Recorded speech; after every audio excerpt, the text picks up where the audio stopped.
taking place. As always, I welcome and value the views of all board members during our debates.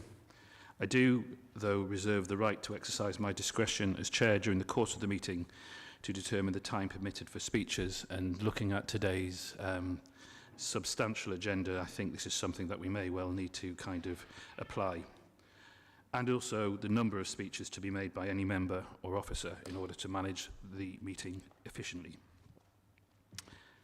Following a personal request from Councillor Bailey, who needs to leave the meeting early today, my prerogative as chair to change the running order.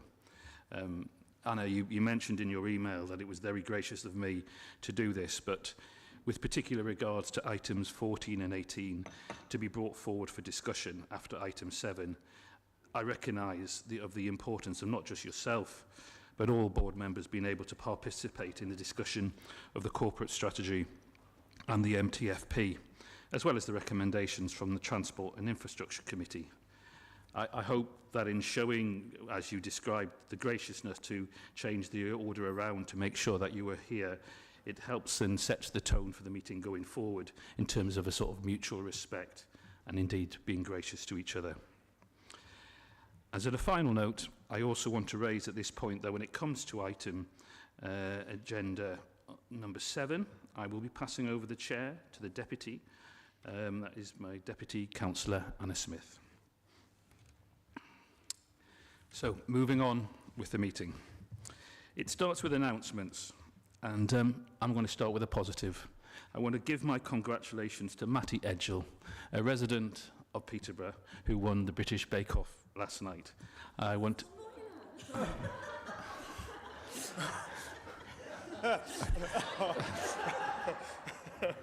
Oh, that didn't go well. Okay.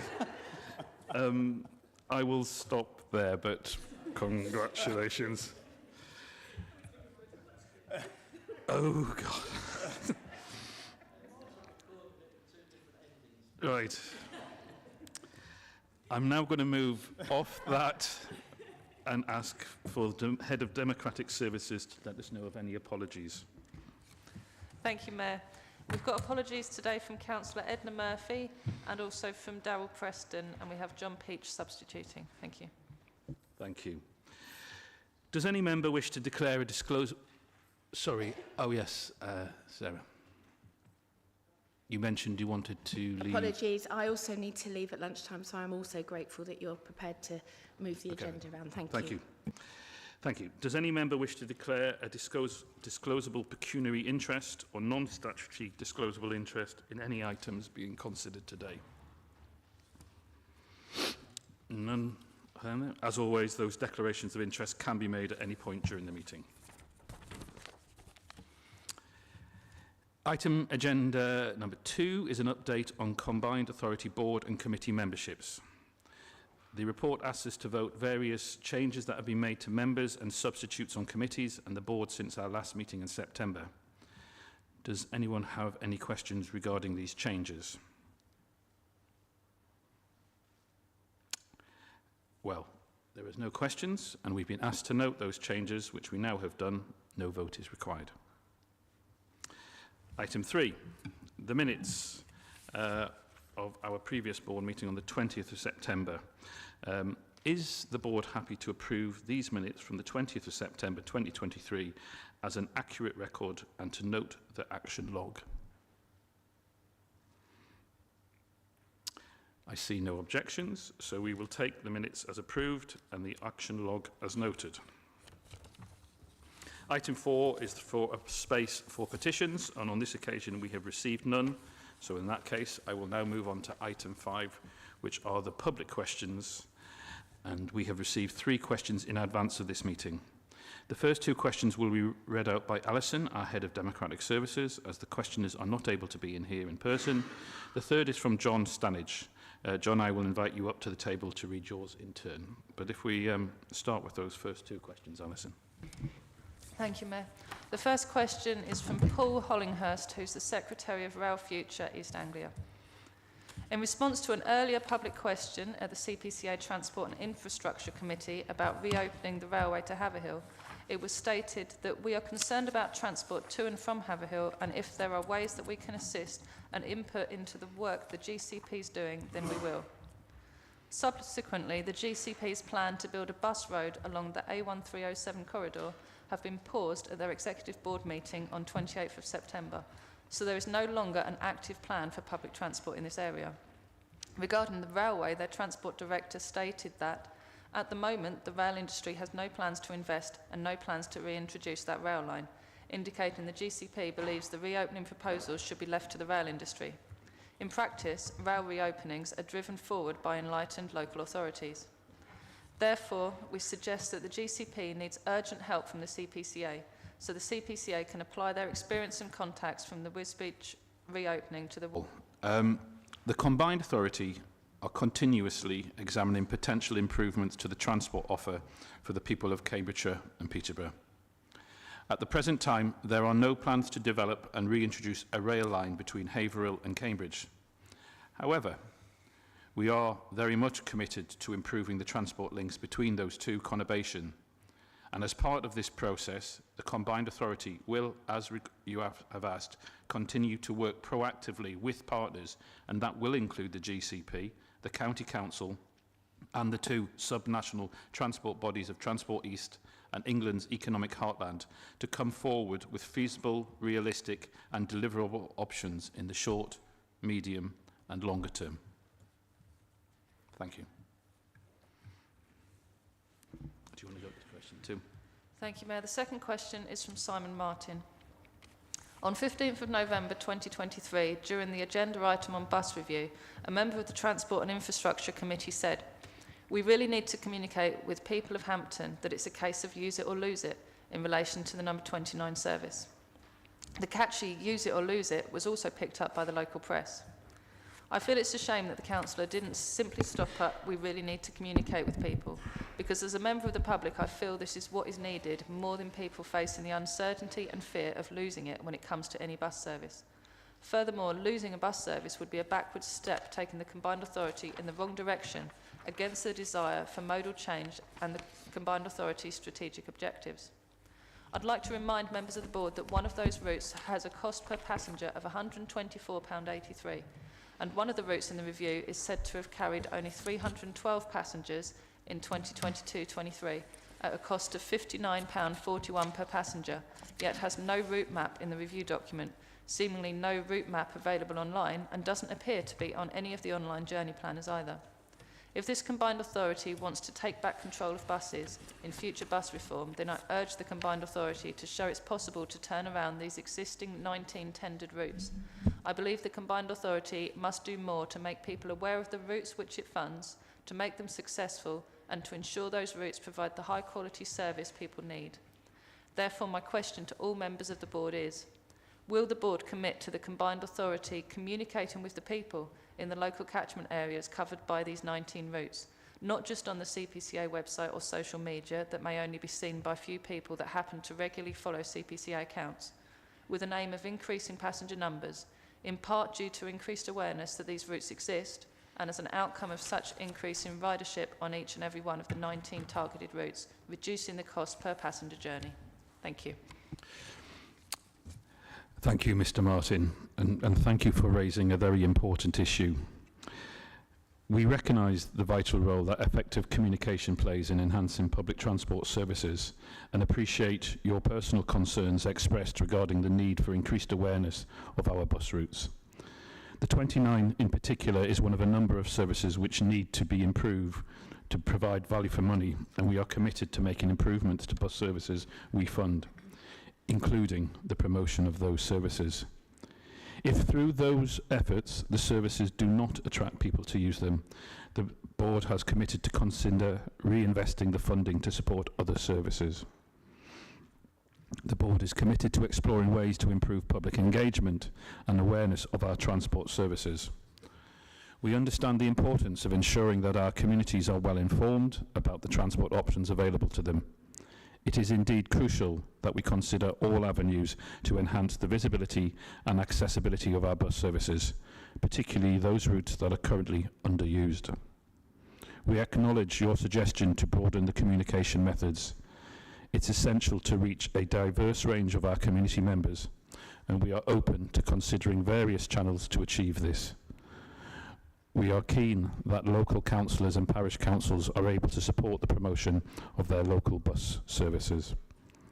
Regarding the specific proposal to commit the board to a targeted communication strategy aimed at increasing ridership and reducing cost per passenger journey, we are taking decisions to both secure the bus network and then support this with proactive communication.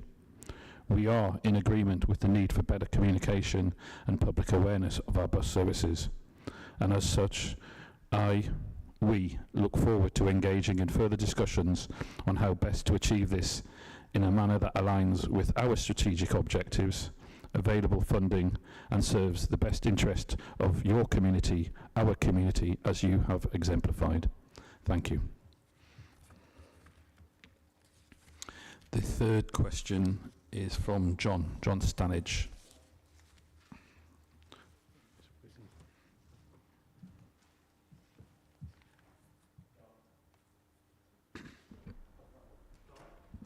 Okay.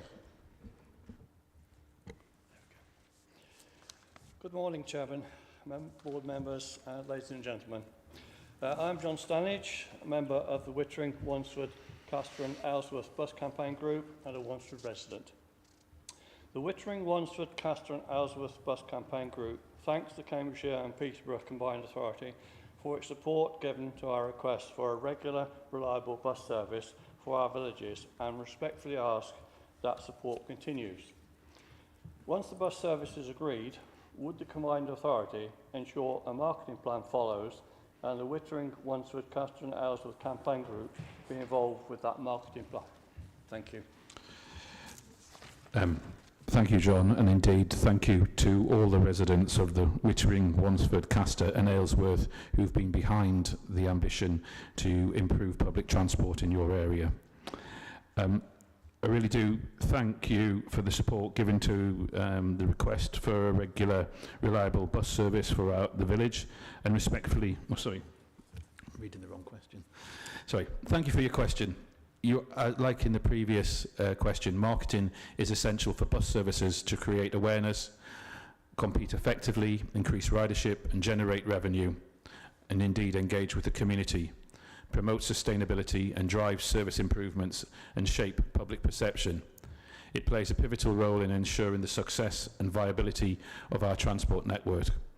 To reassure you, the Combined Authority will be promoting services to complement those undertaken by operators across the region, and as part of this, we will be very keen to seek active engagement with yourself, the Wittering, Wansford, Castor and Aylesworth Bus Campaign Group.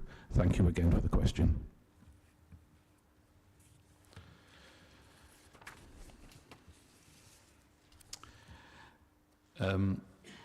Thank you. Moving on now to item 6, which is the forward plan.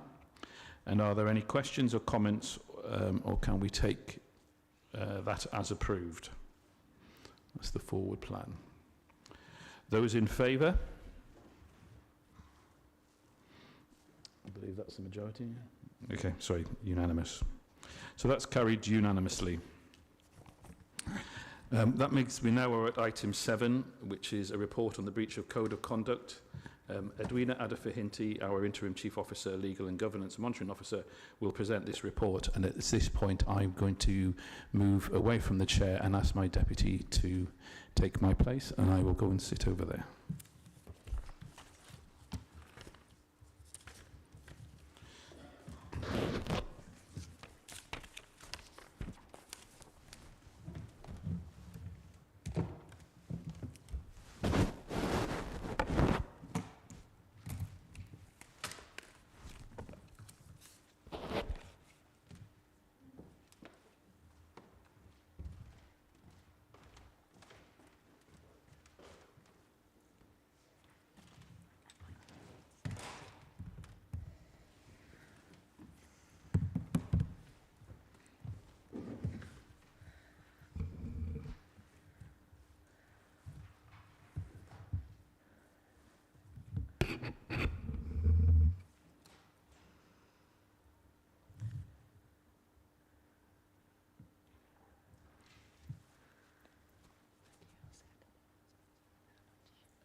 Well, good morning, everyone.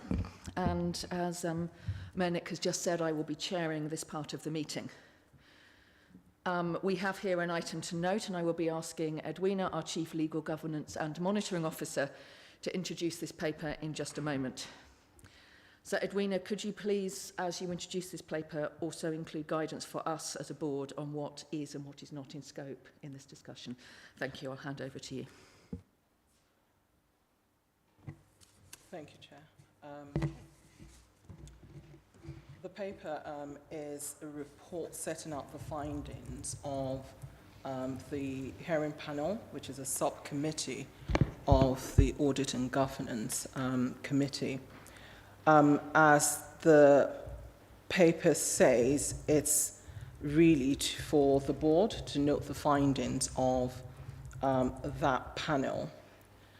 That panel is a subcommittee, as I said, which was agreed by the parent committee, that is the Audit and Governance Committee.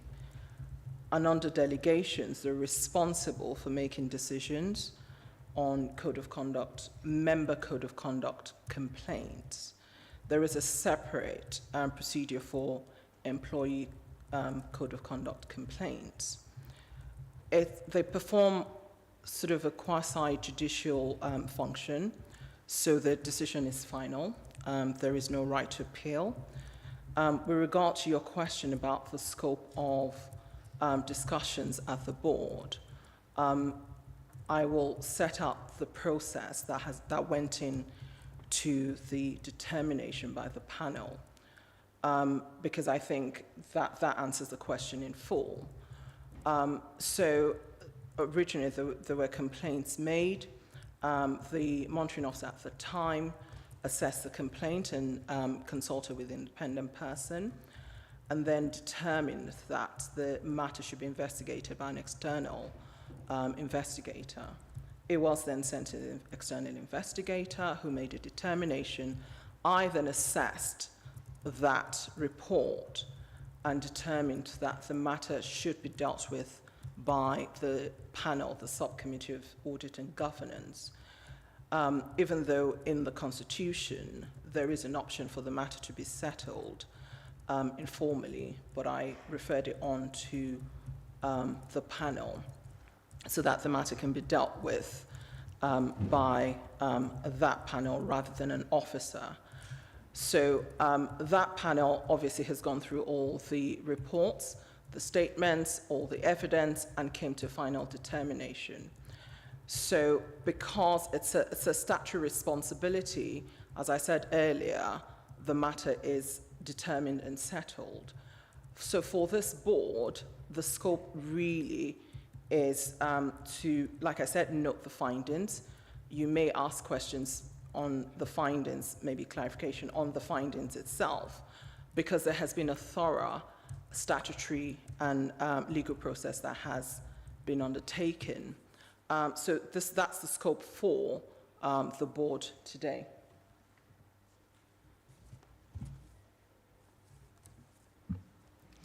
Thank you, Edwina. Excuse me.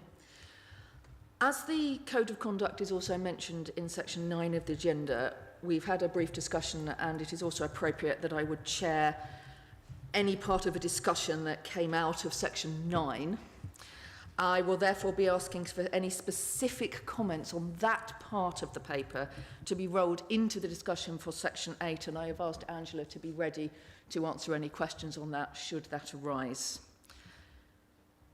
I will keep this discussion to the nature of the paper, which is the report on the decision notice. Edwina, I will ask you please to guide us on this. Please will you intervene at any point that you feel that we either need to go into closed session or that we are straying into discussing a topic that should not be discussed. And please feel free to intervene at any point where you feel we may be straying into that. I know that all of us on the board will do all we can to ensure that the discussion that we're about to have is courteous and professional. So with that in mind, does anyone have any questions or comments?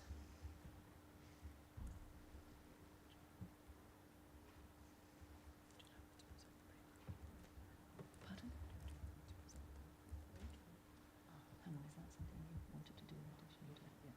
Okay, I'm just going to pause for a moment because I think Edwina has a few more things she would like to say on the report itself. And then I've seen Councillor Bailey that you have something you'd like to say, so I've noted you down as a speaker. And apologies for that, Edwina. Thank you, Chair.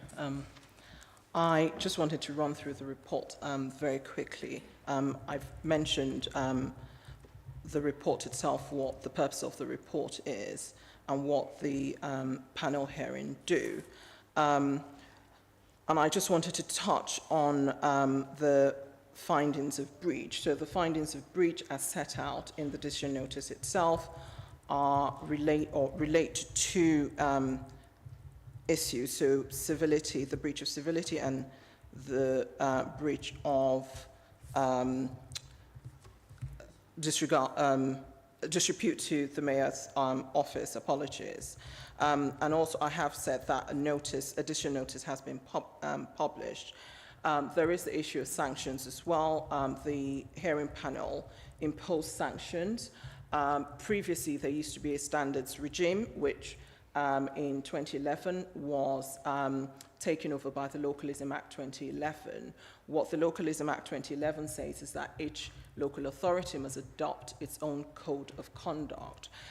In the Localism Act 2011, there isn't any prescription for sanctions. So what the members of the panel are left with is the sanctions that are recorded in the CPCA's Code of Conduct, and that can be found in Chapter 13 of the Code of Conduct. They don't have any additional powers in addition to what's in the Code of Conduct, and in the Constitution. And the Constitution does say specifically that no sanctions can ask the Mayor to resign or ask a member, the subject matter of a complaint, to resign from their role. So the sanctions are what they are, that there's no statutory powers for them to have any additional sanctions. Also just wanted to make some comments about the investigation report itself. So the investigation report was drafted by an external investigator who has about 30 years experience of working with local authorities and being a monitoring officer themselves. It was marked confidential. That investigation report contains a mixture of allegations against the Mayor and others in there. And the investigator obviously has jurisdiction over member code of conduct. As I said earlier, they haven't got jurisdiction over employee code of conduct. So whilst there is that report, it contains not just allegations or statements and comments against the Mayor, who's the subject matter of the complaint, but it also contains statements of third parties. I then assessed at the time whether the report should be published in full or in a redacted form. My view was that on the balance and the public interest, it would be sufficient for a detailed decision notice to be published. But I didn't stop there. I did seek additional legal advice from a law firm, a top law firm, and additionally from a barrister, just to assure myself and to be able to properly advise the panel as to what decision to make. I did provide advice to the panel, but I did say to them that ultimately it was their decision as a panel to make. The panel then had discussions as to whether to publish the report, whether in full or in a redacted form or at all, and they unanimously made the decision not to publish the report. Finally, I just want to confirm that of the sanctions that were imposed, two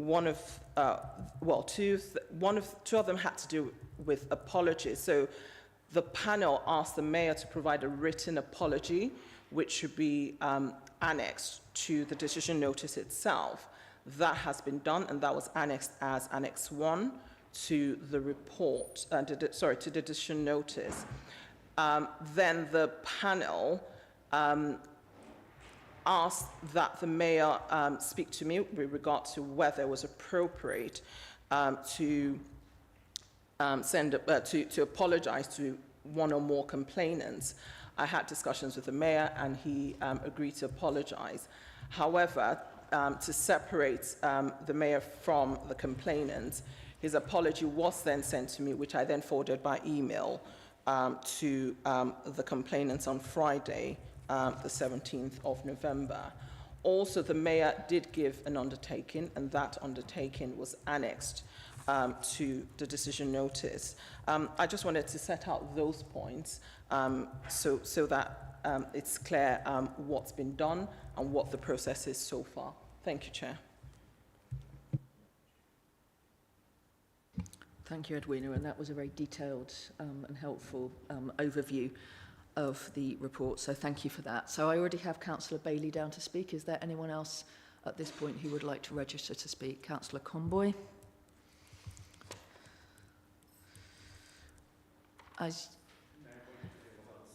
Of course.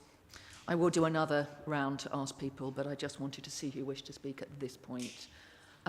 As I normally do, I will try to take these in groups, unless sufficient things come up in one item that I feel we need to get answers as we go along. So you'll remember from when I chaired before, I tend to take points in batches if we can. So, Councillor Bailey, to you, please. Thank you, Deputy Mayor. And I think it's important just to say, of course, these discussions have to be carried out respectfully, but that doesn't preclude, you know, the need to speak robustly about what's taken place in this organisation, and I don't intend not to do that. And I think that's right and proper. You know, we've had very serious issues arising from these breaches of the Code of Conduct, which are breaches around civility and bringing the office of mayor into disrepute, which is bad enough and serious enough in itself. But the fallout from that over the last 2 years has been extreme and like nothing else I've ever experienced in a very long career of working with many different local authorities right across the country, in fact. I do thank the panel for their work, but I think the sanctions that were available to them fall woefully short of recognising the seriousness of the events that have taken place in this authority. I feel that information, you know, that information is being hidden from the public. Information that was described in the open papers as including the work of a henchman, which, you know, rings massive alarm bells to members of the public. And I do believe that... Could you pause a moment, please? Sorry.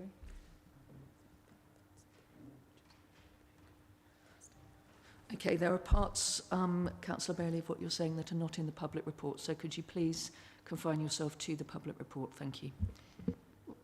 The word henchman, is that the part? That is in the public domain, in the public report. 7.33. The decision notice, is it? Yes. Yeah. Was it the word henchman that was in question? Yes. Yeah, that is in the public report.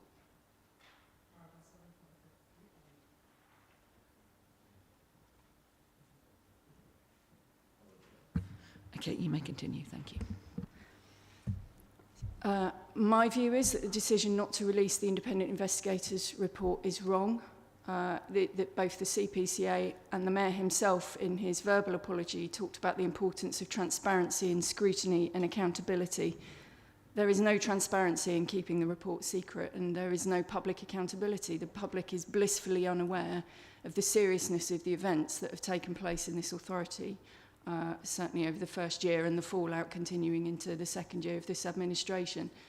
What interest is so important that it overrides the public interest test?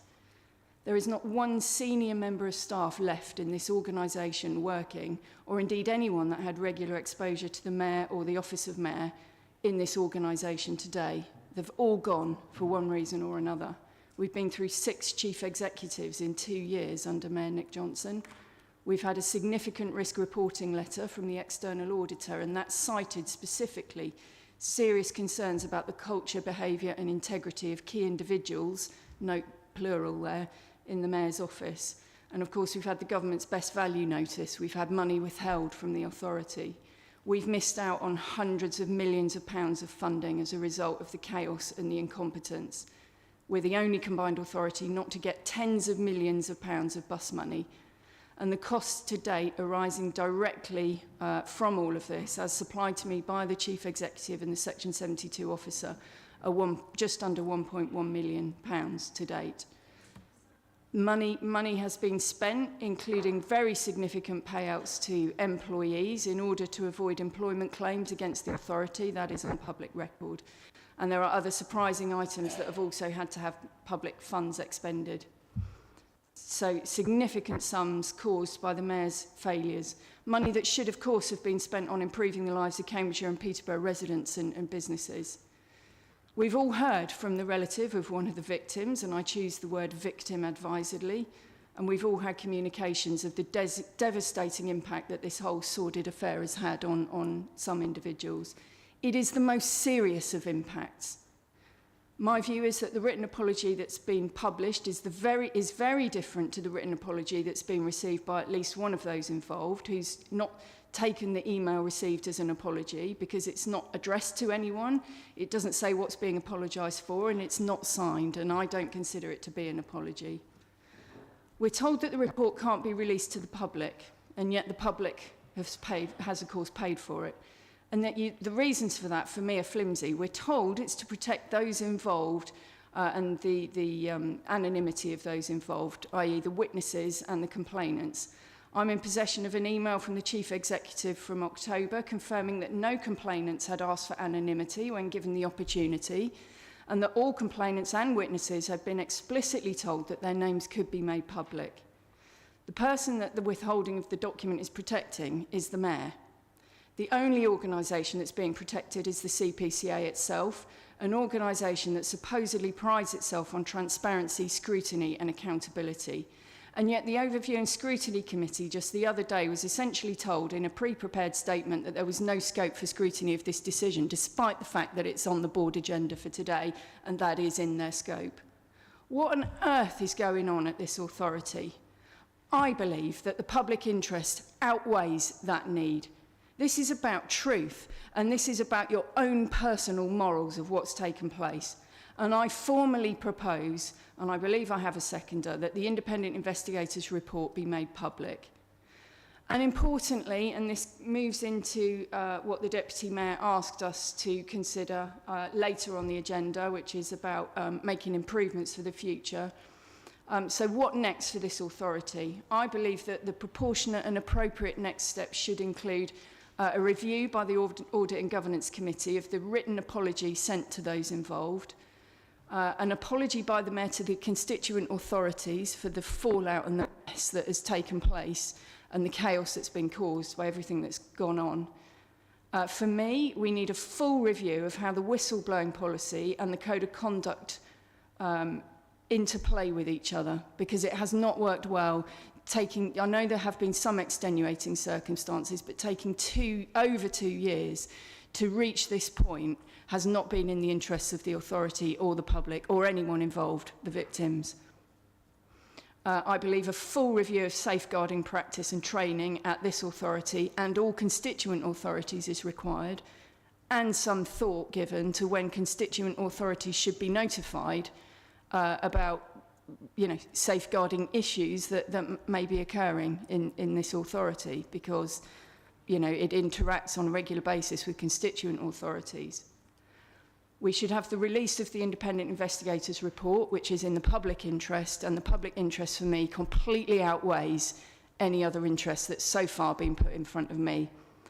And if I was the Mayor, I would be doing the decent thing and I would be resigning.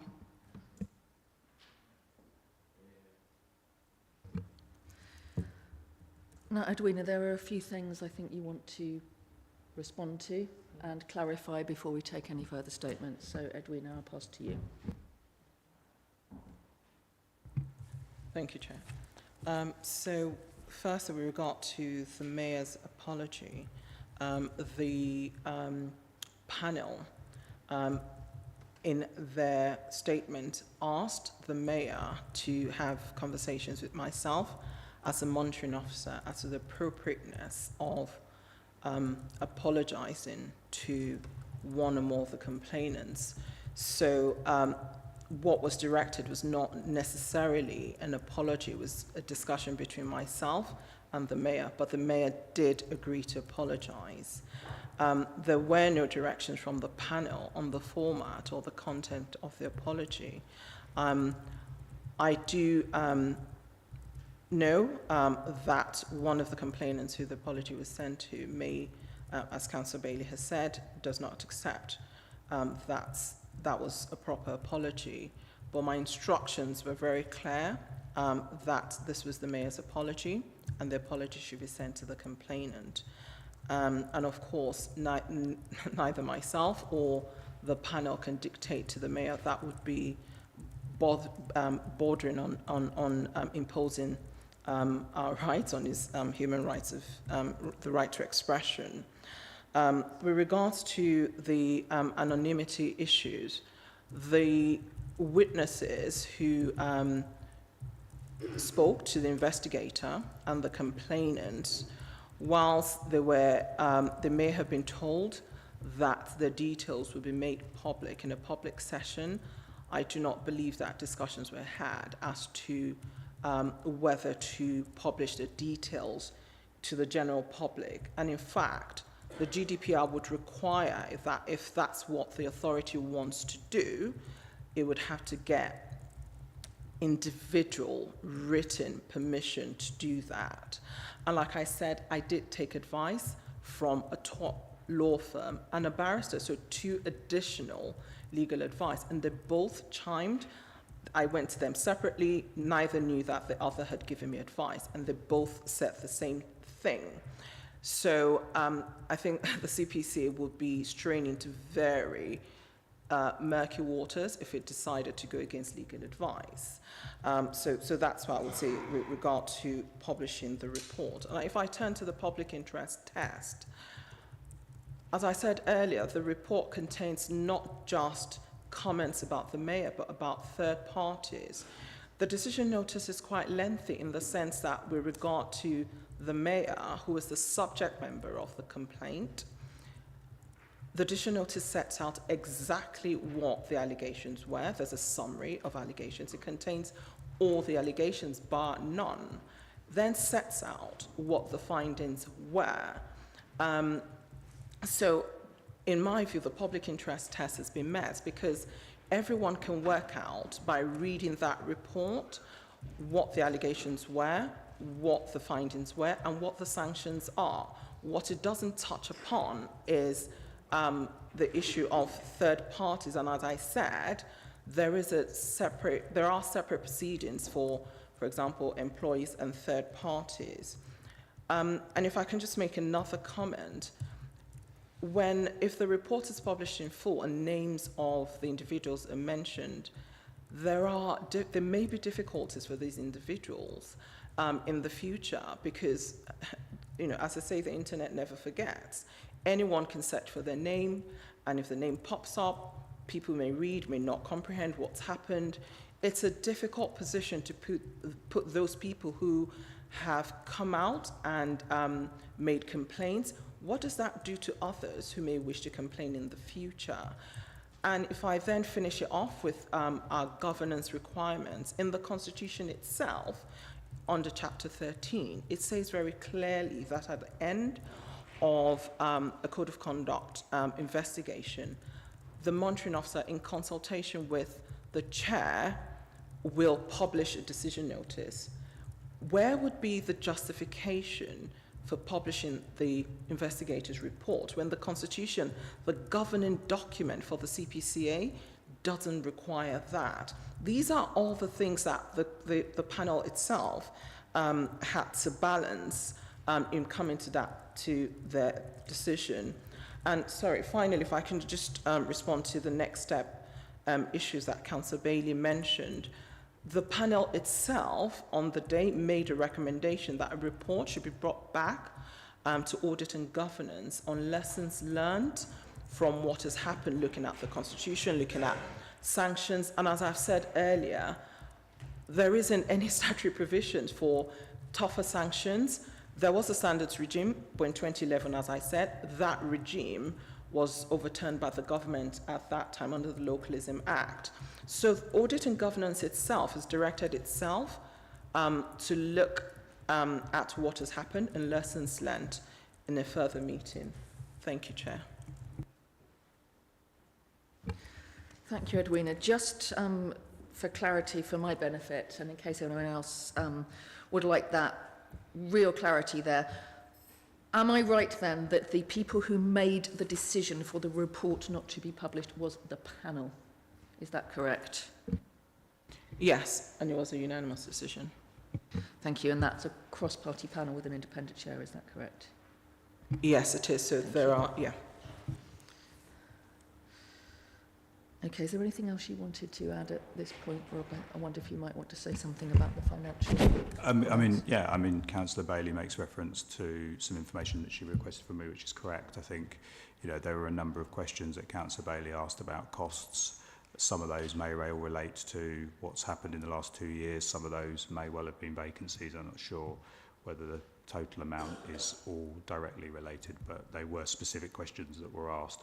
and Edwina needs to probably come in on this point. I think, if I'm clear, Councillor Bailey has put forward some further recommendations to add to the report. So I think we just need to be clear, Edwina, in terms of what that means in terms of the process of the rest of this debate, because at the moment there are additional recommendations on the table with a seconder potentially, and I think we just need to make sure we've followed that through correctly. Edwina, do you want to... I understand from what you've... Yeah, I'm going to speak first and then I will come back if we don't answer this question, Councillor Bailey. I understand from what you're saying there's already a suggestion for a kind of wash-up report that will come after this that has come from the panel, is that correct? Yeah, so the panel itself has asked that a report should be brought to them to look at lessons learned following the whole of the process, which would include things like looking at the sanctions and what can be done with sanctions. So, yes. Councillor Bailey, I will allow you to come back for a brief clarification, but I know just trying to be helpful. There are other people that are wishing to speak, so just very trying to be briefly, helpful. please. I'm happy to limit my formal proposal to be the one about the releasing the independent investigators report, for which I believe I have a seconder. My bullet points about steps that I think the authority should take, I'm perfectly happy for those to be recorded in the minutes. And I hope that somebody will make the effort to point those out to the Audit and Governance Committee when it goes into its deliberations about any changes that should be made in working practices, etc. I think that's the best way of dealing with that. Thank you. Just bear with me a second. I just want to ask Edwina something.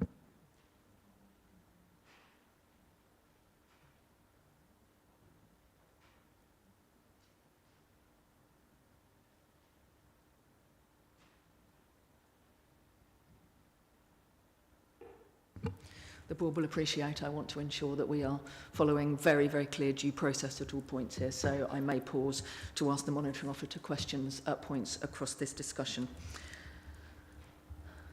I wonder if anyone else at this point, I know, yeah, Councillor Comboy, you had indicated earlier that you wished to speak, and then Councillor Peach, I know that you would like to speak to, and Councillor Nessinger. Okay, Councillor Comboy, please. Thank you, Chair. I've thought long and hard about what I want to say today, and equally I'm extremely concerned that if I say nothing, people may make assumptions that somehow I condone behaviour which is reported in that decision notice, and I certainly do not. I joined this authority 18 months ago as that code of conduct process was beginning to come into force. I've got a couple of questions which I hope the monitoring officer might clarify. Which I think they might give us some comfort around what we might choose or not choose to do based on the fact that I know we've got a proposal on the table potentially around next steps. Councillor Bailey referred to safeguarding, and I am aware that in the decision notice obviously there was a reference to complaints that had been made, and that's what was investigated. I don't know whether the monitoring officer is able to answer this question. I will understand if it's a question you can't answer. But I'm keen to understand whether there have been subsequent complaints or issues around safeguarding that would give us cause for concern. In other words, I'm trying to determine in my own mind whether this is historic or potentially ongoing, and certainly what Councillor Bailey describes reflects a period of time when I remember joining the authority. I'm also keen to understand what things may have happened in the last 18 months, certainly since I joined, that have been measures put in place to try and move forward to mitigate the issues that had emerged during those initial complaints. I think that might give me some clarity and comfort around, or lack of comfort around, what we may or may not be concerned about going forward. And then when you're able to answer, if you can answer that, I may want to come back with a few closing remarks on my comments, if that's okay. Yes, if you want to address that now, please. Thank you, Councillor Conboy. So with regards to whether there have been subsequent complaints made, I joined the CPCA in July last year, and I haven't received any further complaints from members or officers with regard to the subject matter of the complaint. With regard to mitigation, the CPCA has done quite a few things. Firstly, I'm sure all members would have received an invite to a code of conduct training due to take place in December. I'm not sure that's been done before, but that's one of the things that the CPCA is now doing, so members understand the code of conduct, what's expected of them, to mitigate against these sort of events happening in the future. The CPCA has updated its HR policies. So there have been several policies that have come forward to the HR committee, or the employment committee as it then was. Also recently, the whistleblowing policy has been updated, made clearer, plain language, a link to the whistleblowing policy and other HR policies are now on the council's, on the CPCA's website, and officers are aware where they can find it and seek support if they need that sort of support. And finally, the Mayor's office itself has been restructured in such a way that a lot of senior officers now have really close dealings with officers in the Mayor's office. So those are some of the things that the CPCA has done. If I may then just respond, can I just ask for confirmation, the Code of Conduct training, some of us will have had that as councillors with other bodies that we belong to.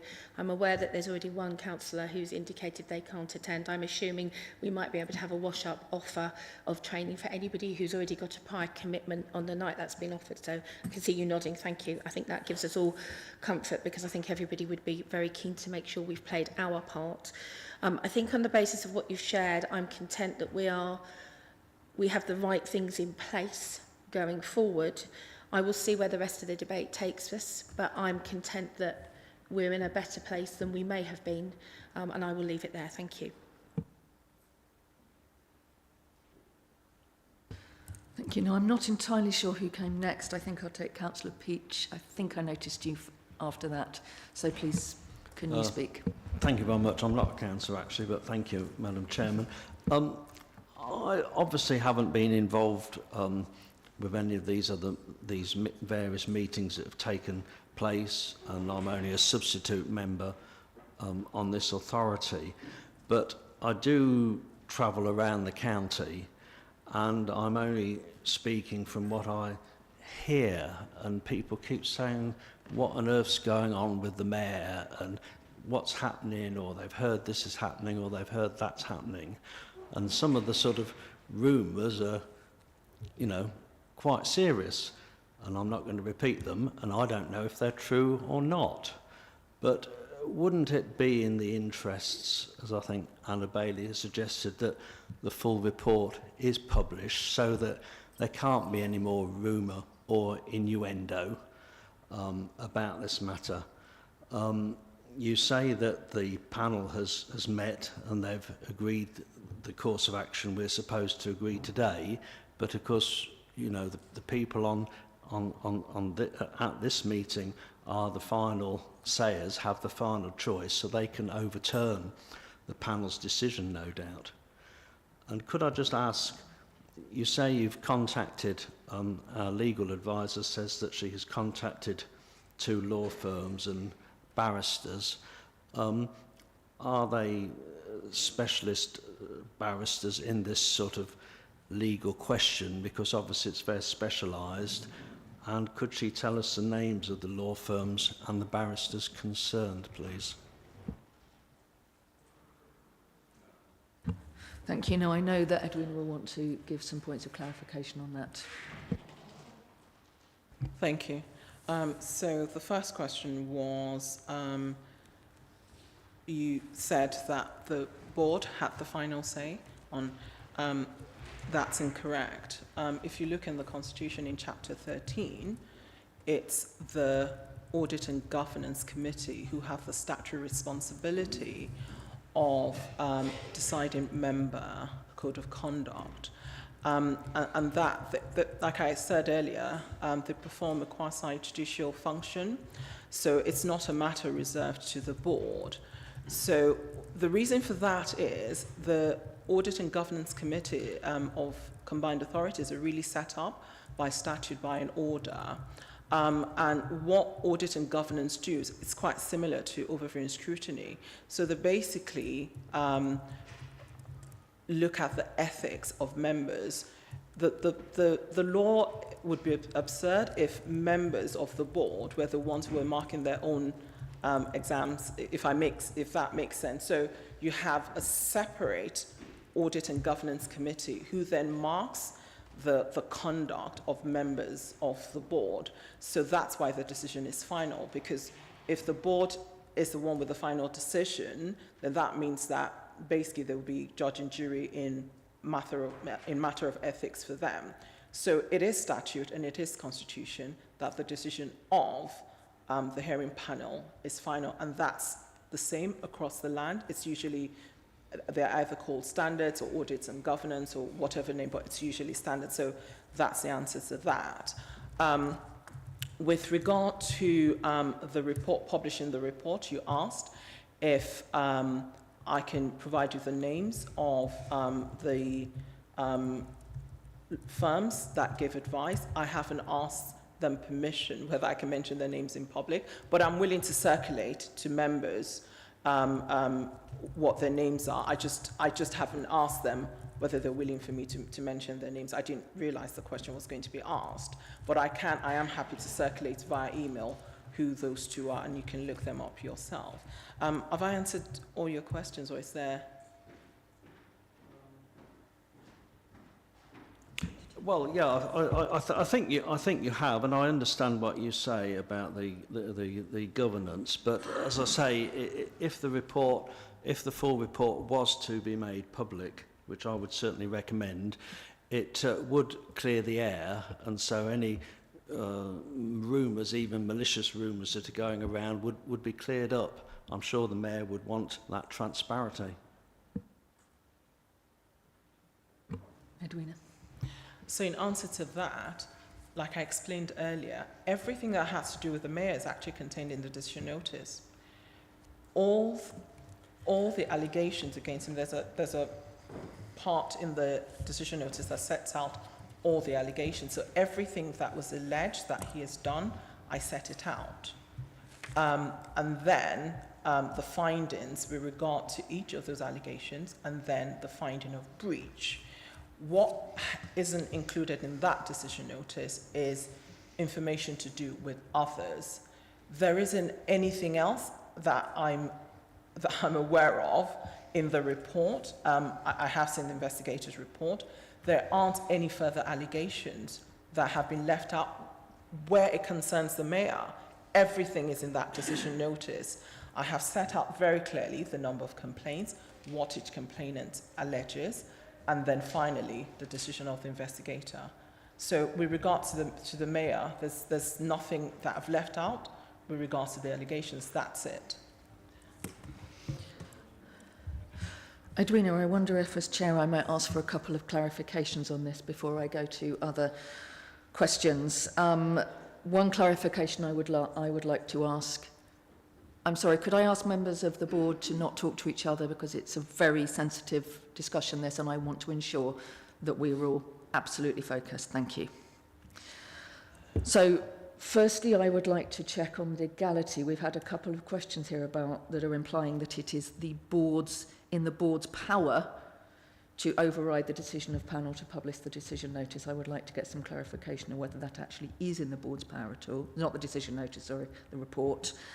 Secondly, and I hesitate to ask this, but it's been mentioned, and I think we probably do just need a bit of clarification on this.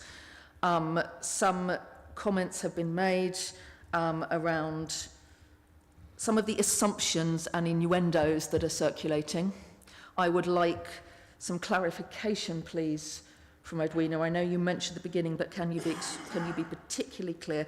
What is it that the Mayor has been found in breach of, and is that it? There isn't anything else that is not in this report about the Mayor's behaviour that somehow is kind of under the surface here? Can you be really clear on what is there in the report and what is not there? I think that is a really important clarification for us at this point. So, Edwina. So I'll start with the investigation report. The CPCA has delegated to the Audit and Governance Committee the responsibility for member ethics. It's also a statutory requirement, as I said. It's usually Audit and Governance who make decisions on member ethics, and I've explained why, because there needs to be that separation. If the board were then to try and overturn the decision of the committee, what it is saying is that the statutory responsibility that has been passed on to Audit and Governance and the constitutional responsibility it could appear that that's been usurped, and that's not a position that a combined authority or any authority wants to find itself. Yes, there has been a motion that's been put forward, and I'll leave that to you as the chair to kind of deal with that, but I can give legal advice on that.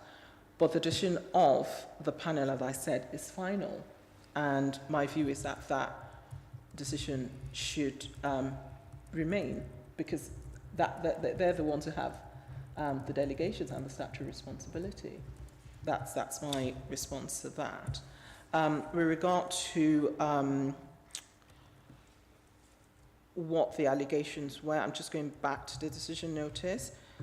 And as I've said earlier, and I think I'm sort of repeating myself, there isn't anything else that has been alleged against the Mayor that I have taken out of the decision notice.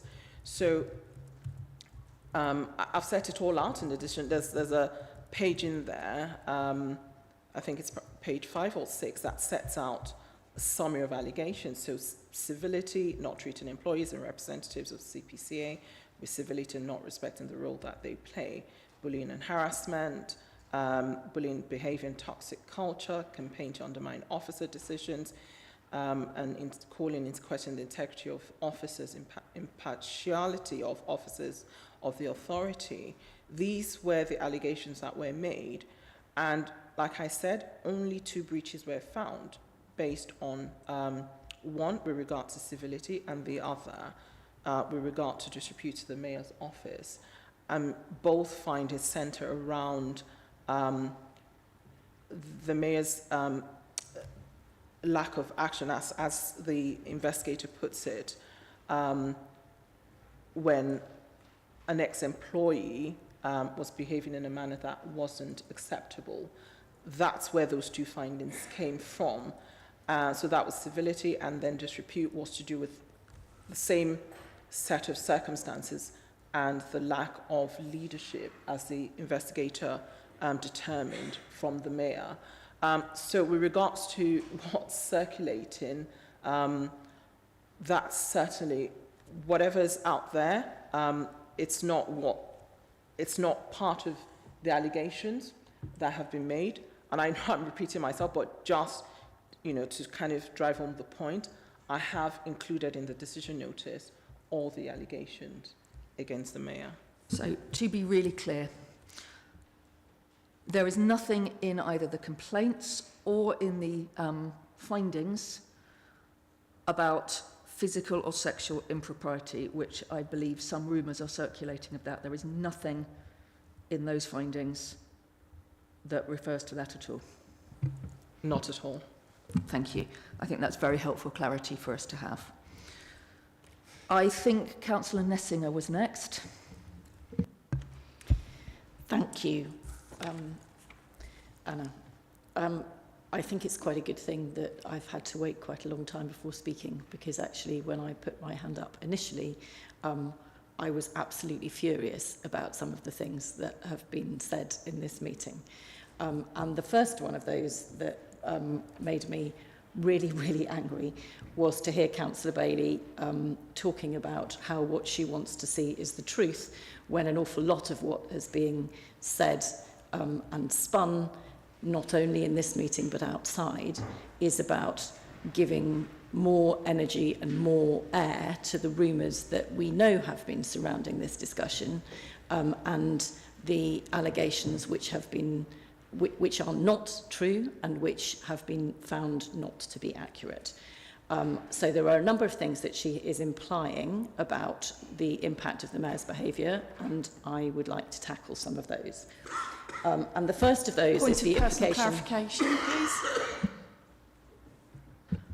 Briefly, Councillor Bailey, yes. Point of personal clarification. I have not said anything that is untrue, and I completely resent remarks implying that I have. The first thing that I think is an implication which I profoundly disagree with is the implication that the extent of the staff leaving the combined authority is entirely due to the behaviour of the mayor. I absolutely do not believe that. I do not think it is true or accurate. And I think that the extent of staff turnover in an organisation like this, when there is a change of leadership, is often relatively high. I would also like to say that at the point at which Nick Johnson came into his current role, there was quite a lot of advice that he should get rid of a large number of the senior staff in the organisation as soon as he possibly could. Not advice he took. He may now regret that. There are also a number of people who were in posts then, who were either interim or who I would say should never have been appointed to the posts in which they held.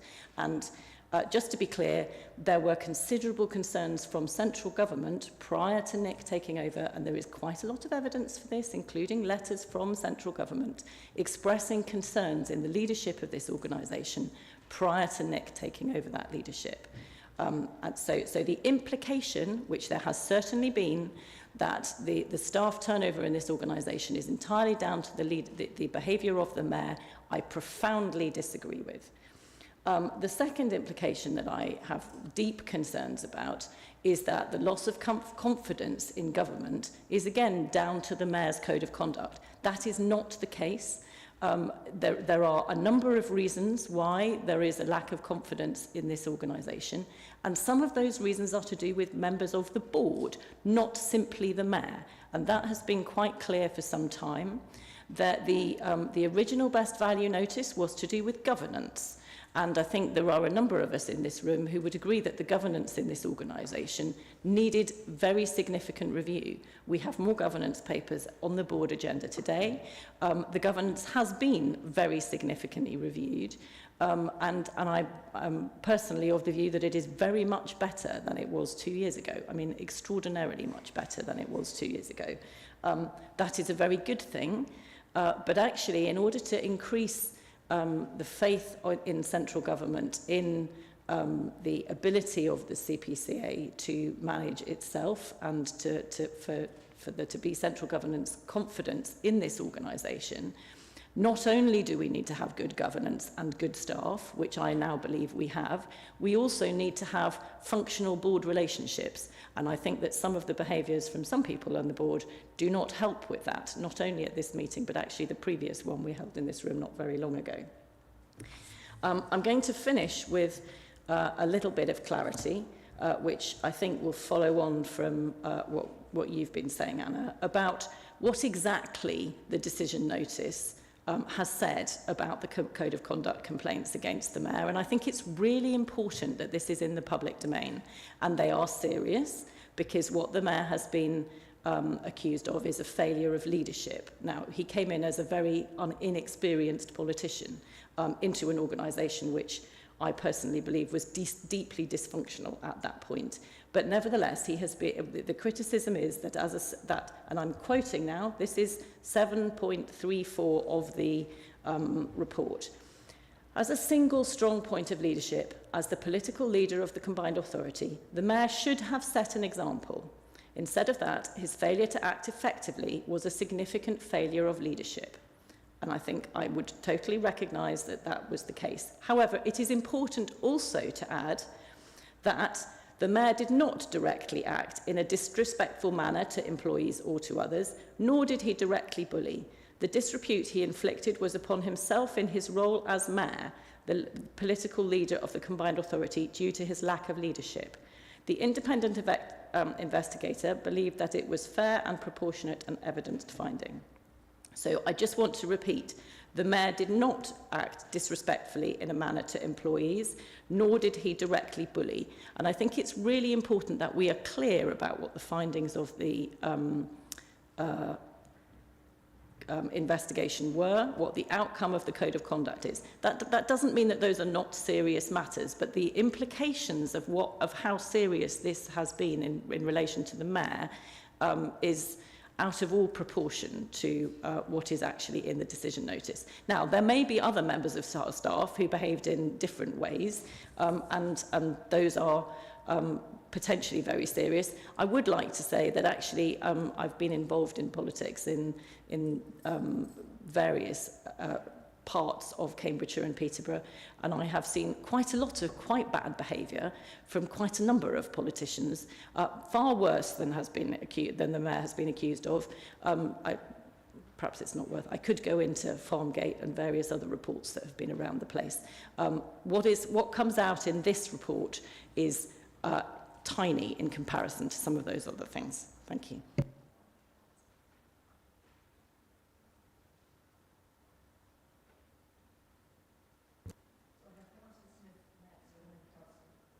I have Councillor Smith next, and then I have Councillor Bowden.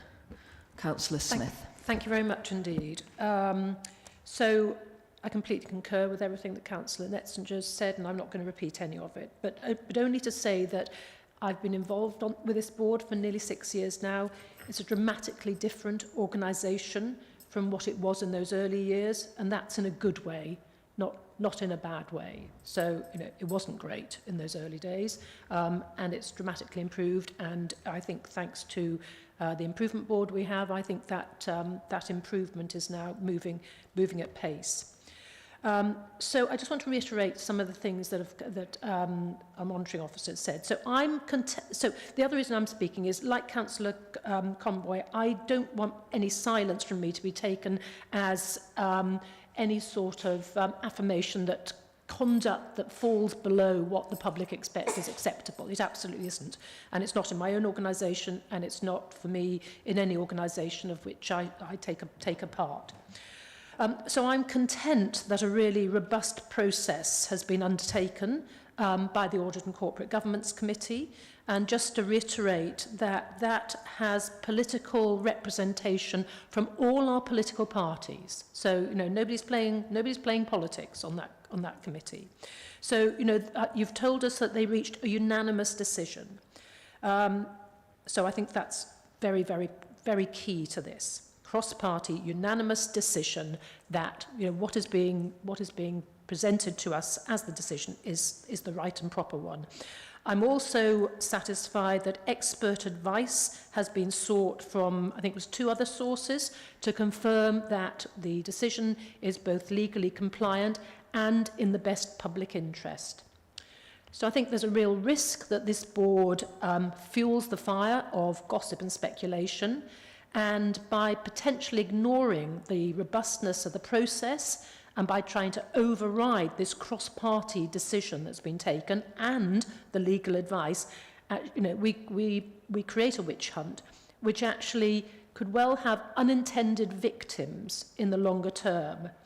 And as Edwina has said, the internet never forgets, and we see the tragic consequence of that in the press only too often.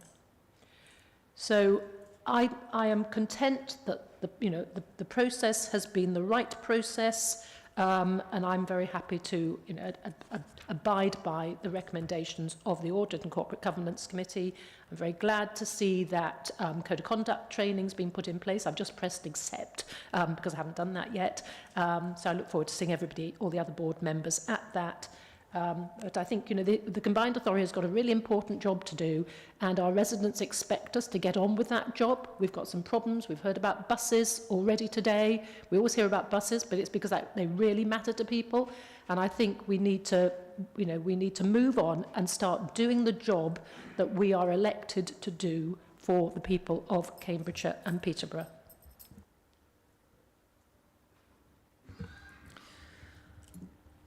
Thank you. And I should say, because this is a lengthy discussion, I know this is something that everybody wishes to speak on. This is why I am allowing the time for this.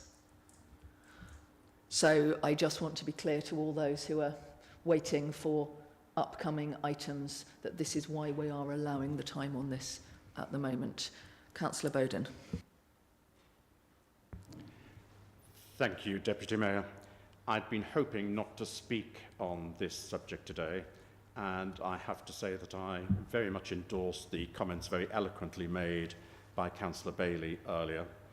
And I would also agree, if it is a matter of having to have a seconder, that the publication of the independent report, even with redactions, would be extremely helpful, and I'd be more than happy to second that. I'd like to start off by saying, because this is about Dr. Nick Johnson, the Mayor, it's about an individual. And I'd like to start off by saying that in my personal experience, although I've had political differences with the Mayor, and the Mayor has had political differences with me, I've always found the Mayor to be pleasant and friendly as an individual. And that's one of the reasons why this is so much of a tragedy. And we know part of the reason behind this, it's actually mentioned, and that is the lack of proper induction and training that the Mayor had. And if things had started off in a different way once the Mayor took over, we wouldn't be here now where we are, and the victims that we've been talking about wouldn't be where they are as well. Unfortunately, things rolled out the way that they did. Now, I've got to be very careful here, Deputy Mayor, I fully appreciate, to restrict myself to what I should say.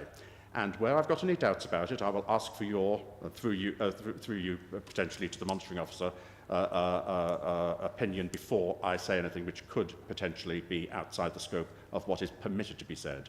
But I would urge that we have as open a discussion as we possibly can. And in fact, the whole process needs to be as open as it possibly can. Because one of the difficulties that we have here is a matter of the secrecy which has been involved in a whole host of things which have happened over the course of the last 2.5 years. And that secrecy can be insidious in what it creates. And I'm really grateful to you, Deputy Mayor, for raising an issue which if I was going to speak, I was going to mention it with great trepidation, and that is some of the allegations which are swirling around out there.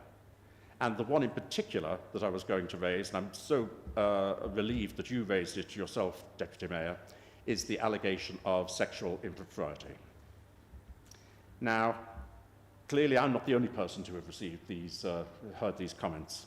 And I want to put on record not merely that the Mayor has not been found guilty of any matters to do with sexual impropriety, but to the very best of my knowledge, there's never been any allegation of sexual impropriety.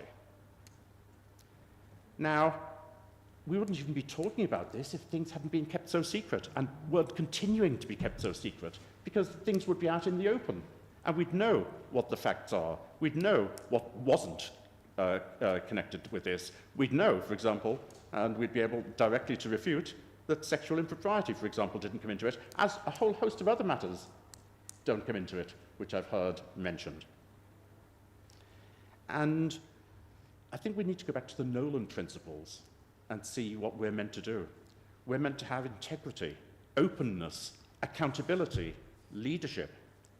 And we as an authority are failing in these areas. We're failing to uphold the Nolan principles, and as a result, we are, among other things, and these are relatively minor compared with some other implications, we are the subject of speculation and false allegations which are swirling around in the community.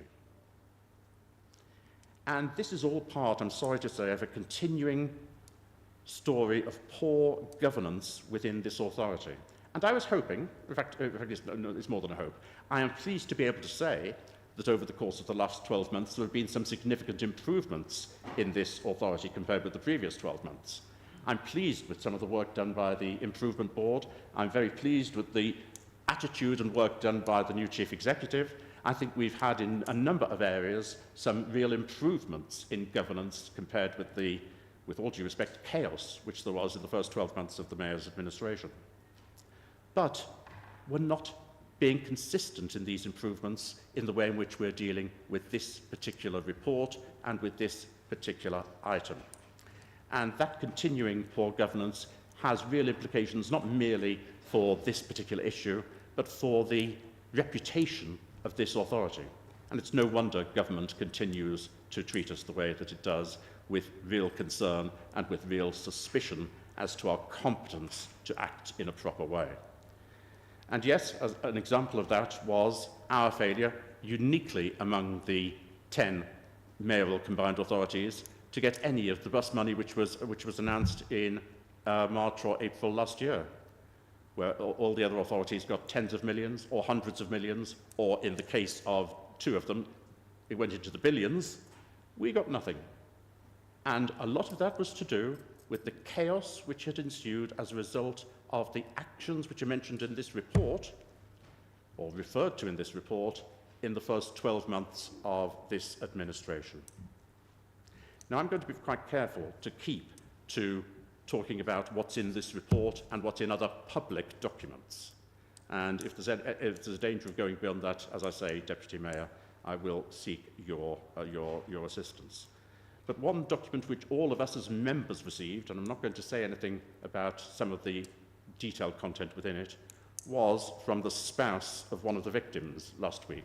And all of us received... Hang on, I want to take advice before we go any further on this. Edwina, can you comment as to whether this is something that can be discussed in open session? No, I have the advice that that cannot be discussed in open session, Councillor Bowden. I will obviously follow your instruction.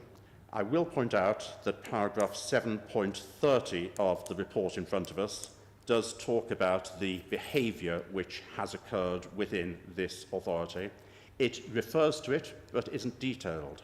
And it does talk about even remarks which are potentially threatening or defamatory. The wording is in this report. And unfortunately, actions, bad actions within any workplace, including the combined authority, bad actions have consequences. And these things don't happen in a vacuum. They happen to people. And those people to whom it happens are victims. And what you have told me is that the voice of victims continues to be gagged in this case.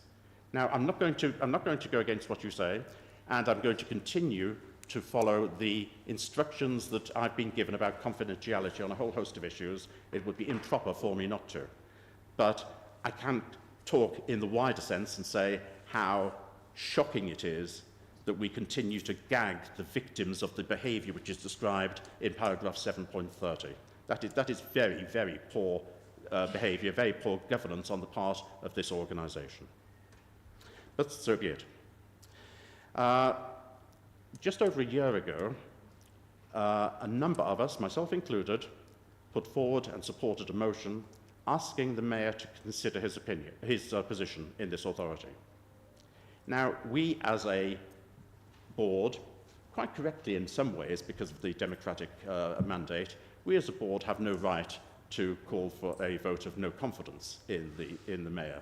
The Mayor is not subject to that, and as I say, for reasons of democratic accountability, that's probably not inappropriate. Now, why on earth would any members, and don't forget this wasn't just the Conservative members involved, why would any members in any way support such a call for the Mayor? And for the Mayor to consider his position. And all of this is connected to the behaviour that we see mentioned in paragraph 7.30. And it was as a result of the fact that some of us, and I'm going to have to make some exceptions very shortly, but some of us had seen some very, very troubling evidence. Now, the exceptions I must make here are yourself, Deputy Mayor, as the leader of Huntingdonshire District Council, currently, the current leader of Peterborough, Deputy Mayor of Huntingdonshire District Council. Not Huntingdonshire, I'm sorry, Councillor Bowden. Sorry. Whilst we've paused, can I just, this feels to me as if this is getting rather out of scope of what we're supposed to be looking at, which is this report. Edwina, could you comment as to whether that's correct?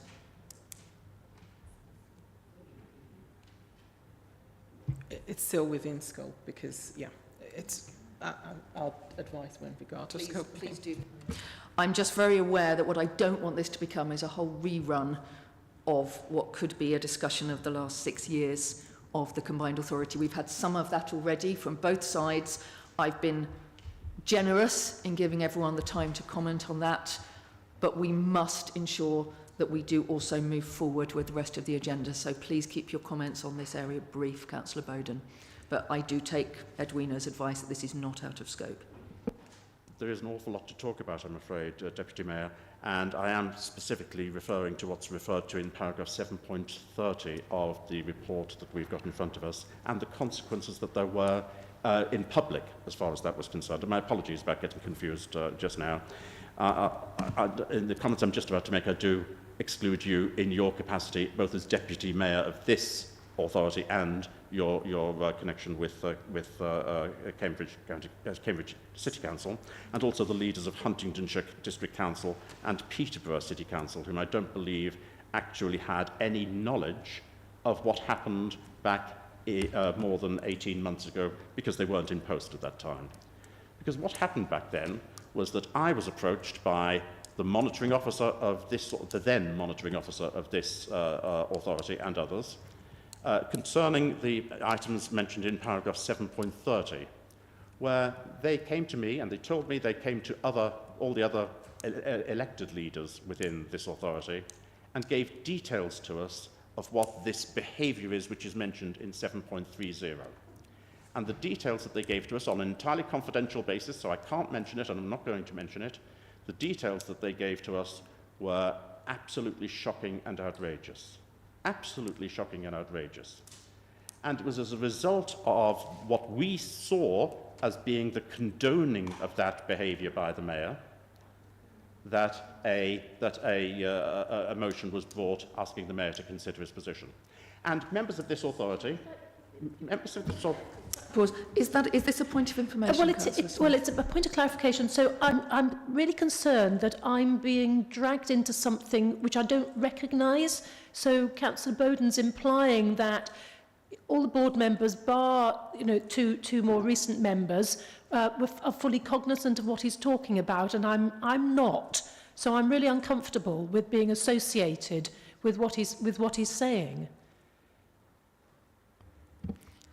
I'm happy, Deputy Mayor, if Councillor Bridget Smith either forgets or wasn't included in that, for her to be excluded.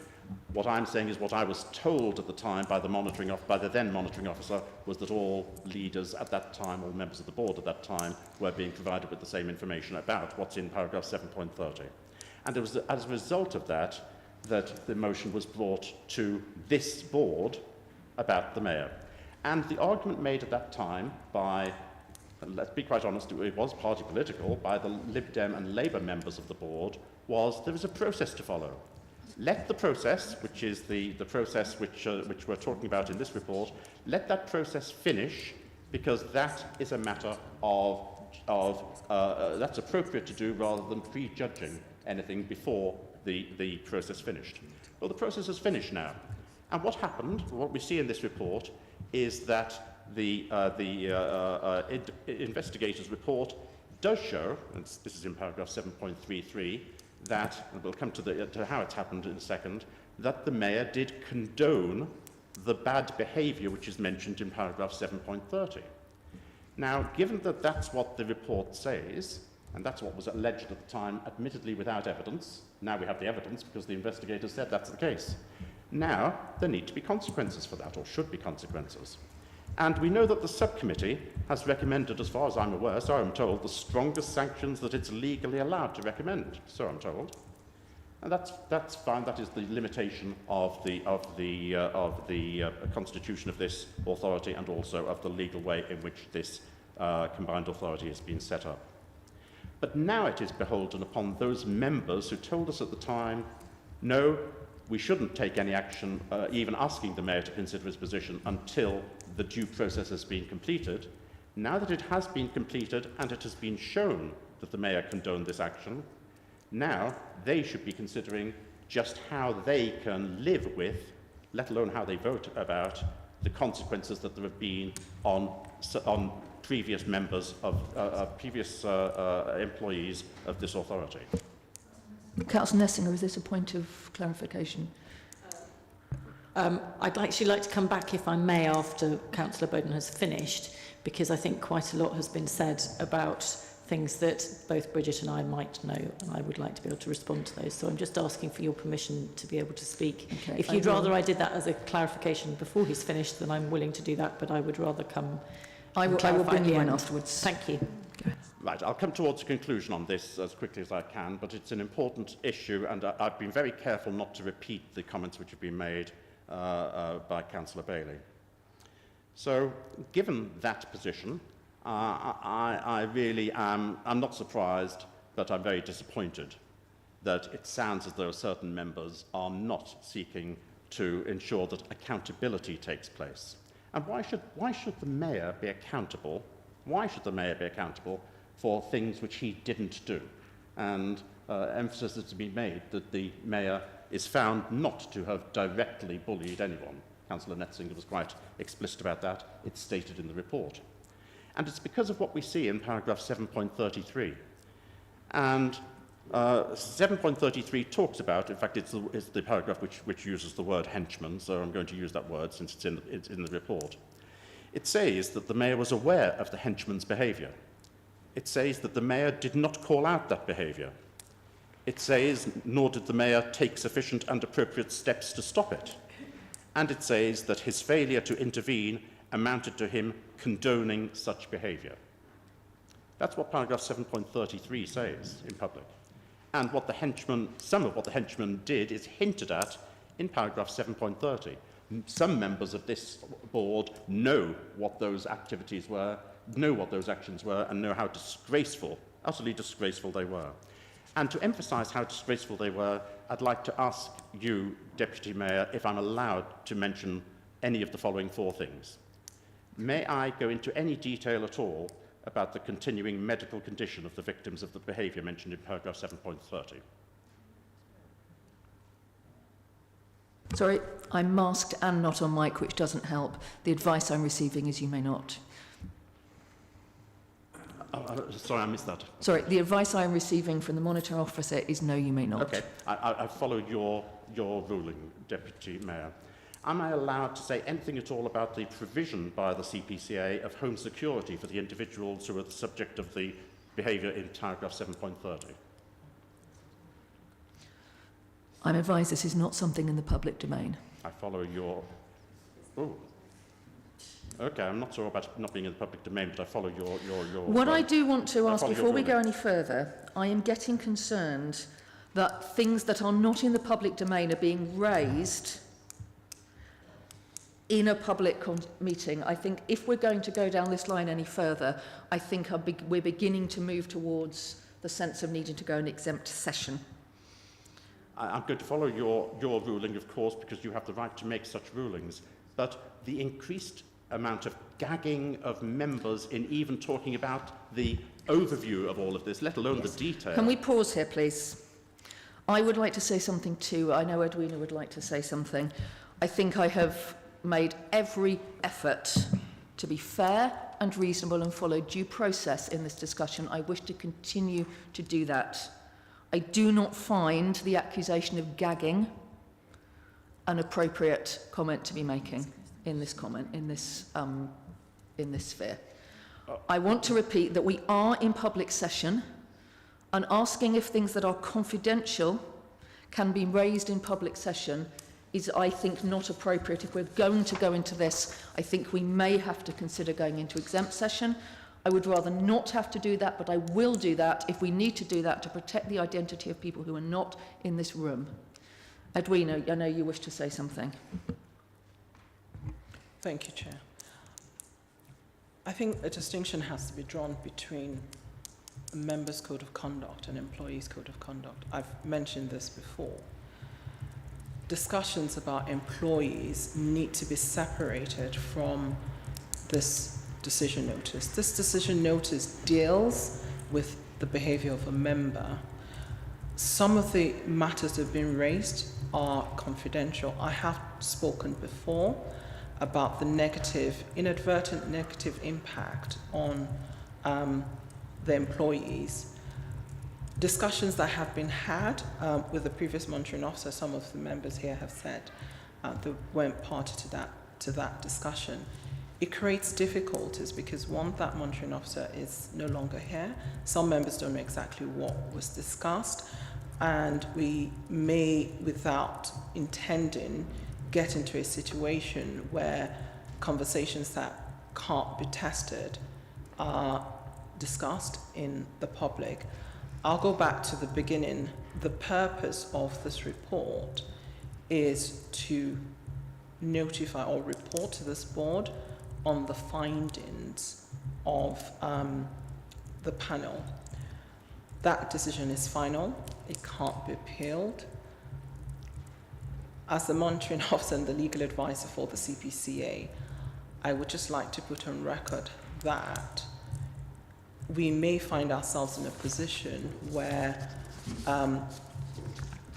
there may be people who feel the need to sue the CPCA because of conversations that have been had about them without their written permission to discuss it.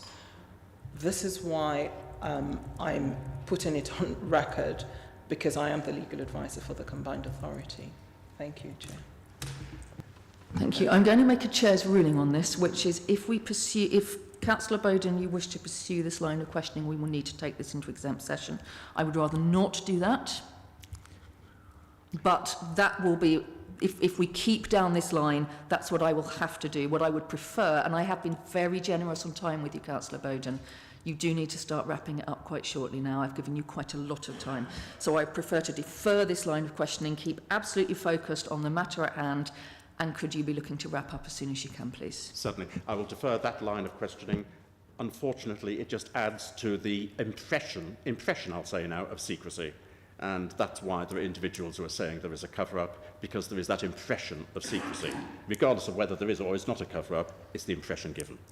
Let's keep to things which are actually in the public domain then, and I'll just move to one other document which is in the public domain, and that is the draft annual accounts of the Combined Authority for the year 22-23. And the draft statement of accounts, particularly on pages 42 and 39, give a lot of information which has caused some speculation.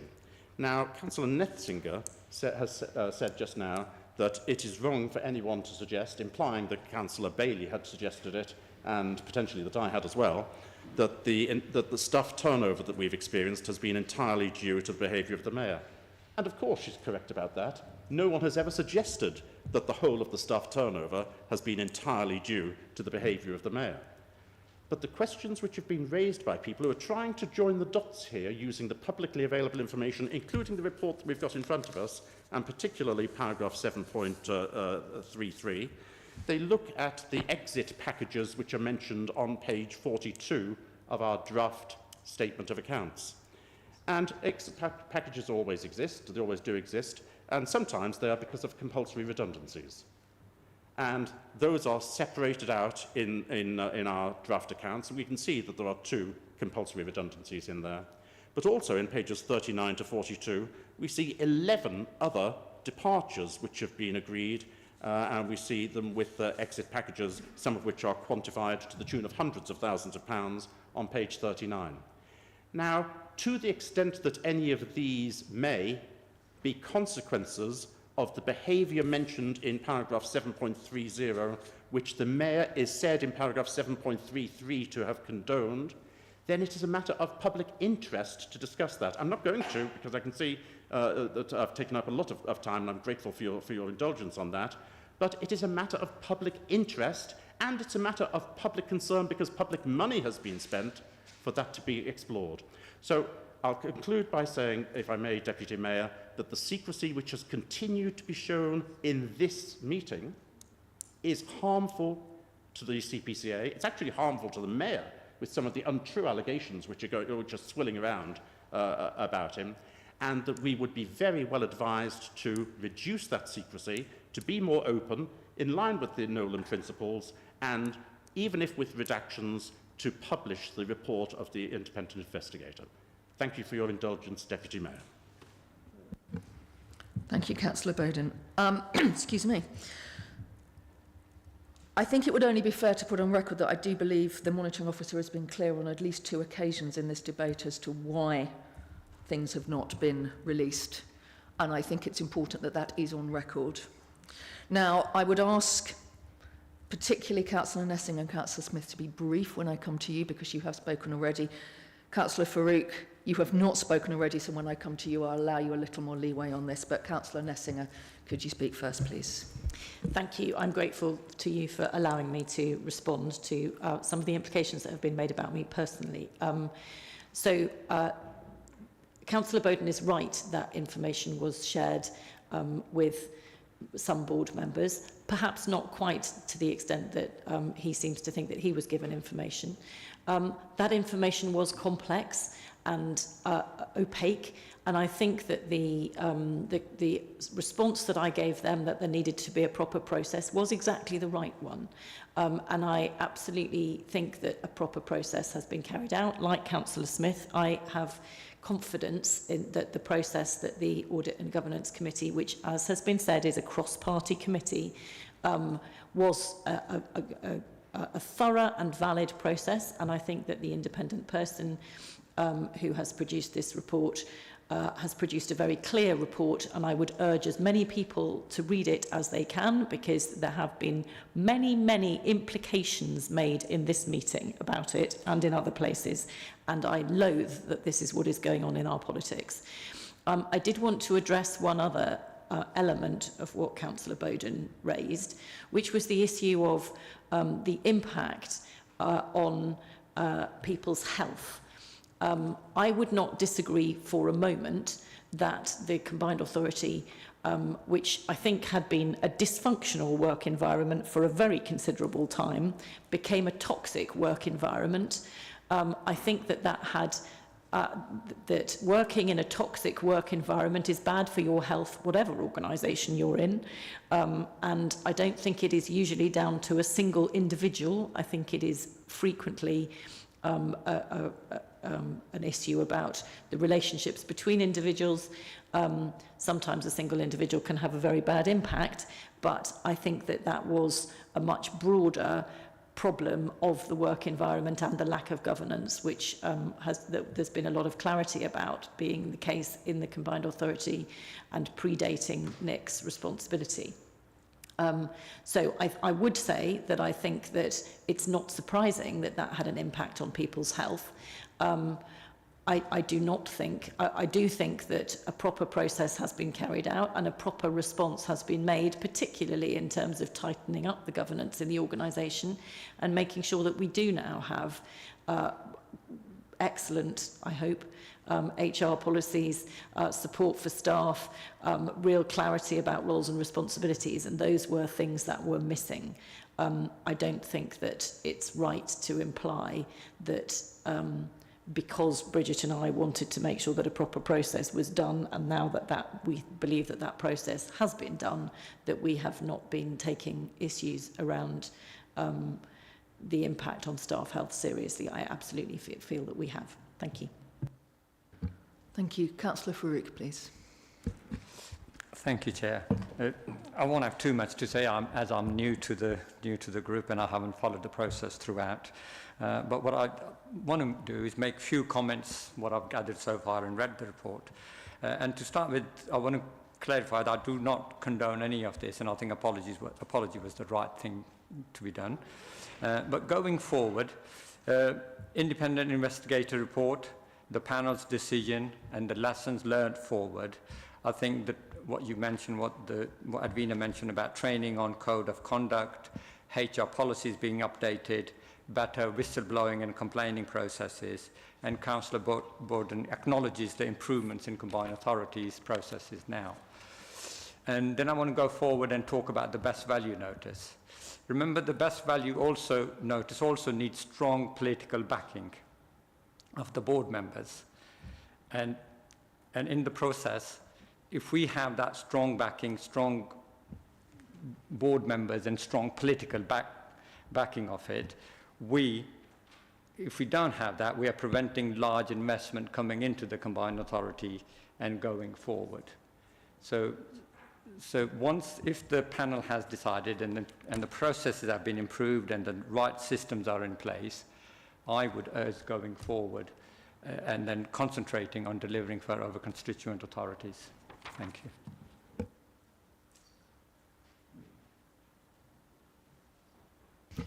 Councillor Smith. Thank you. Just a small point. I just want to refer to some of the things that Councillor Bowden said prior to you interjecting, where he potentially referenced staff and members of the public by association with the staff. I'd like to just publicly dissociate myself from those comments, because I think Edwina made it very clear that continuing that posed a risk to this board. So, yeah, I would be dissociated from it, please. Al. Thank you. Obviously, a topic where, as a representative speaking on behalf of the business board, we do not have a view or express any view in terms of the process, the outcome, or the appropriateness of the outcome. And that is intentional, because our role is to provide business and economic guidance. One thing I think is really important to share, and was alluded to by Councillor Farouk, is that we identify one of the limits or barriers to our expansion and access to economic growth being fundamentally down to the perception of the processes and governance that sits at the combined authority with central government, and that limits across all of the distinct entities within the combined authority. I understand there is a desire for challenge. I wear a business hat and say we have a legal structure where governance and external scrutiny is done by a committee. It would be laughable if a committee that is responsible for governance and oversight drew a conclusion that the combined authority board could then change, because there wouldn't be then governance. It would be open to self-review. However, whatever the merits or the challenge, I do believe we are becoming complicit in the process by delaying the point where we have consistent credibility as a business board, as an economic board, to go to government and bid for strategic opportunities, if we don't think about expediency in the process. Again, I want to be clear, we do not draw any conclusion on the merits or outcomes, but I believe that the timeline of this process already, and any extension, is counterproductive to us moving forward in a positive way. Councillor Bowden, very briefly, please. It's a new point, because it hadn't been raised until Councillor Farouk and Mr Kingsley both mentioned it. A mention has been made of receiving money from central government as a result of the way in which we are perceived by central government. And I, for one, cannot morally trample on the corpses of the victims by saying we should ignore them, we should let all of this go by, and we should just do that because we need to look good for government, to get money from government. That is such a poor moral position to be in that I can't associate myself with it. Councillor Farouk. We started the conversation at the very offset saying we do not condone this behaviour. So it's very wrong of Mr Bowden to imply that we are more trying to get investment and not worry about the individual incidences. Thank you. I think that's an important clarification, and I would remind everybody of the language we use matters. It really does. This has been a long conversation, and I have deliberately wanted to give everyone the chance to have their say. We do have the, excuse me, the matter to discuss of Councillor Bailey's suggestion of an amendment to the recommendations. Is that correct? Is that the way you're wording it, Councillor Bailey, as an amendment or an addition? I believe the process that we need to follow is that Councillor Bailey needs to formally move that before we get legal advice as to the appropriateness of that. So you formally moved that. Do we have a formal seconder? Councillor Bowden is seconding that. Can you remind us? Point of clarification, please. I'm sorry, Chair. Councillor Bowden wasn't present in the chamber the whole time. Is he able to second it when he was absent from the chamber for a couple of periods? Clarification, he is, yes. Councillor Bailey, could you repeat for the record what you are proposing so that we have that in front of us now as we hear the advice upon it? So I formally propose that the independent investigators' report be made public with appropriate redactions. Edwina, can you give us legal advice on that, please? Thank you, Chair. The Constitution at 5.15.3 says that a motion must not be illegal, improper, defamatory, frivolous or offensive, including if it makes unfair claims about members of combined authority or constituent council staff, or substantially the same as a motion which has been put at a meeting of the combined authority in the past year, has made a final decision. I think I've said it a few times here, the decision is final. It's not proper governance for the board to seek to overturn the decision of a committee that was set up by statute for the purpose of looking after members' ethics. I've explained that there needs to be a legal separation between audit and governance and the board. It's similar to overview and scrutiny.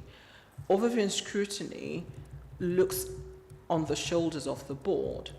Overview and scrutiny cannot, and this is why it was said at the last overview and scrutiny meeting, they cannot scrutinize a non-executive decision because that's not what they're set up to do. So my view as the monitoring officer is that it's an improper motion because of the reasons that I have given.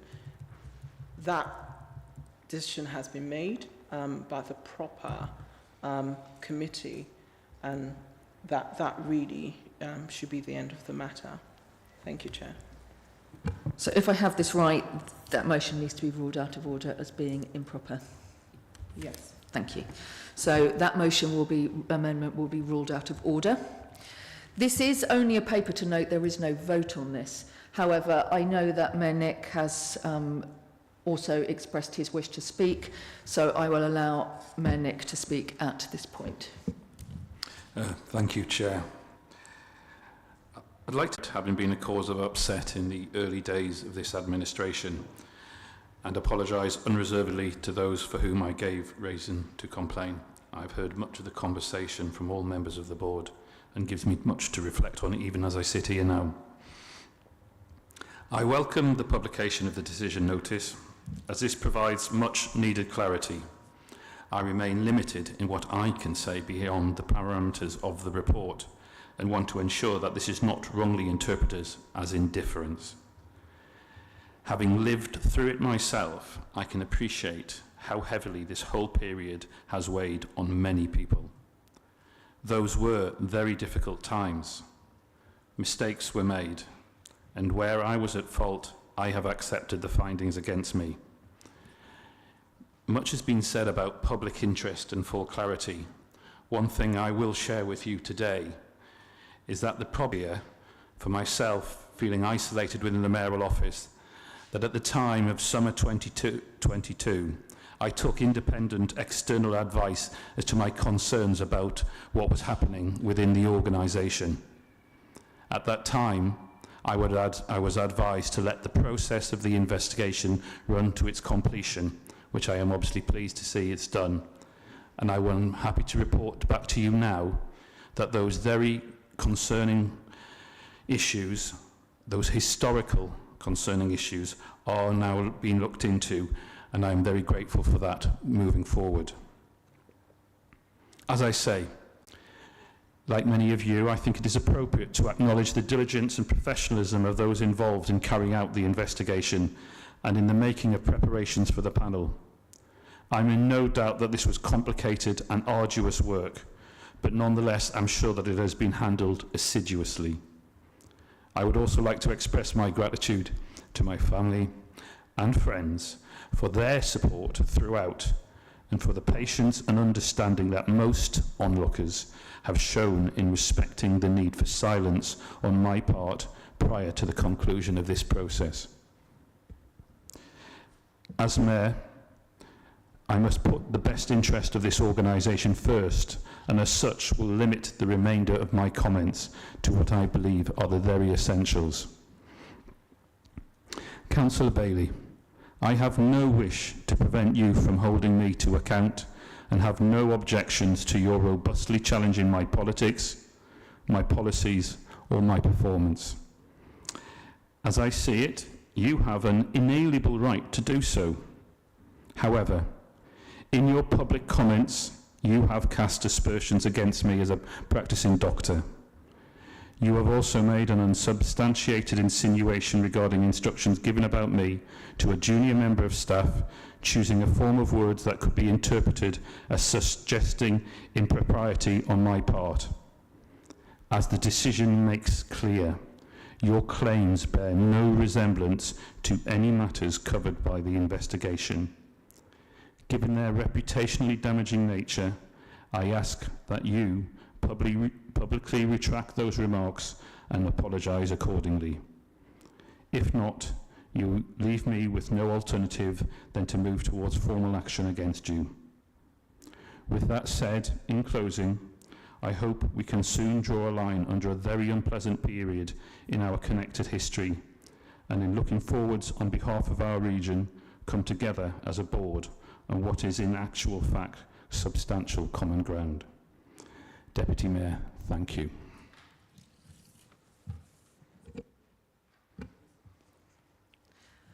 Just a moment.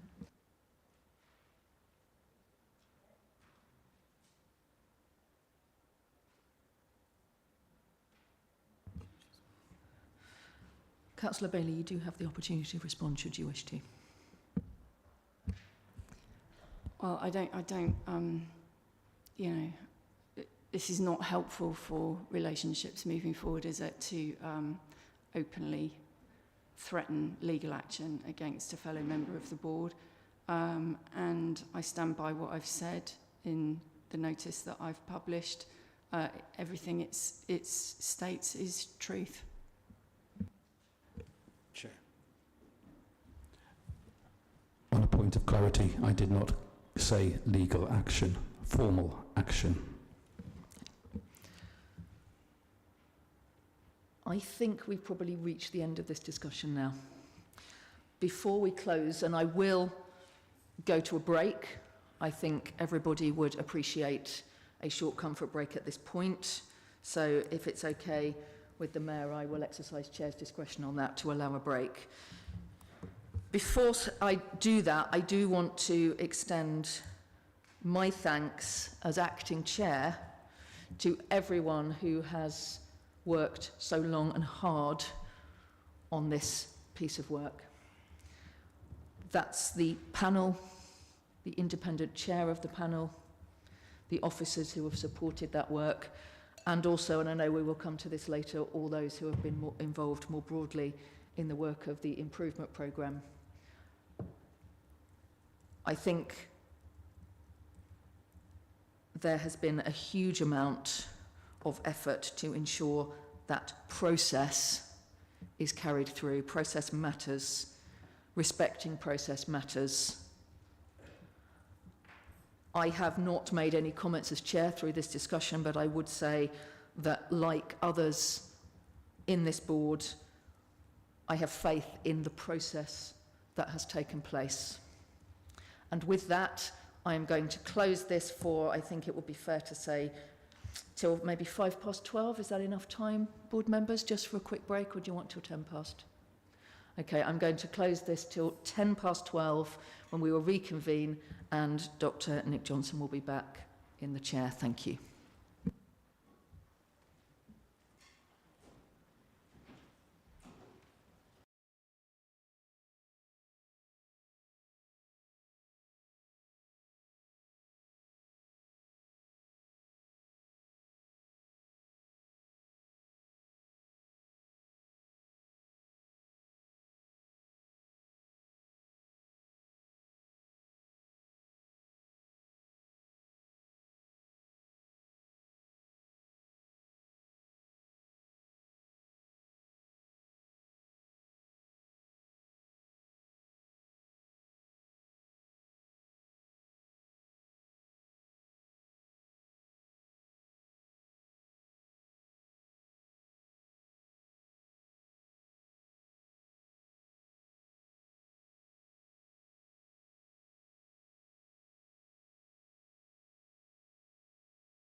Thank you for those coming back. So item 14 is where we first now... Oh, sorry, I should say Councillor Anna Bailey, as mentioned, she is left the meeting now, and Anna is not here, my deputy. Can we start? Can we just crack on? Okay, I'm going to move on. So item 14 is the draft 24 to 25 corporate strategy and budget and medium-term financial plan 2024 to 2028. Nick Bell, the Executive Director for Resources and Performance, will introduce the report. Nick, thank you.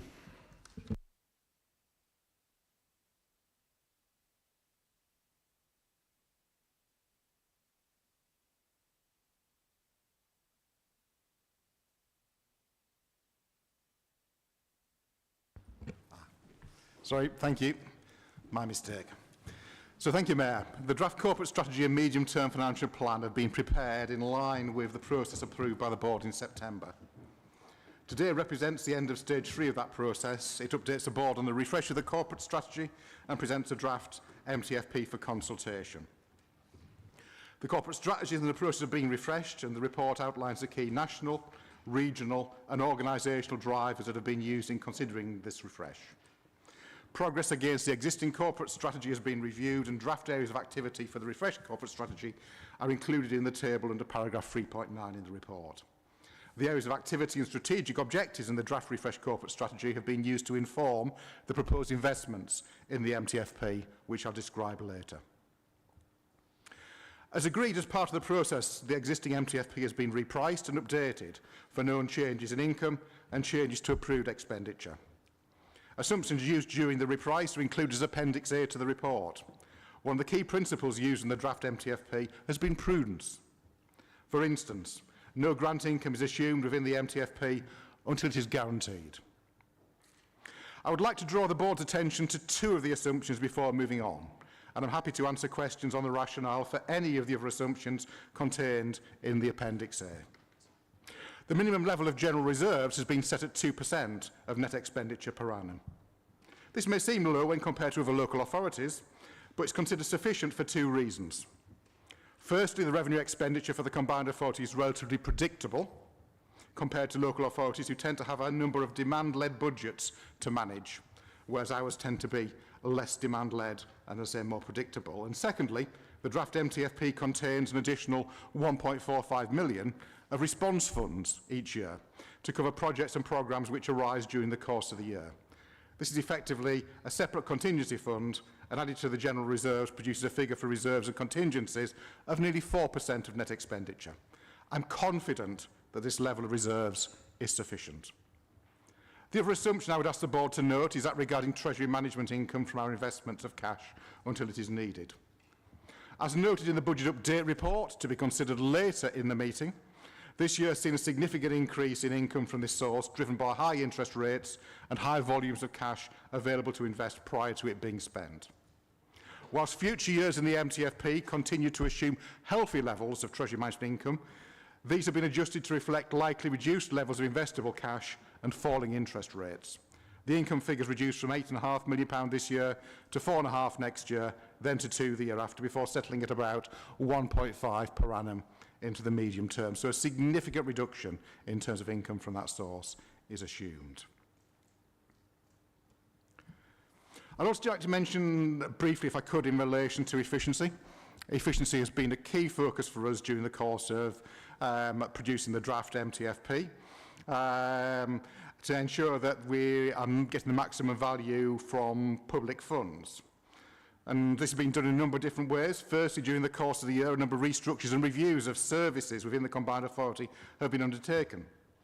These have helped to reduce the reliance on relatively expensive interim staff in a number of areas and to free up resources for investment in other functions approved by the board. For instance, the additional costs of the new procurement team, which was approved by the board in July and September this year, have been met from within existing resources owing to that focus on efficiency. Secondly, current projects and programmes contained within the MTFP have been examined and challenged during the course of the year, which has been reported to the board as part of their regular budget update reports.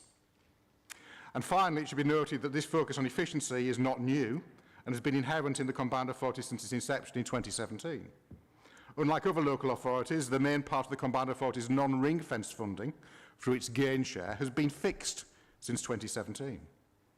At £8 million per annum for revenue and £12 million per annum for capital, inflation has seen price rises by almost 40% since April 2017, when the Combined Authority was first established and had its £8 million of revenue and £12 million of capital given at that stage per year.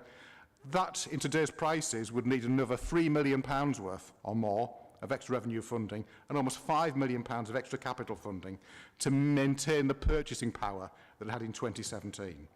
That in itself means that there's had to be, and will continue to be in the future, a really clear focus on efficiency as part of the MTFP.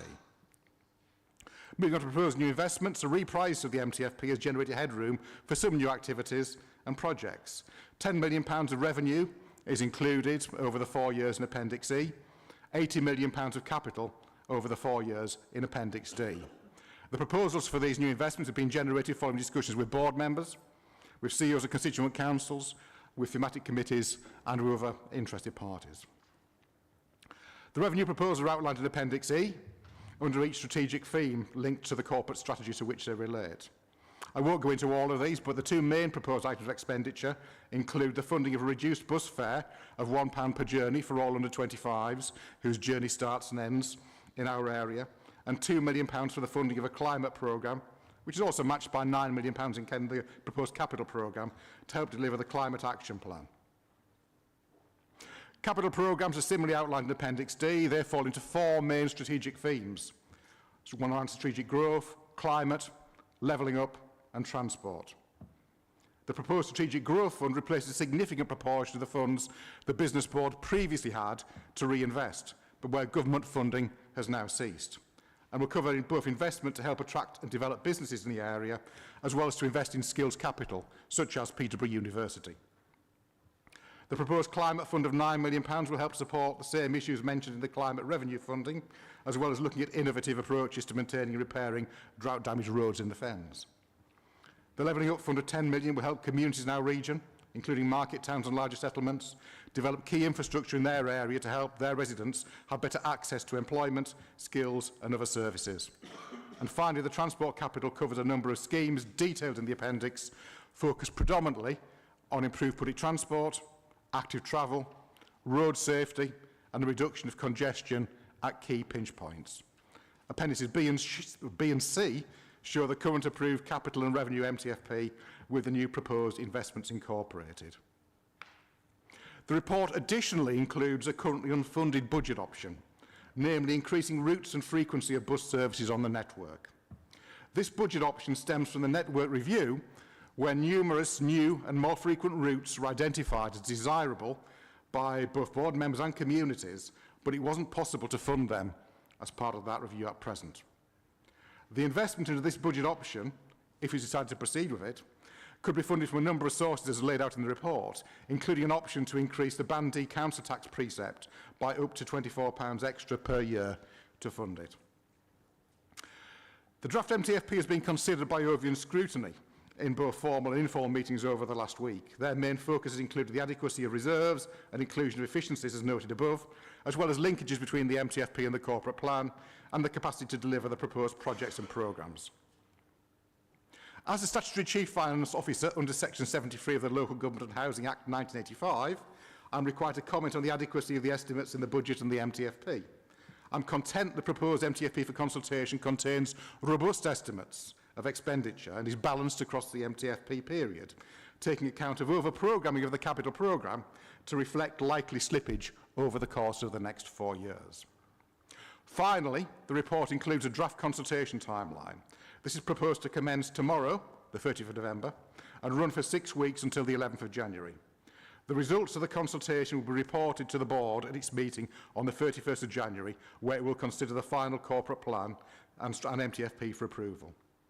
I will ensure that any board member who requires further information has access to me and my deputy, Rob Emery, during this period. And if any board member wishes to propose an amendment to the budget for the 31st of January, this will need to be with me by the 17th of January at the latest to enable me to provide a considered Section 73 judgment on the proposal. Thank you, Mayor. Happy to take questions. Thank you, Nick. Well, just for accuracy first, the report was published with the lead member stated as Councillor Murphy, when this actually comes under my responsibilities. So with that in mind, I am going to be moving the recommendations myself from the chair, and I'll need a seconder before we open up the debate. Are you happy to second, Councillor Smith? Before we move on, I just want to say thank you, Nick, and to the whole team. This, in my mind, is a very impressive document. I am mindful there are proposals, as it is a draft in here, that some people will like a lot, and there maybe are proposals that people will think are more challenging. I am also conscious that we have a long meeting planned. So if people want to talk about it, but just to remind people that this is currently the idea of a draft budget. We're not actually committing to the budget until the end of January, and we really just want to move forward with the idea of getting a proper consultation, listening to the public of Cambridge and Peterborough. With that in mind, I can open up for a discussion on this paper.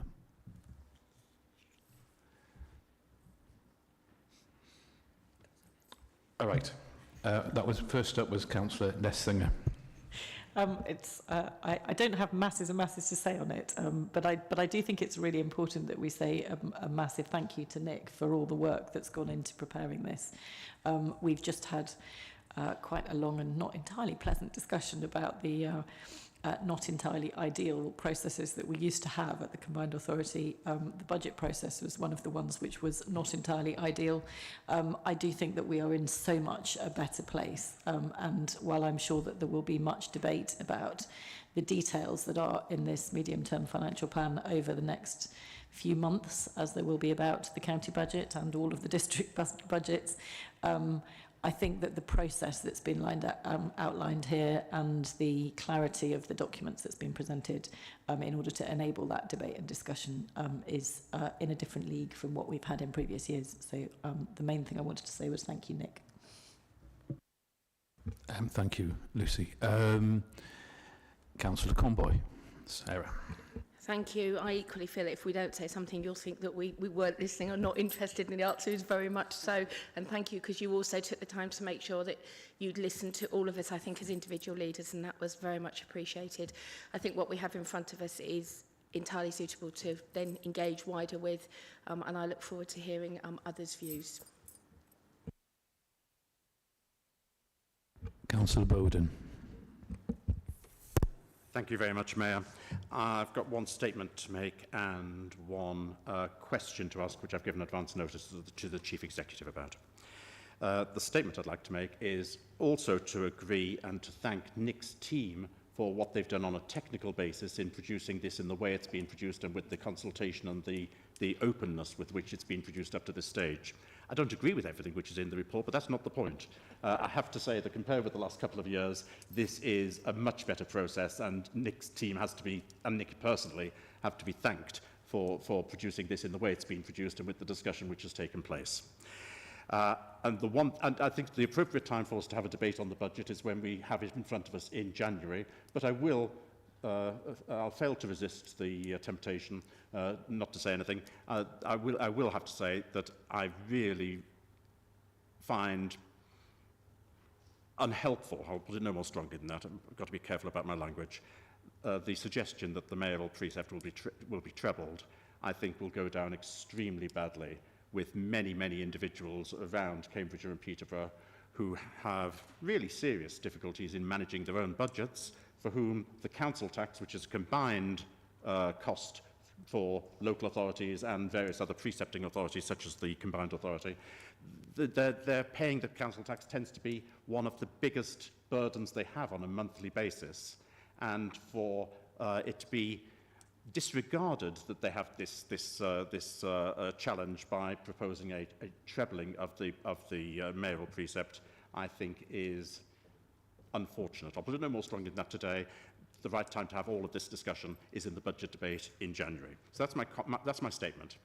And my request to the Chief Executive is, and this follows what I have said in previous years as well, and I'm sorry not to see this in paragraph 7.1 of the report, but it has been announced, and in fact, Mayor, you have yourself made a statement, which is on the Combined Authorities website, about the start of consultation tomorrow. But yet again, no facility has been made for those individuals who aren't capable of accessing the consultation online.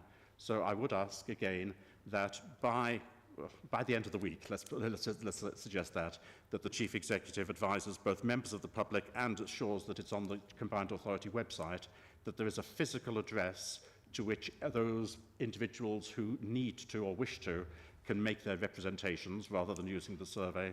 And for those who'd rather send their comments in by email rather than filling in the survey, that they be given an email address to send that into, and that those comments which are made either physically or by email are given the same weight as those which are done by the survey. And I have made that request. I've given advance notice to the Chief Executive for that request. Thank you, Mayor, and thank you, Councillor Bowden, for giving me awareness of that, and I've actually already picked that up. So we will absolutely confirm an email address and postal address, and we'll also see whether we can get some paper copies of the consultation that we could put into your various customer points across all of Cambridge and Peterborough as well, because we want to make sure we reach out to as many people as possible for the coming weeks up until January. I'm very grateful, Mayor, to the Chief Executive for that. Al, from the Business Board. Thank you. I should probably start, I'm sure many will appreciate that the Business Board members have not had an opportunity to review yet, and I would expect in the coming weeks we'll then be able to provide some feedback, particularly perhaps on some of the nuance around capital allocations, but that's one to discuss. What I did want to raise was firstly the opportunity that was extended to me to meet with the team in advance and review the workings and draft budget for the MTFP, and also that conversations I had, it was constructive and feedback was taken on board. And I think particularly when we look about economic output across the region, it's pleasing to see that we do have an incremental set of ambition on some of our investment lines. So I think there's some positivity around there, but I just want to put on the radar, I'm sure other Business Board members will have different questions that will be coming your way, Nick, in the weeks ahead. Thank you. Councillor Bridget-Smith. Thank you, Mayor. So I support the positive comments and the thanks for this work. It's exactly the way we should be going. Again, I wasn't going to bring up the mayoral precept, but Councillor Bowden has, so I will respond to that. And no doubt we'll go through it all again in January. So I had a long debate with my own group at South Cambridgeshire about this. And, you know, this money, it appears, and I'm asking, my question is about, you know, clarification of that. It appears this is money for buses. And we've already had a speaker here this morning, you know, lamenting the fact that bus services are only going one way. I think there was an article in the paper this week saying over the last 10 years they you know, I think it was 50% cuts across the whole of the UK in bus services. So the view of my own group is that, you know, this is an appropriate use of a mayoral precept, and it helps us address the problems that are affecting us all. If there was any detail on this stage about, you know, that I can give back to South Cambridgeshire district councillors about, you know, kind of what's in it for them, they'd be interested to know. Councillor Bowden sort of referenced the cost of living crisis. So, you know, the reality is that people on the lowest incomes don't pay council tax because they get council tax relief. And actually, there is scope within some of the councils in this partnership to perhaps go a stage further. My colleague next door to me offers a 100% discount. We in South Cambs offer a 100% discount. Fenland only offers 80%, I believe. East Cambridgeshire offer 91.5% discount. So, you know, I think we have to make sure that we as partner councils are all doing our utmost to support our residents through this cost of living crisis, which isn't going away anytime soon. But as I say, the view of the South Cambridgeshire administration is that this is the right and proper use of a mayoral precept, and we look forward to seeing some more buses and seeing our young people. The issue of subsidies for young people actually really resonated with my group. They've recently done a task and finish group on the needs of young people, and it ticked one of those boxes. So thank you. Glad to hear you approve of the proposal for mayor's fares. That's very good to hear. Councillor Mohammed Farouk. Thank you, Chair. And Nick, thank you for great MTF has great work on that one. And I'm particularly sportive of it on the capital budget of side, where A16 you talk about Norwood and accommodating the development of further 3,000 homes there by investing 6.5 million, and then also further road infrastructure improvements, active travel, decarbonisation of the area, which is a great news for us. Precept. I agree with you, Bridget, but I also agree with Councillor Borden that it will be difficult for residents to swallow. However, if we make specific cases for what each authority is going to get and what particular things, and we summarise that into more local area-based, I think it will really sell well. But I would be happy to support it because that's the next way forward for public transport. John from the Integrated Care Board. Thank you, Mayor, and thank you to Nick again, as others have said, for a really clear exposition of all of this, and I would support it, of course, going forward for consultation. As others have said, the time for detailed debate on some of that may well be after the consultation, and I accept that clearly elected members are going to have a particular view about the balance between the financial impact on households versus service improvements. I'd simply make two observations about things as they stand. The subsidy for under 25s in terms of fares I think is very positive, particularly in terms of our wider ambitions within the joint Health and Wellbeing Board and Integrated Care Partnership, and our focus on children and young people in particular. So I think that is something we would welcome. And secondly, in terms of bus improvements more broadly, not with necessarily the specifics in mind at this point, very important in terms of, I think, both access to health facilities, not just established facilities, but emerging ones such as CDCs, and of course our work on trying to combat health inequalities. And I know that conversations have been going on between combined authority officers and those at the Integrated Care Board to try and make sure that we align that as much as we can, and I'm grateful to officers here for that and would support it. Thank you, Mayor.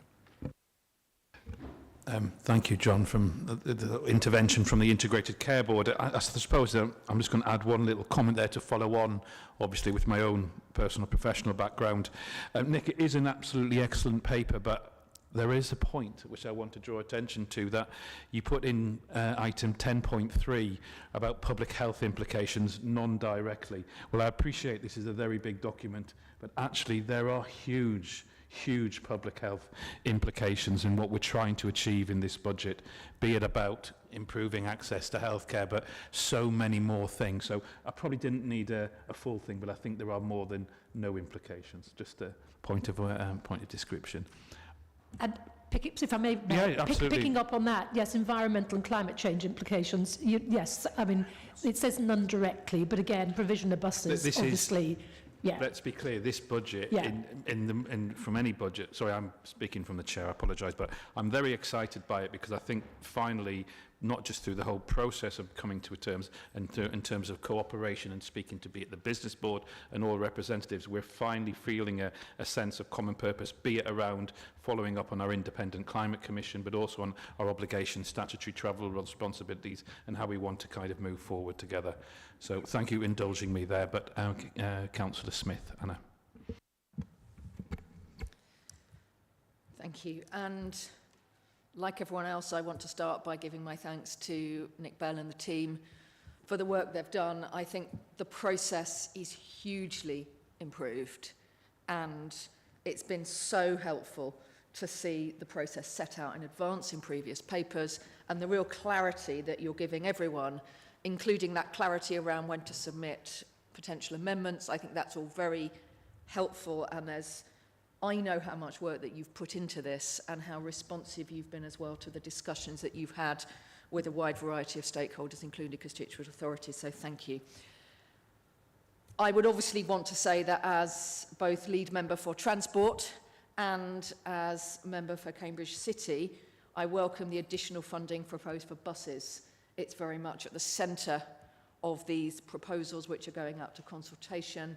And I think we all know how absolutely vital public transport is to our region, particularly in dealing with the cost of living crisis that so many people are facing. So many people are put in a position where they're having to spend a large amount of money on private transport because good quality public transport is not available.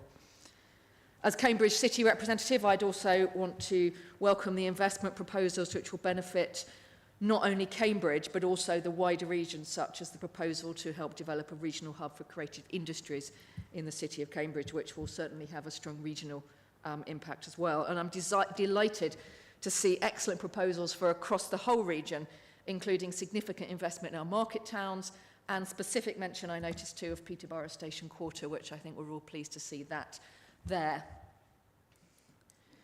With the precept, I think it is important to point out that all that is being asked in these papers is to go out to consultation at this time.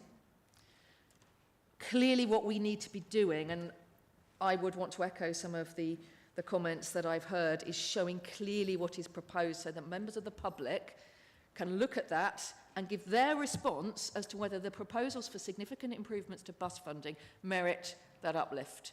And I welcome the fact that we are looking for a good period of consultation there so that people really can look at the proposals in place, because what I am very aware of is these have not been plucked out of thin air.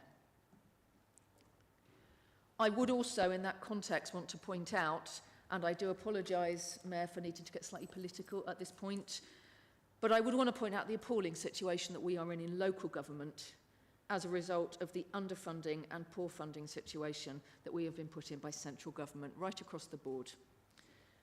One of the impacts of that is that the transport levy from Cambridgeshire County Council and Peterborough City Council will increase by 2%. That could increase by a lot more, but we are aware as a combined authority board of the significant pressures that are going on both Cambridgeshire County Council and Peterborough City Council if that transport levy was to be raised any further.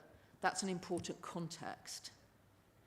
The combined authority itself is, I believe it's something like £14.5 million in real terms down on what it would have been if there had been inflation uplift year on year in the core grant. We are all in a really difficult situation with local government funding. And I think it is important to remember that when we are looking at how we can raise money for essential and important services. That context must not be forgotten.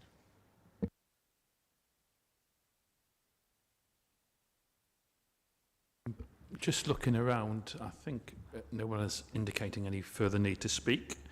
Well, thank you. As I say, as I said at the start, this is obviously a decision about a draft budget. So having had opportunity to discuss, I'm going to note that recommendation A is just to note, but we're moving on to recommendation B, requires a 2/3 majority to approve the draft budget. So we will move to the vote on recommendation B. Those in favour? Oh, sorry, I've got a second already. Sorry, sir. Those in favour? Those against? And those abstaining? One abstention. And recommendation C requires a simple majority. So this is moving to about the timetable for consultation. Those in favour? Those against? Right, so it's unanimous. Okay. Thank you for that. I'm going to propose one final step before lunch, which is the taking the recommendations from the Transport and Infrastructure Committee.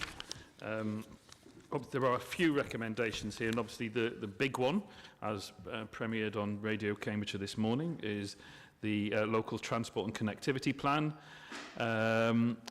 For the record, so I'll just go to this. Now, these have already been debated in detail in this very room and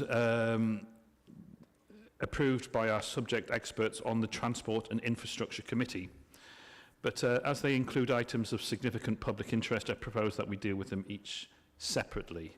So the first item is the local transport and connectivity plan.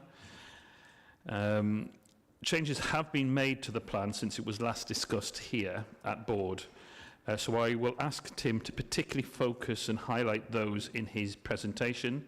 And of course, moving on, we'll ask you, the board members, to focus the subsequent discussion on that, as the substantive report has already been debated at length previously, where people had a lot of opportunity to make their points known at that time.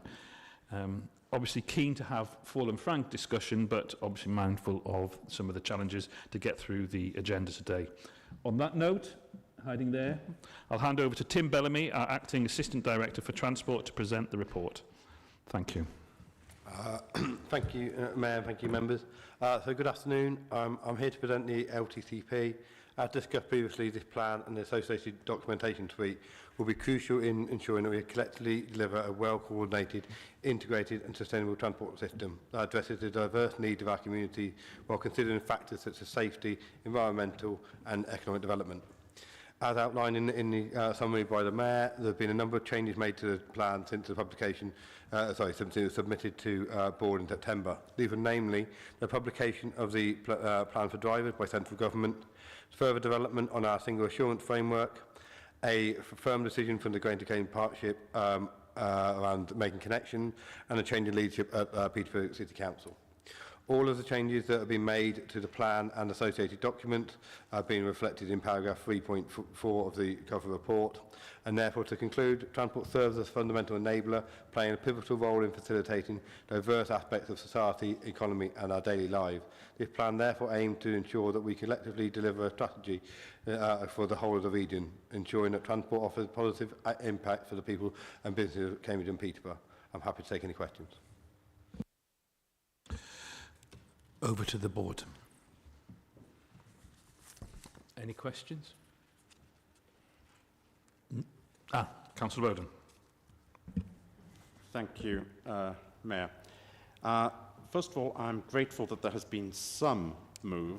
It hasn't been a great one, but some move since we first started discussing this the best part of a year ago, on increasing the mention of the strategic opportunities that we have in the medium to longer term, so far as the LTCP is concerned. I think we could and should have done far more. We can do far more in the future, but I believe that we are missing something if we are failing to consider in advance the substantial improvements, substantial changes that there may be over the course of the next few years, let alone few decades, with regard to driverless vehicles, delivery drones, intelligent roads, and similar technological changes. And I believe that there is an opportunity for us in the future. Just because we haven't gone very far in this report doesn't mean to say we can't go further in future. But there's a real opportunity for this combined authority, and I think there's a duty upon this combined authority to look at those strategic possibilities for the future and to make plans for them accordingly. For example, I'm concerned that the possibilities on intelligent roads should be being built in now to some of the suggestions which are made in terms of our road structure, where we can manage to future-proof some of the designs of things which are happening now with the intention of being able to utilise the opportunities that we've got in the future.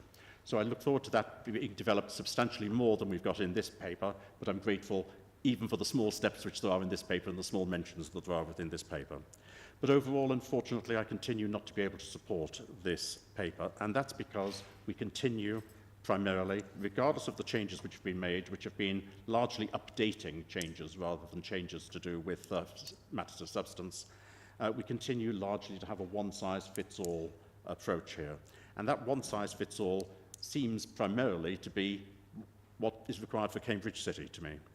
Now, I've said before, and I'm not going to repeat, that I don't believe that that's appropriate for us, but as long as we have a report in here which basically does have that one-size-fits-all approach in terms of car disappearance, road charging, road priority reassignment, and all the other narrative which is in there, I can't help but feel that we continue primarily to have a continuation of the war on motorists, which we've talked about before in this chamber, and which I don't believe is appropriate, especially in those areas which are more rural within our community. What the position may be in 10, 15, 20 years' time may be very different, and that's where we come back to the strategic side. But in terms of what is being suggested here, it really is inappropriate for the people of Fenland and maybe some other areas. And the one saving grace in all of this is that this programme is, much of it is largely unfunded. And that's just fortunate because it means that however bad it may be, it won't be implemented. I note you used the phrase there, the war on motorists. I've always said that it would be nice if you also included the statement, a revolution for improved public transport. Over to you, Al. Thank you. The last time we discussed this topic, had already sent a letter to you, Nick, on behalf of business board members that looked at this in the round, both in terms of transport and connectivity across the region, but also recognised it was a framework that provided a direction, region by region potentially, that would spark research and opportunity to come up with projects that were specific to what is an ever-moving landscape. I don't agree, actually, that this would be an effective plan if it had forward thinking, trying to guess what we needed over the next 10 years, that this is really a catalyst for going away and triggering the research on an ongoing basis as different opportunities come along. Ironically, and I respect different regions will have a different focus perhaps on their key priorities, one of the things that appealed to the business board was this absolutely is not one size fits all, because it is entirely flexible and nuanced to each region and each council how they may choose to or not utilise any of the opportunities or recommendations that are included within it. And so I think in that context, it's kind of misleading to suggest that this is somehow fixed. It's actually a starting point. And the more prescriptive it becomes, I would totally support, and the business board view was it would be less of a fit for everybody. So that flexibility is key. I continue to believe that sometimes we talk about the transport or the key features, whether it's cars or buses, but we forget how this plan also links up with connectivity in the broader ecosystem. So from a business board perspective, we're key to see that move because it underlies a number of other strategies we want to help develop. Thank you. Thank you. I'm going to Mohammed Farouk. Thank you, Chair.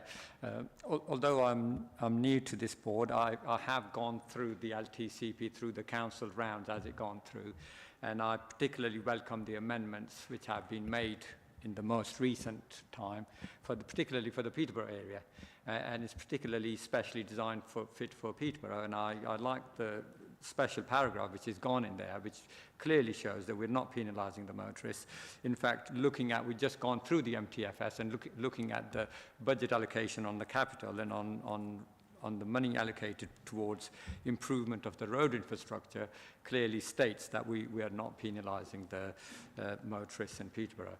I particularly like the paragraph which I'll read out. It's only a small paragraph which says, "It is recognised that Peterborough City Council are the highways authority for Peterborough, and as such measures documented within the overarching LTCP, including schemes such as travel demand management measures or 20-minute neighbourhoods, can only be implemented by them." So by Peterborough City Council. It is also recognised that Peterborough City Council have the power of veto on the implementation of any transport-related schemes within Peterborough. So it clearly states in this LTCP that we are in charge of our own destiny. We are in charge of how and what transport policies we run through this City Council. So with that amendment, I'm happy on that. But just before I finish off, I've got a couple of observations which was sent to me by one of the councillors who's sitting at the back, so it'd be rude of me not to read them. I'll just read the headline. The Peterborough section of the LTCP rightly mentions the poor frequency of evening bus services in Peterborough, hourly on most routes. So again, you're looking into that, that's great. The Peterborough section of LTCP also mentions poor rail connectivity with some surrounding areas, e.g. Ipswich, which is only 2 hours. But our connectivity to Northamptonshire is none or nothing. So that's something to be looked at over the next 5-10 years. That's probably that. While the main emphasis on the rail link, rail improvements, is on enhancement of existing Peterborough rail station, it is good that the transport plan also mentions possibly having smaller stations within Peterborough, perhaps one towards the Warrington and another one towards Hampton side. So we really welcome that. And connecting the whole of Peterborough with the rest of Cambridge connectivity is also crucial for us because, as you know, the GDP in Cambridge is considerably higher to Peterborough. And if we have excellent connectivity between the two locations, then that GDP will dissipate towards Peterborough, and then the whole lower end of the society can come onto the level playing field with them. There's also a welcome reference to the transport plan in exploring options for park and ride in Peterborough. That's something would be very welcomed, and for use of the River Nene as a transport corridor. That's also a very welcome mention in there. The Cabinet received a working group recommendation for a new local cycling and walking infrastructure. And I know you have some money there for active travel, but that's something we are now trying to go forward with. And once we are able to implement, we will be looking for your funding. But overall, we are very supportive of it. Thank you. Thank you, Mohammed. And on a personal note, it's really good to have a leader from Peterborough City Council actually speaking on behalf of his local community, representing what is, reflecting what's required and being willing to kind of speak to this item. Councillor Bridget Smith. Thank you very much indeed. I like what you said about design for people. That's where the heart of this should be. So, I mean, it's a tragedy this wasn't adopted in September. It's a disgrace, but better late than never, because it allows us to get on with delivering our core function, and it was a crying shame that was impeded. I'm going to agree with Councillor Bowden, which might surprise you, about this being future-proofed. But actually, where I have to disagree with Councillor Bowden is that, it's perfectly obvious that regardless of the colour of a future government, road charging in some shape or form is coming, because there simply is no other substantial revenue stream to pay for the public transport that we hear time and time again, is wanted by our residents. And if we're really to embrace the threat of climate change, that it's incumbent on us to deliver. So by keeping in road charging in its loosest sense, actually we're doing exactly that. We are future-proofing this document. And so I obviously lead on the environment for you. We've got to stop talking about war on motorists. We've got to start talking about war on climate change. And actually, there is potential here for this to be a weapon in our arsenal in our war on climate change. And the future is not all about the car. And yes, it is really challenging in places like Fenland and in South Cambridgeshire, where public transport is lamentable. But if we're not really determined to put it right, we're never going to make a difference. Really interesting to hear, there's now a vision for Peterborough that is people-focused. I was in Milton Keynes, as was the mayor, last Friday, and we heard about their really impressive integrated public transport system there, which was very much about Milton Keynes. But that sort of model, I'm sure you're aware of it, can easily be rolled out on a wider geography. Lovely mixture of autonomous vehicles, of robots, of demand-responsive transport linking into transport hubs and so on. So there's some really good practice out there for us to model ourselves on. We don't have to be reinventing our wheel, albeit maybe not a car wheel. Thank you very much. Councillor Comboy, I think you wanted to speak. Thank you, Mr. Mayor. Councillor Bowden, you know that you and I have talked on many occasions about rural transport and the challenges, and I know that officers are listening because I'm seeing that coming back to us in the conversations we're having back in our own authority.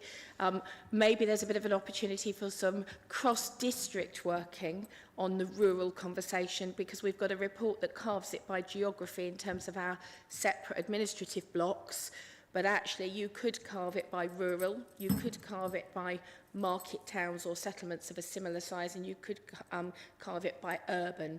And maybe there's a bit of an opportunity for a number of us to come together to talk around those particular themes where we've got particular interest, because I think we've got lots of really good ideas. We do have communities that struggle, and I think we will always probably have a challenge of having the level of public transport that we would aspire to have and would need to have to serve our smallest hamlets and our tiniest settlements, and there is something around thinking a little more laterally. So I would welcome that. I'm seeing that already coming back from officers, and thank you very much, and that's being commented on in my own authority, but I'm certainly up for working with Councillor Bowden and others who've got a similar geography in terms of size of settlement and the geographic challenges. And maybe that's a new way of us working across the group and across the chamber.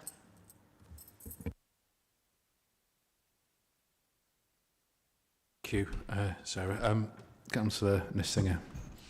Thank you. Like Councillor Smith, I wish we had passed this in September. I actually wish we'd passed it before that. There's an enormous amount of work that has gone into it, and particularly the local basis of it. It would have been nice to get that in place some time ago. I think there's also been a great deal of somewhat unhelpful hot air around some of the elements of it.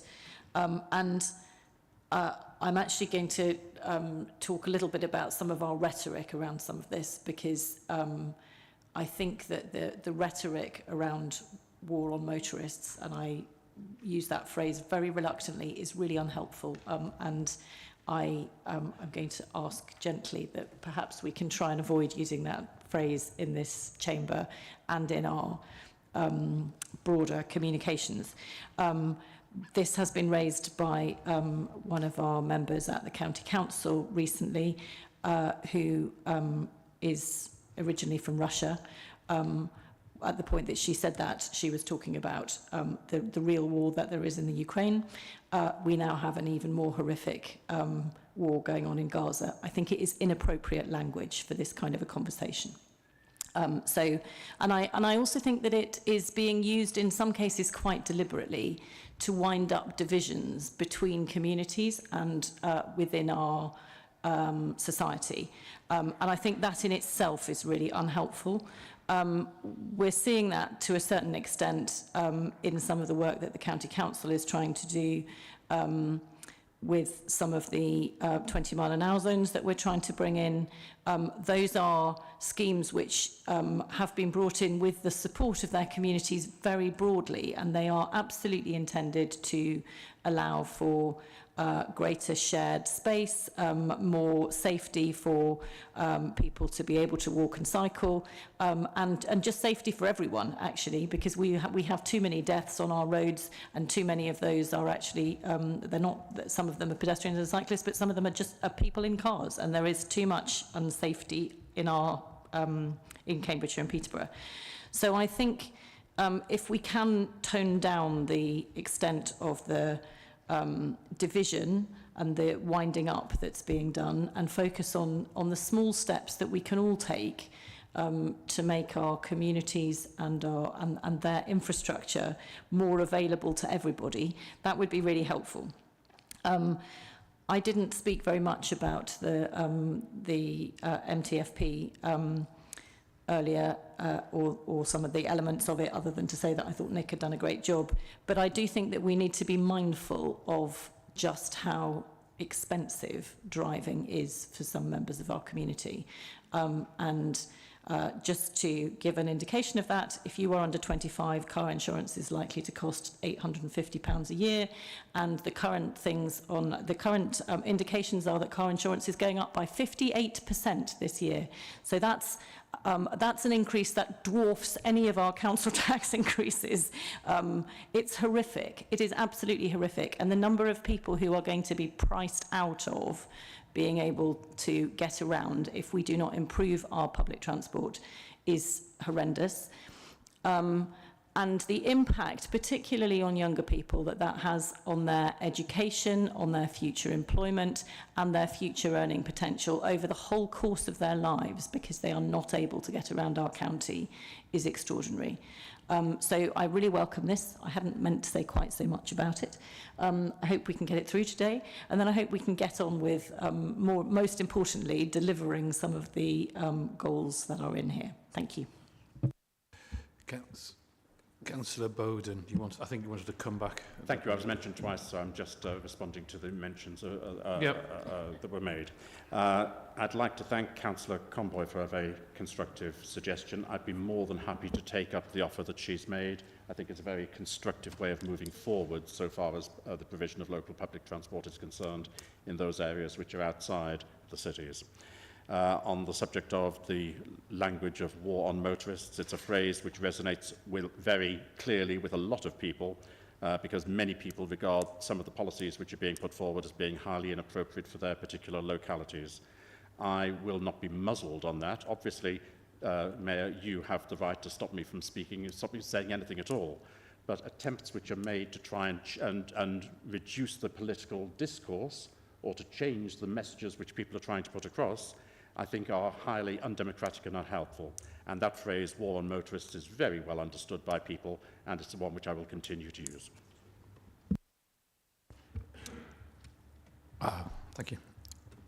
Councillor Smith, as our lead member for Transport, would welcome your comments. Thank you. So I will be relatively brief because I have spoken on this at length in other contexts. But first of all, I would absolutely endorse what Councillor Nessinger has said. I think all of us, whether in this chamber or out of it, need to be able to speak and engage with nuance on this topic. To give another example, and it's not one that has been raised in this room, so I'm not making any specific comment here, but for example, ensuring that a child can walk to school or an elderly person can get to the shops is not an attempt to lock people into their communities, and too often you look on social media, that's exactly the kind of thing that gets claimed, and I think it's very important, the onus is on all of us here to encourage the nuance of debate that goes within a document like this, or we will never get anywhere. I did want to address the issue of whether this is driven by the needs of Cambridge City. I am both lead for Transport and the member for Cambridge City, and I can absolutely assure Councillor Bowden that this has not been designed as a kind of proxy for Cambridge City's opinions getting put across the whole region. This has been based on independent reports and independent strategic analysis. It is something that focuses on the whole region, and I welcome hearing from the chair of the business board his comments around the nuance and the focus on each region there. I know personally that efforts have been made to engage on the whole plan across the whole region, as well as very detailed work that's taken place on the region-specific parts of this report. My thanks to officers for the impressive and very strategic piece of work is on record, but I do want to repeat it now. I'm aware that disappointment was raised by one of the members of Overview and Scrutiny Committee on Monday about the lack of, at this point, of an overall strategy for transport. I believe that member was reassured at the time that the LTCP was being brought to this meeting, and I very much hope that we will be able to pass the LTCP in this meeting today so that we have that strategic overview that we need for this region. Thank you. Can't see any other indication. So, Councillor Anna Smith, as lead member for Transport, are you happy to propose the recommendations in this report? Absolutely. And I need a seconder. I'll take that from Councillor Nessinger.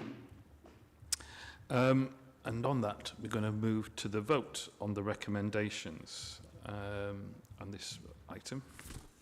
Is that? I can do that. Yeah. Those in favour of the LTCP document as it reads? Those against? So one against. And no abstentions. No abstentions. So that is passed with a majority. Yeah. And I have to make the point, it has to include the membership of County Council and Peterborough City Council for it to stand. So, well done, Tim. Bloody marvellous. Thank you. The proposal now is, as we've gone past 1 o'clock, we've dealt with 3 very substantive items. I'm going to propose that we have a stop now for about 15 minutes till 1:20. I've checked with monitoring officer that we'll just take a slight break here, and then we'll be continuing with the other transport items going forward, and then returning to the agenda. Many thanks to everybody who's stuck with it.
Are we ready? Are we going to go online? We're online now.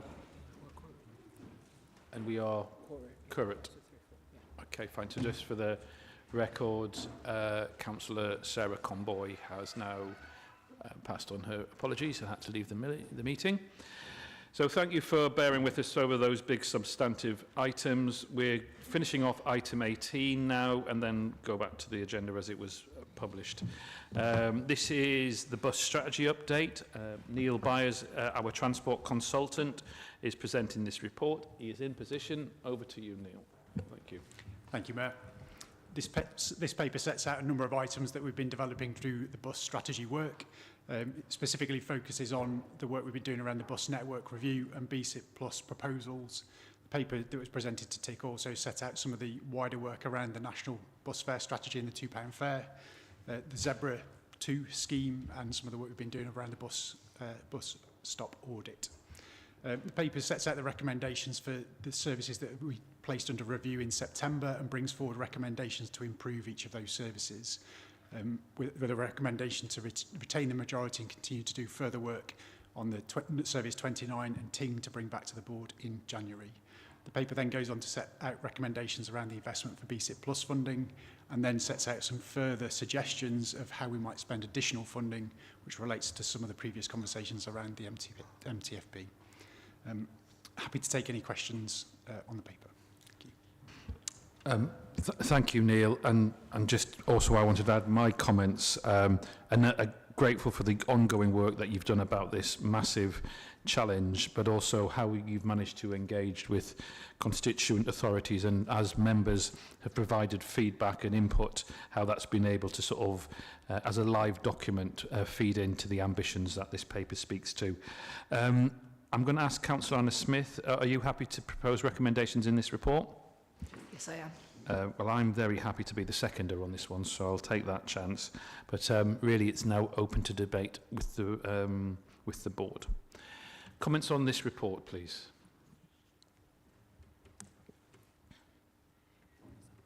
Councillor Bowden.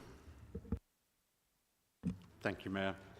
I'm very disappointed with what we have in front of us today, but I'm forced to vote in favour of the proposals we've got because where we are now, they are the only alternatives that we reasonably have in order to move forwards, even just in the short term.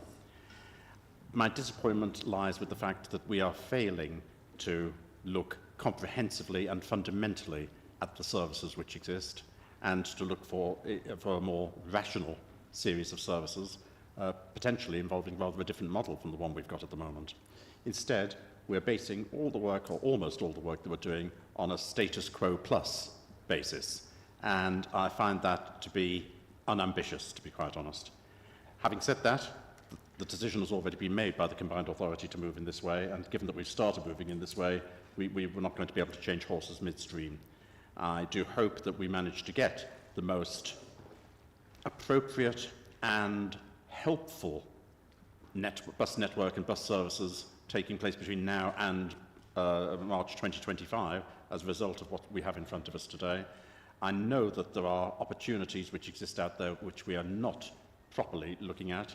I believe that we cannot just preserve every single service. I know that we've got various ones which are under review here, but I do share the thoughts of others who are not now in this room that other models may be more appropriate for us to look at in the longer term. We're not facing the longer term now, we're in the short term. I'll support this, but very reluctantly. Thank you, Councillor Bowden. Just to clarify, we had a conversation in the run-up to this meeting. Did you receive the full details? You made inquiries. I know the team responded back to you. We emailed you back with regard to specific areas of Whittlesea. Yes. I'm not trying to be too specific about this. I'm trying to look at this from the point of view of the combined authority as a whole. And as I say, given the direction we've started with, we have to carry on like this. But there are especially some rural areas, not merely in Finland, but there are some rural areas which continue to miss out very significantly here. And it's not productive for me to carry on. But given where we are, we have to carry on with the road which you've set us. Yeah, I'm pleased that we've gone on this journey. Over to other board members for feedback. Councillor Singer. Thank you. I'm slightly surprised that Councillor Bowden is not more positive about this, because I think this is a fantastic piece of work by Neil and the team. I think when the Combined Authority took on a range of bus routes last year, there were significant risks around that, because the network is not ideal, and some of those bus routes were not doing particularly well. I think the thing that's really exciting about the work that's been done is that it indicates how significantly you can make small changes that might then, and we'll have to wait and see what happens, increase the number of people who want to use buses, and by taking a slightly different approach to the way they're planned. So clearly, in the system that we are forced to be in at the moment, and I hope very much we will not be forced to be in it for too much longer, the bus network is dictated by commercial providers. What's happened in this case is that because the commercial providers have pulled out, we're able to think about those routes slightly differently. And while it is an incremental progress, I think the progress that has been made with these routes is really exciting as a potential, as indicating the potential for what can be done with actually comparatively small changes to try and make routes work better for people and for communities, and I hope for all of the Combined Authority partners as well. So I completely recognise that this is an incremental progress. That's where we are, but it's incremental progress in a good direction, and I personally think it's really positive about some of the things that we can change that will make the potential of the network a great deal better than it is now. So I welcome this. I will vote for it enthusiastically. Thank you. Thank you very much. Any other comments? Councillor Smith as lead for transport. Yes, as before, I'll be relatively brief because I have extended my thanks to the team for this report in the Transport and Infrastructure Committee and spoken at length. Like Councillor Nessinger, I will vote with significant enthusiasm for this report. It's an important step. Does it create the best bus network we could possibly want? No, but that was not its intention. The intention of this report and the work that's done so far was to review the, in total, 77 routes that the Combined Authority directly subsidise, to look at those routes which did not need any additional help and those routes that needed some more interventions, and that's what's been done. And what I've been particularly impressed by here is that we have not been simply looking at a single metric, and we've been very clear that social value is an incredibly important part of how we address a bus network. And that's very different to how you would look at a bus network if you were thinking purely on commercial grounds. And I think it demonstrates in the work that's been done here the difference that local authority control of a bus network can make. So I think it's a really impressive piece of work. It is part of a process. I really hope that we will continue this process. I'm really glad to hear calls for us to be bolder. Because I agree, I think we should be pursuing bus reform. I think it's really important. I think we should be looking at ways in which we can fund our network better so that we can have more routes. So I absolutely agree, it's not the finished piece, but it was never intended to be, and I think it's a really superb piece of work that has also reflected a lot of discussions with local members and with local communities, and has a lot of really interesting ideas about ways that we can look at different ways of doing things. There's a lot of discussion, for example, about how demand-responsive transport might go in the future. So I really welcome this paper, and I want to pay tribute to officers for the very hard work they've put into it.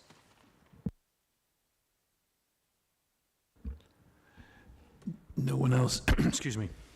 No one else is indicating a desire to speak, so on that, I'm going to move to the vote. Anna, I think I've already done it. You're happy to propose. I've said I'm happy to second, and so we'll move to the vote on the recommendations. Those in favour? Those against? Those abstaining? So one abstention there, thank you. Next, thank you, Neil. I will echo everything that's been said. Thank you. Next item up is the free advertising here for BP. BP Roundabout, non-motorised user crossing study. Tim Bellamy, if you could come and join us as the Acting Assistant Director for Transport to present the report.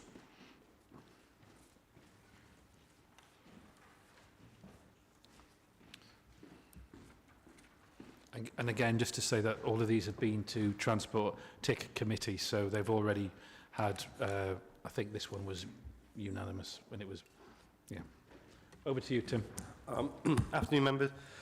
So with regard to the BT Roundabout non-motorised user crossing, this was subjected to scrutiny at the Transport Infrastructure Committee.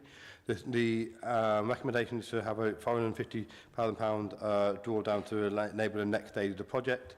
This will look at the safe crossing of the A10, A141, and obviously that was subjected to the discussion which you've previously had on the MTSP. It is aimed at looking at a safe crossing to ensure that the desire lines, we can address the desire lines across that particular route. So I'm happy to take any questions. Thank you. On this one again, Councillor Anna Smith, Lead Member for Transport, are you happy to propose recommendations in the report? I'm also keen. Do you want to take seconder on this one, Bridget? Fine. So Bridget will take that as a seconder. I'm mindful that the representative for East Cambridgeshire is not here, but I would, speaking as I do for the Mayor for the whole of the region, I know speaking up for the communities who've been in regular contact with myself about this concerns, particularly you've mentioned about safety and crossing over in that area. I'm really pleased to see this moving forward. So unless anyone has any objection, we'll go to the vote. Those in favour? Anyone against? And anyone abstaining? Okay, thank you. Well done, Tim. Thank you. I know you're staying now for the next item, which is DEFRA's air quality bid, and if you would present this report. So with regard to the DEFRA air quality bid, the bid was submitted following, and due to the limited timeframes on that, it was submitted prior to the TIC and board. The location for the air quality bid was in Cambridge because it's the largest transport air quality management area we've got, and therefore it's linked directly to transport-related air quality AQMAs. It linked to the air care project, and if we're successful with the bid, the request is for £351,000, which we've requested from the bid, which will be match funded by £164,000 from ourselves, and the project needs to be implemented and spent by March 2027. Thank you, and happy to take questions. Thank you, Tim. I remember this report came to the TIC committee and I made a point that it had very good public health benefits, so I'll just reiterate that point. Again, Anna, as lead member for Transport, I'm assuming you want to make the recommendation. And on this, do I have a seconder? Air quality. Councillor Bridget Smith. Does anybody want to discuss this item, or should we move straight to the vote? I'm going to propose moving straight to the vote. Those in favour? Against? And abstaining? Okay, thank you. So that's carried by a majority. And now if I could invite Nick Sweeney. Is it going to be Nick? Yeah, it's Nick as our development manager, and this is an item people may recall that we talked about a depot for electric buses here in Peterborough. So very fitting we're back again to talk about it. Nick, could you just present this report, please? We didn't manage to get to it last time I recall, so good to hear from you. Thank you, Mayor.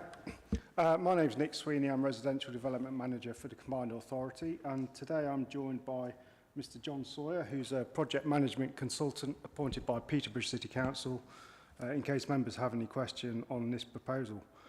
The purpose of the item is to update members on proposals to deliver a depot for electric buses in Peterborough, and to ask members to commit funding towards further feasibility work. The matter was presented to board in September, and it was decided to defer a decision until further work was carried out to assess the impact of the local transport and connectivity plan not having been approved. The LTCP has now been approved. Set of proposal is before board again for a decision. Officers from the Combined Authority and Peterborough City Council have been working to explore ways of generating additional capital investment and to deliver a facility.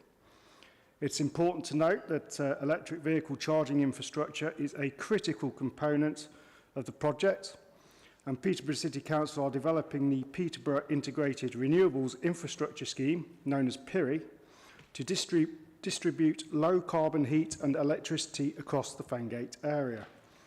Now, this new electricity network should be sufficient to supply the charging infrastructure to serve a bus depot. So a combined approach to these projects is very sensible. Further feasibility work is required to progress the depot, and it's recommended that board commits up to £200,000 of grant funding for Peterborough City Council to lead on the feasibility work. Thank you, Mayor. Thank you, Nick. It feels quite an exciting project. So I'm going to ask, I'm sure maybe the member for Peterborough City Council would like to maybe speak on this item. We didn't hear from the last time, so, you know, good to hear from you. I don't have too much to say, apart from I'm delighted, and I'm really welcome this project coming forward, and I hope that the whole board supports it, and it's a huge step towards electrification of the bus services. It'll change the whole roadmap of Peterborough on far as the public bus services are concerned, and I hope that everybody supports it. Yeah. And I just want to pay, you know, a thanks to you as obviously coming in as you have done, and sort of your enthusiasm for this project and wanting to move it forward in the way that you have. It comes across in bucket loads on behalf of the community. Does anybody else want to comment? Sorry, Anna. Yes, as lead for transport. I just wanted to echo, I think there's a lot of delight happening in this meeting at the moment.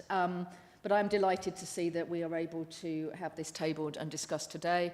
I'm aware that this is something that there has been significant frustration in Peterborough, that this has been unavoidably delayed. It is therefore extremely good news that now the LTCP is passed, we are able to table this.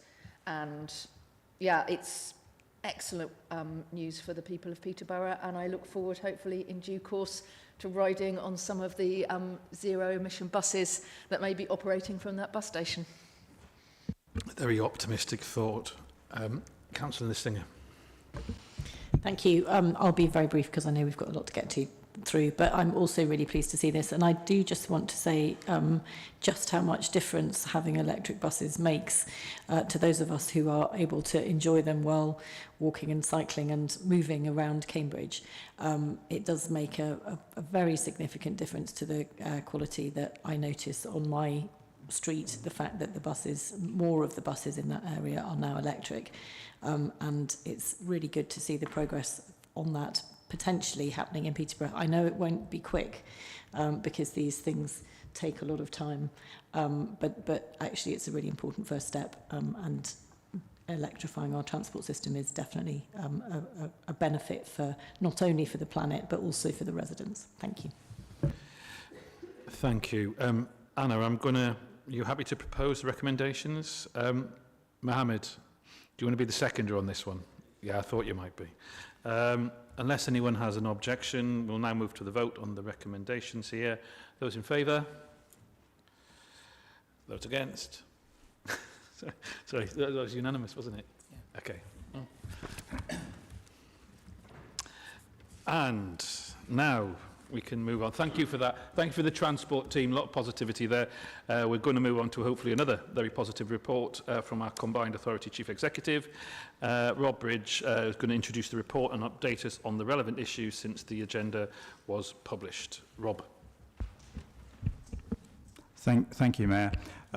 I'm going to, conscious of the length of the meeting and the amount of items we've still got to get through, I wasn't going to go through verbatim what is in here. I was going to mention a couple of things and then expand on a couple of things I think are important updates since this was published. So obviously, you now are seeing that the decisions on Network North do come down to the south And so we do have potentially the Ely Junction funding and A10, but also there is money which is also in the budget report and the budget monitor report around more money for highways. So there is some positivity around that for the area.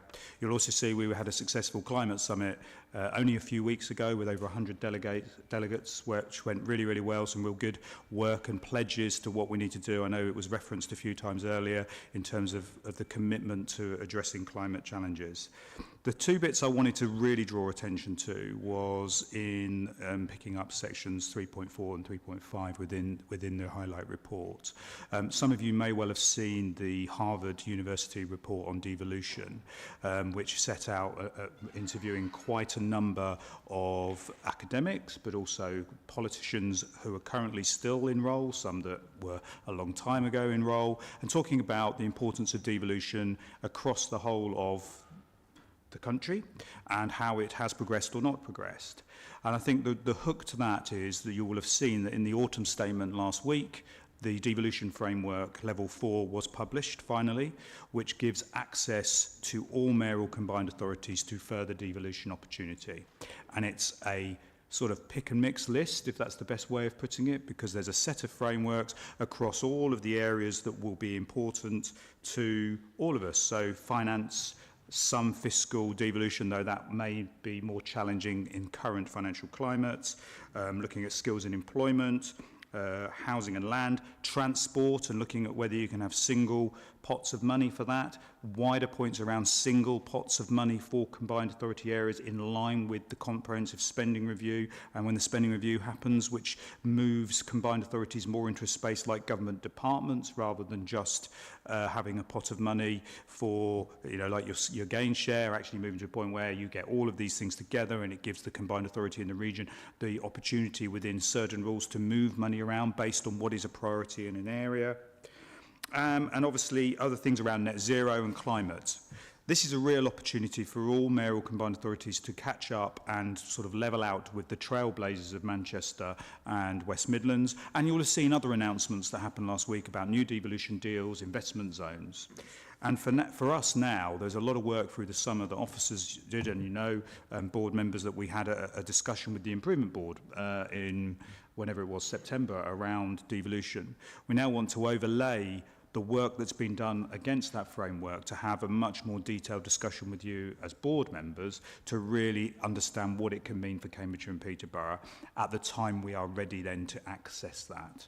In terms of, as a combined authority, how we can access it, it is around a process of constituent authorities agreeing and the mayor communicating through to the department that they wish to take powers X, Y and Z, depending on what we've agreed. And then there would be obviously a number of conversations backwards and forwards to finalise that. There is an eligibility criteria. Some of the powers have specific eligibility criteria within them. There would be a conversation, and we'll talk about the improvement plan, but there is a bit around you may not, and I'll use the word may not, be able to access if you have intervention. So that is a conversation that I am already lining up with DLUC because I want to understand quite the looseness or not of those words. I appreciate some of the conversations earlier today, but for the area and the region, putting ourselves into a place where we're ready to obtain the right further devolution opportunities for all of Cambridge and Peterborough is the work that we need to do. The other important aspect is scrutiny protocol. And the scrutiny protocol is something that Manchester and West Midlands are in the process of implementing now within their trailblazer deals. And it is something that if you are going to take more devolution powers, you must implement the scrutiny protocol within 12 months. Now, I think there's a conversation that we need to have about whether we just move forward with doing that regardless. And that does have a number of things that we've already progressed around our governance. It also opens up a very more formal process of a question time for mayors by MPs in public. So there are some things we need to work through and learn what's happening in West Midlands and Manchester. But for you as a board, we're now working through, we have lead chief execs on devolution streams of work to sort of overlay and be really clear with you guys around what the opportunity is for Cambridge and Peterborough across the piece and how we bring that to life. The other thing I also wanted to then mention is 3.5, and that's something called UCRIF, so the UK Real Estate Investment and Infrastructure Conference. You will have heard of equivalent of these called MIPIM. That takes place in perhaps warmer climates than this one, which is in Leeds. But this is the UK equivalent.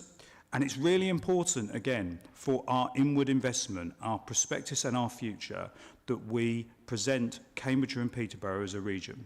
So the combined authority, working with the chief execs at the moment, but with the constituent councils and the board, are looking to take on what they call a pavilion. I don't quite know what that looks like yet, but it's a reasonable size for the 3 days, the 21st to the 23rd of May next year, to get into 10,000 plus delegates and showcase Cambridgeshire and Peterborough, and build some themes around the types of things that inward investors, developers and other people will look to say, actually, Cambridgeshire and Peterborough is a place that I want to come. There's a real opportunity. And I'm sharing that with you as board members because I think there is a role for you as board members to play and potentially be there on some of those days, as well as your chief execs. They have a number of sessions and speaker sessions, which we again think are places where you as board members would want to be in, maybe be involved in. So I just want to raise that a little bit more than what's in this paragraph, because I think it's a very important opportunity and reputational chance for the region and Cambridge and Peterborough. It's not about the combined authority. This is about what we can do as a region and how we should draw in that investment and opportunity. So I'll stop there. There may be questions about other elements, but I'm conscious of the agenda, Mayor. Thank you, Rob. Bridget. Thank you very much. So that's really interesting about UK Reef. Hopefully it's not a scout tent. So I think that's just evidence that this organisation is moving forward and upping its game significantly. So I look forward to participating in that in whatever way you wish me to. So just, I mentioned earlier the conference last week for the Oxford-Cambridge Pan-Regional Partnership, and I know that my director of, my joint director of planning, mine and the other councillor Smith's joint director of planning, has been doing some work with them on the prospectus. Now I'm aware that there are 4 very significant schemes being offered up by Greater Cambridge, which seem to be I'm not getting the indication that there's huge success on the horizon of those being taken up. Can you just give me assurance that the combined authority is going to be lobbying hard in order to get these internationally significant schemes, and certainly regionally, if not nationally significant schemes, included in that prospectus, please? So, For you, Chair. So, Councillor Smith, yeah, I mean, actually I had a meeting, as did colleagues, last week about the Atlas. I think there's more work for us to do, absolutely, to push and also look at what those opportunities fit into other things that, as a combined authority, we can also be lobbying. There was the Global Investment Summit that took place earlier in this week. We've talked about UCRIF already. So it's about making sure not just those 4, but the wider key investment pipeline we need as a region. So we're not in a place where next week we get asked, have you got something that needs to come forward, and we suddenly have to talk to you guys and work out what it is. We have a clear pipeline of investment opportunities for the whole region that everybody's agreed to. So it might be more than the 4, but I'm happy to pick up out of here how we push further to try and get those into the Atlas. May I just come back very quickly? Thank you very much. So, I mean, I've said this lots of times before, back when, we had the Oxford-Cambridge ARC, the Pan-Regional Partnerships, obviously something completely different, about what I think the opportunities are of us being absolutely aligned and working as part of that wider regional structure. There's no gain for us to be acting independently of it. There's every opportunity for us to be working closely with them. So, and I'm sure you're doing it, but I will just say it again. Thank you, Richard. Any more comments to Rob's report? Okay, well, we were asked to note this report, which we now have done, so no vote is required, and it means that we can, thank you, Rob, we can move swiftly on to item 9, which is the improvement plan update. This is to be brought to us by Angela Probert, the Interim Director of the Transformation Programme, to introduce the report. Thank you, Angela.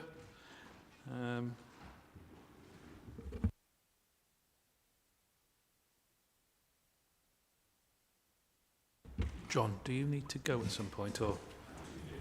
I'm not trying to get rid of you, but I'm just checking. I want to make you feel comfortable, sort of thing. Okay, over to you. If you could present, thank you. Thank you. Chair, this report follows the format that is familiar to the board, and it sets out the progress against the key areas of concern that were identified by the external auditor and the best value notice.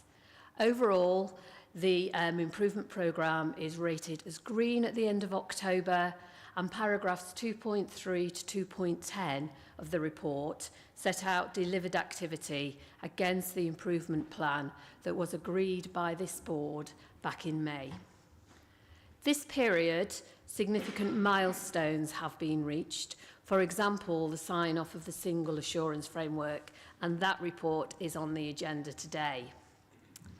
The Independent Improvement Board met last week, and the Chief Executive presented an update on all areas of improvement and what has been delivered over the last 12 months to address the concerns by the external auditor and the best value notice. The chair of the IIB, as in previous periods, has provided a note, and that note has been circulated to members of the board and other key stakeholders. The note sets out areas of assurance, but also areas that do need continued focus. Next week, the IIB Chair and the Chief Executive will meet with Dulux colleagues to discuss progress on areas identified in the best value notice. And finally, Chair, the improvement plan, which is owned and agreed by this board, is a live document, and going forward we'll pick up any further improvement activity that is identified and agreed as important to ensure that the CPCA is able to live its agreed values and deliver its strategic vision and priorities. So the board is asked to note the progress set out in the report and also to note the observations by the Independent Improvement Board. Thank you, Chair. Thank you, Angela. Obviously, the important work that's been going on in the background, I know it's been highlighted early in the meeting, but once again, thank you for bringing it to us today and obviously highlighting where we're moving in the right direction. Any comments from the board in regard to this? Councillor Bridget Smith. Bridget? Thank you. So referencing 2.6, where partnership working is green amber. I'm just interested in why it's tipped slightly, it's tipping over into amber at the moment, or maybe it's tipping out of amber into green. My opinion is that when I look at our constituent councils, when it wasn't that long ago that our chief executives were not welcome within the combined authority, I know that they're now playing the most significant of roles. We have a senior officer from the GCP working with the transport team here and so on, and there's a great list of people here. I evidenced on Friday working with the Oxford-Cambridge Partnership. So, what would make it green? Because I'm not quite understanding why it's amber. Sorry, Rob's indicated he might want to come in. Rob. I'm sure Angela will answer much better than me, actually. I think this is part of the conversation that we've had with the Improvement Board, and what they're wanting to see is the further embedding. So yes, we can show where we have done and listed out some of the partnership work, and actually what I talked about around devolution and the UCRIF piece of work, that's about us working in partnership as a region, but that I think it's how we further embed and demonstrate that wider partnership working, and that also relates to the note I know you've all received on behalf of the chair of the Improvement Board. So we do need to move that to green, and obviously that's part of the conversation I will be having with Dulux next week, but I think we have to be mindful that they will challenge and push on embedding of that and culture.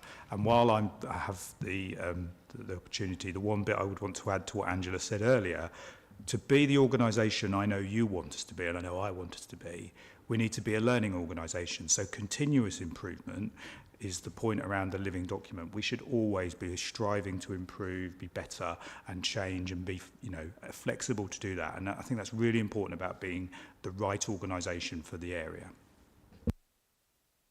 Yeah, come back, please. So what I'm hearing from you is this isn't just about good partnership working in terms of other organisations, it's about individuals as well. Thank you. Lucy, sorry, Councillor Nissinger. Thank you. So thank you to Angela and to the whole of the Improvement Board, who I know put in a lot of time and effort into supporting us in getting better. I particularly wanted to direct my comments to the note from Richard, which I think is really helpful and needs to be taken seriously by us as a board, because what's in that note is a very clear indication that the Improvement Board have some considerable confidence in our officers in making excellent progress in terms of the governance and organisation, the capacity of the organisation, and that they continue to have some reservations about the working of the board. I just wanted to particularly pick up the point that Richard makes in point 1 about the need for the board, specifically the board, and its constituent members, to create the time and space to progress the articulation of the aspirations for Cambridgeshire and Peterborough, and to make the time to do that. And I'm aware that we haven't done that for a variety of different reasons, but I do think it's a point that's very well made. We do need to spend time together working out the places where we can most effectively work together and find points of agreement rather than disagreement on the progress for the area. And I am certainly very happy to commit to doing that. So thank you. Rob wants to come back on this. So thank you, Councillor Singer. Absolutely, and for various reasons we have had to move different sessions, but we are looking for a new date that will bring together the work that you've already commissioned and agreed to around the vision, but also then to play into the devolution opportunity, because they can't be two separate things. We need to find that common ground, the bits that you all agree on, and that then should relate into the devolution framework and allow to say, well, okay, that's the vision for the area and the region, and that is how we might be able to even do more, and ambition to do more. So we're looking to sort of join that up, and hopefully that will take place in January. What I recognise is all of you in this room are very busy people with the councils or organisations you lead as well. So finding those dates is a challenge, but it's the right point of finding that space to allow an honest conversation that helps form that, and then plays, as I say, into the real opportunity we have as one of the 10 mayoral combined authorities, soon to be 12.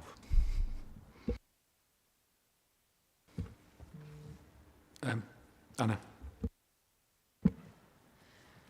Well, I wanted to say again to Angela and her team, thank you for the superb work that's been done on this improvement piece. And I've been talking separately to Councillor Murphy, who I know would want to emphasise as well the absolutely superb work that's been done, particularly around governance. So thank you so much for that. I've said this before, but I think it's worth reflecting on here that the combined authority is not a separate thing to us here in this room. We, the people in this room, are the CPCA, and I think we all need to bear that in mind. It is incumbent on all of us to help to build that strong authority, as Rob says, to do the things that we all want it to do and to achieve the things we all want it to achieve. And I think there's so much excellent work here. Really, really pleased to see this. I've only been involved for just over a year in the combined authority. It feels a lot longer sometimes. But even in the course of that year, I can see the progress that we've made, and it's very significant. I wanted to add a particular point with my Cambridge City hat on for a second, which is there's a strong sense of really valuing that transformation and embedding partnership working. As the other Councillor Smith has said, that's been something that has moved on very significantly. I think probably what we'd say from a city perspective is that we're keen to keep developing and growing that, wanting to get involved early in the shaping of discussions, as well as kind of coming in at a consultation level, but really feeling that we're all able to contribute where appropriate to those debates. And I think that's something that we're all keen to do, and to contribute meaningfully to the work of the whole combined authority, because it's been said many times before, and it's absolutely true. For the combined authority to work effectively, we have to be greater than the sum of our parts. But thank you so much to Angela and her team, and to Nick as well, for the work that's happened here. No more comments, no hands up. So, echoing everything that's been said, Angela, thank you as ever. We've been asked to note the report, which we've done. No vote is required. We can move on. Thank you. It seems therefore very pertinent on that trajectory of improvement that we now have item 10, which is the single assurance framework, which is to be presented by Jodie Townsend, governance improvement lead. And just obviously, if you look at those recommendations, I'm sure many of you will recognise this very important document, but the first recommendation is to note the clearance of this single assurance framework by government. So in other words, basically government saying, yeah, you're doing a good job. So I'm sure you can put it in much better terms, Jodie, but if you could present the report in a timely manner. Thank you. Thank you, Mayor. So good afternoon. This report follows on from the approval of the Single Assurance Framework at the September meeting of Board. Following that meeting, the Single Assurance Framework, or the SAF, was submitted to Government for the required review and clearance process. All combined authority assurance frameworks are required to be cleared by Government before they can be implemented. This is now done against the requirements set out in the English Devolution Accountability Framework. We are the first combined authority to be reviewed under those conditions. I am pleased to report that the SAF was reviewed and cleared by the Department for Transport, Department for Education and DLUC teams, with formal sign-off provided on the 20th of November. During this process, several wording amendments were proposed by DFT and DLUC, but not required, to provide additional points of clarity in regard to content. These are listed in 3.5 of the report and do not impact the SAF processes or requirements. Board is asked to note the formal clearance of the SAF and to approve those amendments suggested by DFT and DLUC listed in 3.5. Attached at Appendix B are the proposed terms of reference for the Investment Committee, which will replace the Shareholder Board. As stipulated previously by this Board, the terms of reference combine the responsibilities of the Shareholder Board with the Investment Committee role in order to not increase the number of overall combined authority committees. These terms of reference have previously been presented to the Leader Strategy Meeting, Public Service Board, Audit and Governance Committee and Scrutiny Committee, as well, of course, to the September meeting of this Board. They are now formally presented to Board for approval. Board is also asked to approve that the Investment Committee replace the Shareholder Board from the June 2024 Annual General Meeting, once appointments to the Investment Committee have been made. There is still significant work to be done to prepare for SAF to go live. This is set out in section 5 of the report. It is proposed, following engagement with partners and the PMO, that SAF Phase 1 is rolled out between January and May 2024. It is proposed that SAF Phases 2 and 3 go live following the June 2024 Annual General Meeting. Board is asked to note and support this approach to implementation. The Government's clearance of SAF marks another significant governance step forward for this combined authority. I present the report to Board and I'm happy to take any questions. Thank you. Thank you, Jodie. As you said, you know, we've seen this document a lot, but if people just want to pick up any final comments before we move to a potential vote. Well, I think that's the sign of doing your job. Oh, right, okay. I will be really quick. I just don't think we ought to let this go without saying a massive thank you to Jodie for the sheer scale and quality of the work that's gone into this document, because it is vast and it is really impressive. And the fact that we are the first combined authority to get this agreed by government is a real credit to Jodie and the team who've been working on it. My understanding is that it's now being used as a blueprint for lots of other places, and it is important that we blow the trumpet when we're doing things well. So thank you very much indeed, Jodie. Very much in agreement. Thank you, Lucy. Okay. We will move to the vote on recommendation B, C and D. The other recommendations are just to note. Those in favour? Oh, sorry, got to start. I will propose, but I do need a seconder. I'll take that from Lucy. So moving to the vote. Those in favour? Those against? And any abstentions? All right, thank you. So one abstention. Thank you, Jodie. So we now are inviting back Nick Bell. These are revisions to the Combined Authority Constitution, and as Executive Director for Resources and Performance, he will introduce the report. I will be moving the recommendations from the Chair, and I'll need a seconder eventually, but Nick, over to you. Okay, thank you, Mayor. There are 3 pieces of work that have been undertaken over the course of the last 6 months or so that impact on the scheme of delegation within the Constitution. The first of which has now finally been approved, which is the Single Assurance Framework.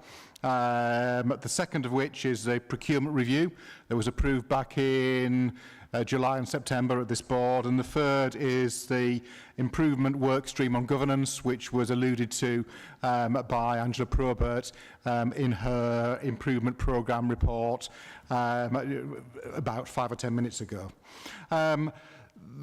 There are a number of areas there where the scheme of delegation needs to be amended to reflect the work that's been undertaken, and some of the recommendations have been made through those 3 pieces of work. And this report effectively seeks that approval to change those delegations from the board.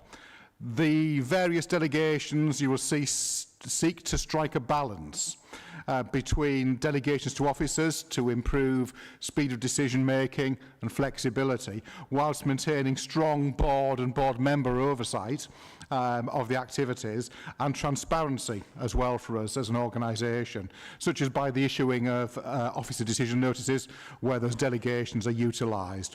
The proposals themselves are being considered by the Audit and Governance Committee, and their comments have been incorporated into the report.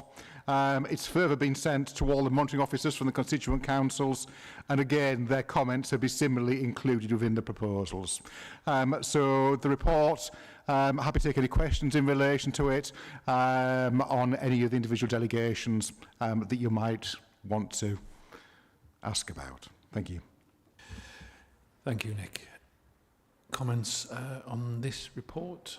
Again, a substantial piece of work, not to underplay it by any means, but maybe it's just so good that we just stunned into silence. Al, please. Just a quick question, probably one I should have asked before, but do we benchmark our scheme of delegation against any comparator organisations just to get levels particularly in alignment? Thank you. Actually, I should have mentioned as part of the introduction that we have benchmarked against all the other male combined authorities, and that's partly the reason why we're bringing these forward today.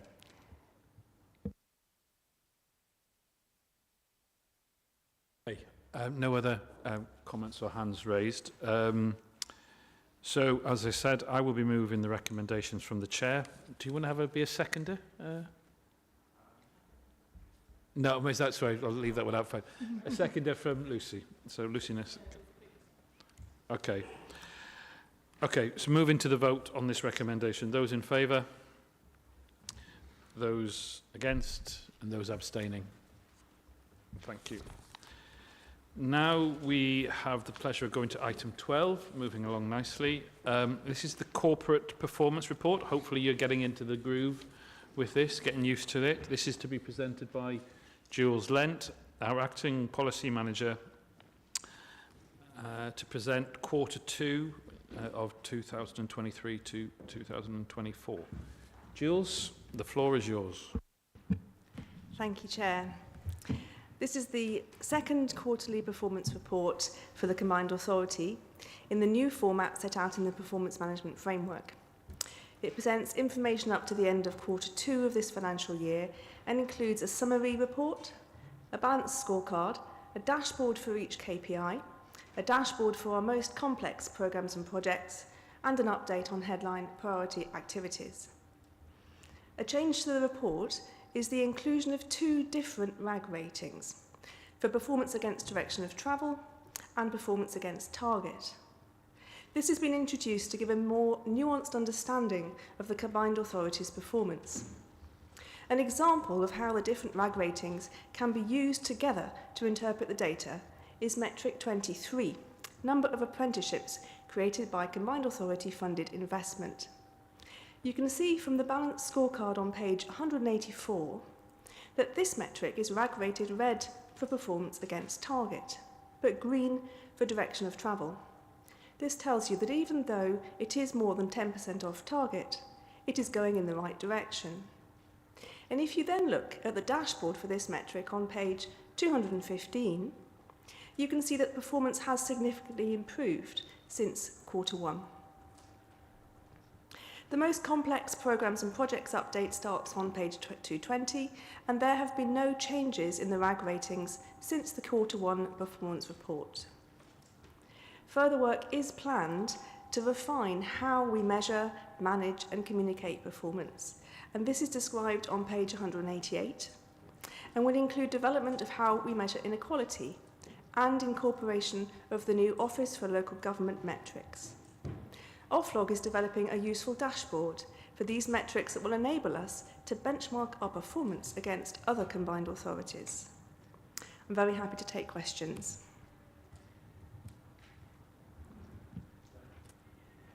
Thank you, Gilles, and Councillor Bowden, Chris. Thank you very much indeed, Mayor. I welcome the continuation of this process, and as time goes on, we will be able to ask some pertinent questions about direction of travel, I'm sure, although with some of the indicators, as we know, it'll be years before we're in a position to do that rather than months, which is frustrating, but is real life in terms of the information which is available to us. I'm very grateful on the subject of the indicator, indicator which is called metric 7, about what changes have been made, because I raised objections to this in its first form, saying that it wasn't a measure of inequality within Cambridgeshire and Peterborough.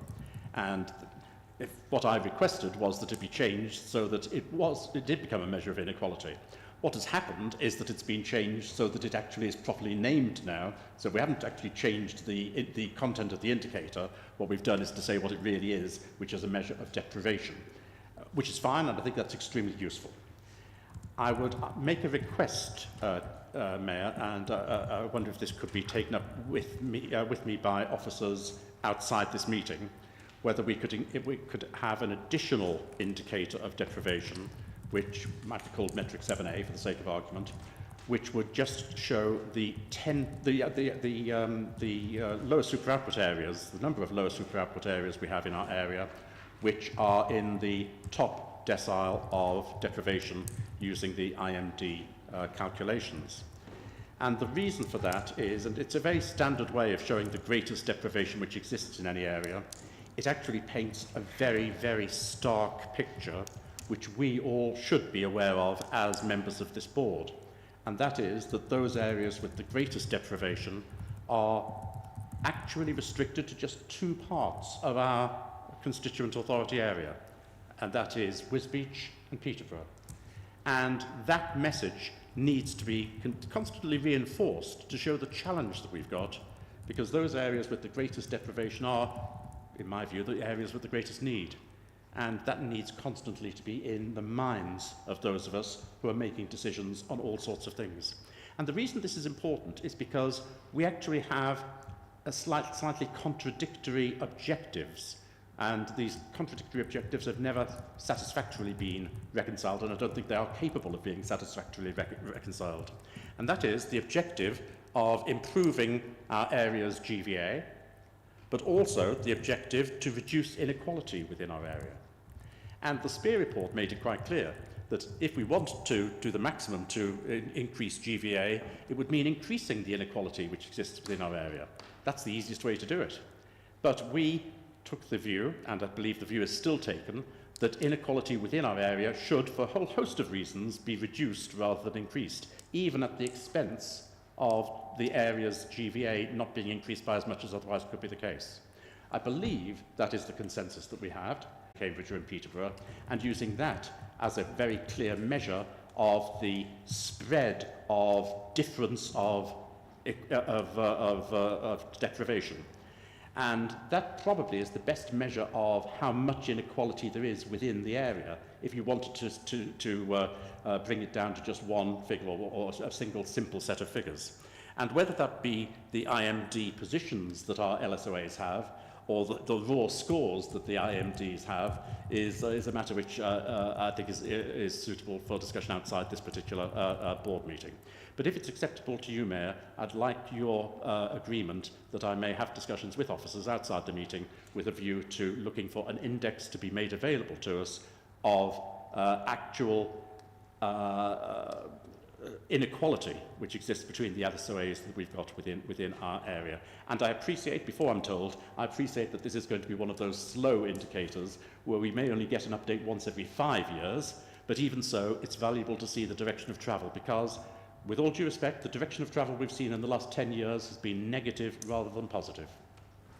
I'll come to Jules in a moment, but I think the point you make about KPIs being introduced and they should be developed, it wouldn't just be yourself. I would be encouraging all members of the board to be looking at areas of, be it in skills, be it in the environment. These are a starting point. We, as an organisation, the one thing I saw coming in as a mayor was that I really wasn't quite sure that, yes, there was things about GVA, how many jobs we had and how many houses, but going back to points made earlier on, there's so much more to what is growth, economic development, and how we do it properly. So I will come back to Jules in answer to your question, but I would actually be saying it, be it the business board, be it to any member of the board, or indeed chief executives at your levels, is to say, make sure that we're measuring the right things and we're being held, to account for how we're improving or not. Jules, can you come in, please? Thank you. Yes, we've certainly started thinking about how we can best bring in a new measurement for inequality, and it will need a thorough methodology, as you're describing, that's appropriate. And we would love to have your thoughts on that, if that's okay. We can work outside the meeting on that. I'm going to bring in Lucy. And I will also take you up on that. I think the way we do that is very important. I am going to, perhaps not to his surprise, slightly challenge Chris on the idea that it should be focused very strongly on geography and on lower super output areas, because I think it's important to be aware that actually a very large number of the people who are living in poverty across Cambridgeshire are living scattered across communities where there is not a vast amount of poverty, and it's very important that we do not disadvantage those people who may be living on very low incomes in quite wealthy villages, for whom in some ways that is an even more difficult situation than living in a deprived community, because at least if you're in a deprived community, you have other people around you who have similar circumstances, whereas if you're the only person in your village who can't afford to drive or get a takeaway, you feel extremely isolated. And I think it's really important that our measures reflect both issues and that we're tackling both issues across the whole area.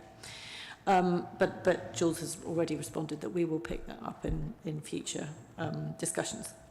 The thing I actually wanted to ask about in terms of this document, so first of all, thank you for the direction of travel RAD rating. It's very helpful, and your example is a really good one. I think we have these routinely at board now, and I was actually wondering whether it might be sensible to not bring the whole set every time, because as has been pointed out, some of these indicators move very slowly, and by having all of them every time, it slightly distracts from the ones that we are in more control over and which move more quickly, because they're in a vast set rather than so some of them actually, if we had them 6 monthly or annually, probably they're not going to have moved that much, and when they come we should focus on those ones. But the rest of the time, so some of these are state of the region and things we don't have much control over. Others are things we have much control over, and those should be the ones that on a routine basis we're giving more focus to, because we have more power to shift them, if that makes sense, on a short to medium term scale. So I just wondered whether there was something to look at in the way in which they're being presented, so that we have a little bit more focus on the ones, on specific ones that we have control over. But it's a long-term question, and basically having this regularly is very helpful. I think we're making small tweaks every time. I think we're going to take that away. I can see Rob nodding, I can see Jules. It seems a very sensible proposal. Bridget, did you indicate then? Thank you very much indeed. So this is great. I can tell an awful lot of work's gone into this, so thank you very much. Really useful. Obviously, some of them is stuff that's outside of our control, and some of them, such as number 6, showing significant downturn in the housing market, are obviously down to cost of living factors as well. However, there are some that are stinkers, and number 10, which is about annual net CO2 emissions in Cambridgeshire and Peterborough, is really bad. As is number 11, total CO2 from transport, which, thank goodness, we've got a local transport and connectivity plan in place now, so hopefully we can start impacting on that. So, it's all very well to, just receive these things every 3 or 6 months or whatever, but when we see stinkers like this, it's got to be a real call to action that, we need to review what we're doing, and see that we, together with partners, because I realise these are not all our responsibility, but we have a really important leadership role on 10 and 11 in particular. Perhaps we need to be upping our game and doing more, because it's just not working, and the crisis gets even more critical. I was in Framlingham 2 weeks ago, which was completely in Suffolk, completely flooded. All the old people's bungalows or houses had all the furniture outside. This is the sea's getting nearer. So and if Fenland's not to be under the water, and South Cambridgeshire by the sea, we have to act. So I think we need to be. When we're looking at these, we need to accept that, and I'm trying to avoid using a military term, because we try to avoid that. But if anything's a call to arms, this is. Thank you, Anna. Councillor Smith. Yeah, love a KPI. I think this is great. Really, really good work happening here. I think what Councillor Smith says is quite powerful. Or was it Councillor Nessinger? Sorry. That stage in the afternoon, I haven't clearly had enough coffee, about focusing on particular aspects of the KPIs each time, I think could be really helpful to really zoom in. I did just want to pick up slightly on what Councillor Bowden was raising earlier. I think we do, and I know this isn't what Councillor Bowden meant, but just to be clear, we do have to distinguish between inequality and raw deprivation measures. I think it's really important that we're looking at both. They don't necessarily lead us to the same conclusions or indeed the same areas. I'm very happy, if it's helpful, to put you in touch with the team at Cambridge City Council who have done quite a lot of work in their anti-poverty strategy over the years and looking at a basket of measures for both raw deprivation measures and for inequality measures, which I think might be really helpful in this work. So I'm very happy to put you in touch. There's some excellent officers working on that there that I'm sure you'll enjoy talking to. Do you want to come in? I'm going to let Rob come in to finish. Oh, no, fine, please, you go first, Chris. Right, thank you very much indeed. Thank you. I have said in a previous meeting that I was concerned that we had too many indices, and the danger was that we would fail to concentrate on the ones that we could affect, and we would end up being swamped by ones which we couldn't affect. Because part of the purpose of doing this is to try to influence the decisions we make. Having said that, some of the indices, and I'll mention one in particular and one other potential one, some indices which are very slow-moving ones are nevertheless extremely important, and deserve to be in front of us every single time we have this suite of information provided to us. And among those, most definitely, is the issue of deprivation, and where we have the greatest amount of deprivation within the combined authority area. And I would argue that also within that, even though equally slow-moving, is the information about inequality which exists geographically within our combined authority area. So whilst I understand and to some extent actually agree with Councillor Netzinger that we need to concentrate our attention on those indices which actually reflect what we do and which we can ourselves move, there are some underlying indices which reflect the underlying reality of the situation within our area which we cannot ignore, we must not ignore, and which deserve to be in every single presentation that we receive, even if they are very slow-moving. Thank you, Mayor. Rob's indicated the Chief Exec wants to speak. So. Yeah, thank you, Mayor, and thanks for everyone for their comments. What I wanted to do is just mention again the Office for Local Government and Oflog, who have put forward a number of metrics which are for combined authorities. So I know the initial focus was around local authorities, but they are broadening out what they want to look at. And to add that the Chief Executive of Oflog actually has reached out to me this week, would like to meet with me to talk about what they should, and most importantly, it says shouldn't be doing in this space. So obviously I'm taking up the opportunity to talk to the Chief Exec of Oflog, and we'll want to be sure that what is happening is beneficial and helpful to help us all improve and make sure we are focused, but isn't additionality that we can probably all do without, if that makes sense. Thank you. Al, do you want to come in? I'm just jealous that Rob's going to be talking to Oflog. That sounds so exciting. But on a more serious note, I think that the question of data and dashboards is one that you're damned if you do and you're damned if you don't, because we all want to have data when we need it, but we don't want to have too much data when we don't. One of the things that I think is interesting is some of this data is short-termism. It's information that changes on a weekly, monthly basis, particularly quarterly basis.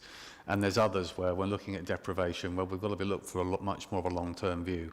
So there may be a view about whether for some discussions we want just the short term, and for some we want the more longer term analytics. I also think there's potential, and I'm conscious we could come up with 1,000 across between us of different contexts, of actually combining a few just as highlights. Because if we're looking at where we've got job creation, we would hope we'd see a shift in average skills level, and we might think we're looking at the same time to say, has there been any change in terms of people with homes or other state indices that might go together and be relevant over a similar timescale. But overall, the fact that we're arguing over the different ones and which ones are most important is probably the key, because it's part of the conversation and challenge, which is what it's there for. So it's definitely a thumbs up. So thank you. No more hands. So the recommendations in this report have asked us to scrutinise the information we've been given and note progress to evaluate the impact of the Devolution Deal Investment Fund in the Gateway Review. Are we now all happy to agree we've done those things? Lots of nods. No vote is required. We can move on. Thank you, Jules. I now will invite Rob Emery to bring item 13, which is the Budget Update Report. And Rob's here to introduce that report. I will be moving the recommendations from the Chair. Can I have a seconder earlier rather than later? Thank you. I'll take the seconder from Councillor Smith. So can we have the report, Rob, if that's okay? Absolutely. Thank you, Chair. The Budget Update Report includes 3 sections this cycle.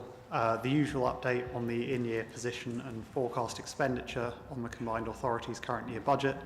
But this time it also includes proposals for the allocation of 4.8 million of funding from in-year Treasury investment interest and the Programme Response Fund. Finally, there's a 3rd section consulting the Board on the Mayor's intention to allocate additional highways maintenance funding announced by DfT as part of the Network North funding. In terms of our in-year performance, there are a number of material changes to our forecast spend this year since the Board's previous report in September. The majority of these, both by value and sheer number, are in relation to the Net Zero Hub, predominantly around the HUG2 retrofit programme. a combination of a national delay on the start of the programme delivery due to the complexity of this programme compared to HUG1, despite having the same name, they are quite different in their setups, and several local authorities in the Greater South East region withdrawing from the hub's lead role after getting funding directly from government themselves has meant that we've gone back to DESNES and we've agreed a reduction in the overall programme in light of this. And that's reduced the revenue outturn by £8 million and the capital outturn by £14 million. As I say, this has been agreed with government, and so it isn't a significant increase in risk. The next largest variance on our forecast is the capital elements around the Growth Works contract.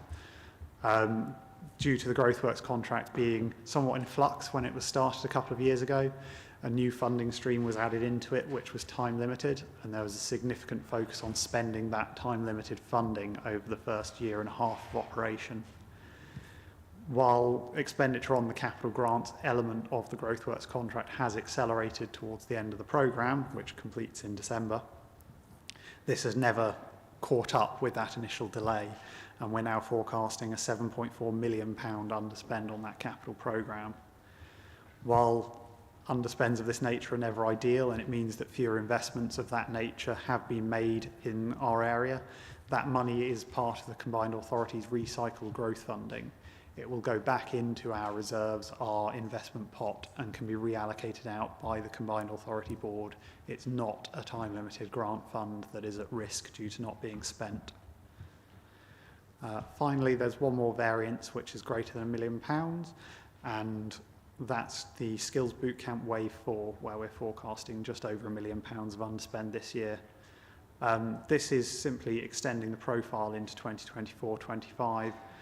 It's been discussed with the Department for Education, and the project continues into the next financial year, and we've continued paying out against deliverables after a course is completed when the learner achieves certain objectives. So there's no risk or loss of funding on that. It's simply a movement into the next financial year. In terms of the second part of the report, as the board are aware, it was reported in the prior two cycles and mentioned indeed as part of the MTFP report. The high interest rates we've been seeing for the most recent year, and probably looking at 2 years now, have resulted in significantly over-delivering Treasury management income. The forecast, as Nick mentioned earlier in the meeting, is now £8.5 million for this year. That's not expected to continue because our cash balances are expected to decrease over time as we continue to deliver, and also interest rates are forecast to drop off from the highs we've seen in recent history. However, while we were developing the medium-term financial plan, and thank you to the members for their kind comments on the work that's gone into that, I have passed it on to my team already. Far more good ideas were brought forward than we could possibly deliver. There was £10 million of revenue headroom within the MTFP over the next 4 years, but there were far more options than that 10 million represents.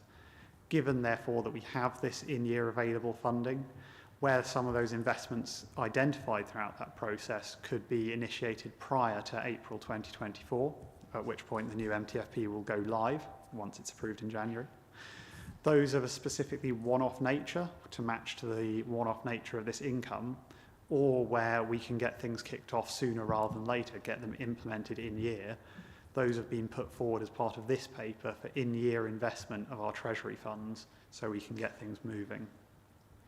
Those ideas are set out individually in Appendix 3. There's a summary of each one.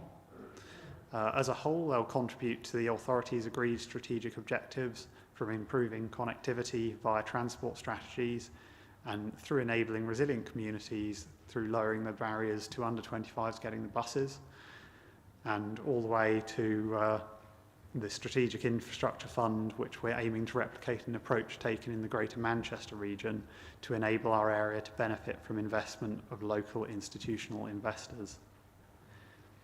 Finally on that, that's still not quite all of the money we've got available this year, but as Nick mentioned earlier and has been mentioned by other members of the board, Due to the best value notice, or as part of it, DLUC has withheld a number of our previous funds, specifically the Mayoral Capacity Fund for the current and previous year.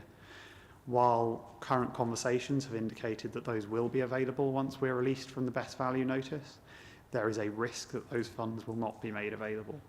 As such, there's a proposal that 1.7 million of this one-off surplus is set aside as a reserve against those funds not coming forward. If they do come forward, post the best value notice being lifted, those funds will be released and returned for investment by the Combined Authority.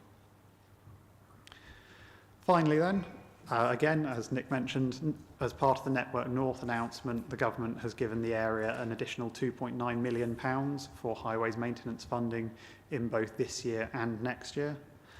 The power to award those funds out to our local highways authorities is a mayoral power. However, the Mayor is required to consult the board before making allocations of those funds.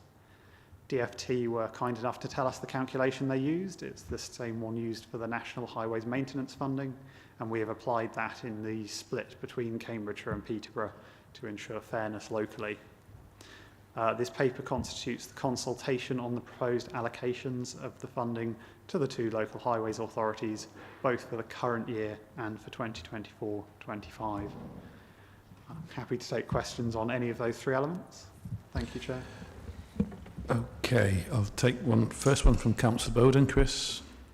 Thank you, Mayor. I'm well aware of how late it is in the meeting and how long people have been sitting here, so I'm not going to ask for an answer now. But I wonder if an answer could be provided to me, and if it's provided to me, it might as well be provided to other members of the board, unless other members of the board are better informed than I am, which may be the case. I saw in the first item we were talking about, the revenue position, the change in the forecast outturn that we've got for the end of the year, which is showing as a positive. When I say positive, I mean less expenditure, a positive change of 6.35 million. But when you take one item out, in fact, it's a negative change compared with the previous forecast of 1.8 million. And that one item is the 8.133 million change in forecast for the year-end position for the HUG 2 a revenue item for 23-24. Now, the Home Improvement Grant Scheme, I fully appreciate that the vast majority of this change is going to be a matter of timing differences. But I just couldn't manage to reconcile all of this and work out how we've ended up with both a forecast 2.25 million positive variance for the year, and even more puzzling to me, a change in the previous forecast of 8.133 million. And I'm sure all the information is there if I were to go back to previous reports and work it through, but I haven't been able to. And I wonder if a summary could be provided to us in writing outside this meeting so that it's possible for at least me to understand it. I fully accept other members may well understand it anyway. Rob, can you summarise it quite quickly? Or, I mean, I'm obviously just not there. No. I think you might be. That's all. And obviously a formal report, but I think you might be able to give an oversight very quickly. Is that right? Just to clarify, are you asking after? Sorry, a bit of echo. The specifics of the Greater South East Net Zero Hub or the overall budget position? I'm asking about whatever constitutes the budget heading HUG to a revenue 23-24, and part of my lack of understanding may be a lack of understanding of what that budget heading actually covers, which is why I was thinking it was easier to do this in writing afterwards rather than try and explain it after we've been sitting in a meeting for almost 5 hours. I'm happy to follow up afterwards. There is an explanation. It's a combination of changes to the overall budget and also changes to the forecast. But yes, I will put it in writing for you, Councillor. Any other comments? Councillor Singer. Sorry, I will also be extremely brief because we have been here a long time. I just wanted to both welcome and also, in a different way, not welcome, the money that's coming in to the County Council for our roads budget, which is really, really necessary, but also really, really inadequate.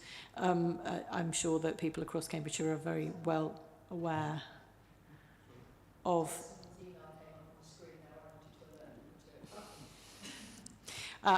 People are very, very well aware of the state of the roads. This money will be very helpful, but it is an absolute drop in the ocean for what is required.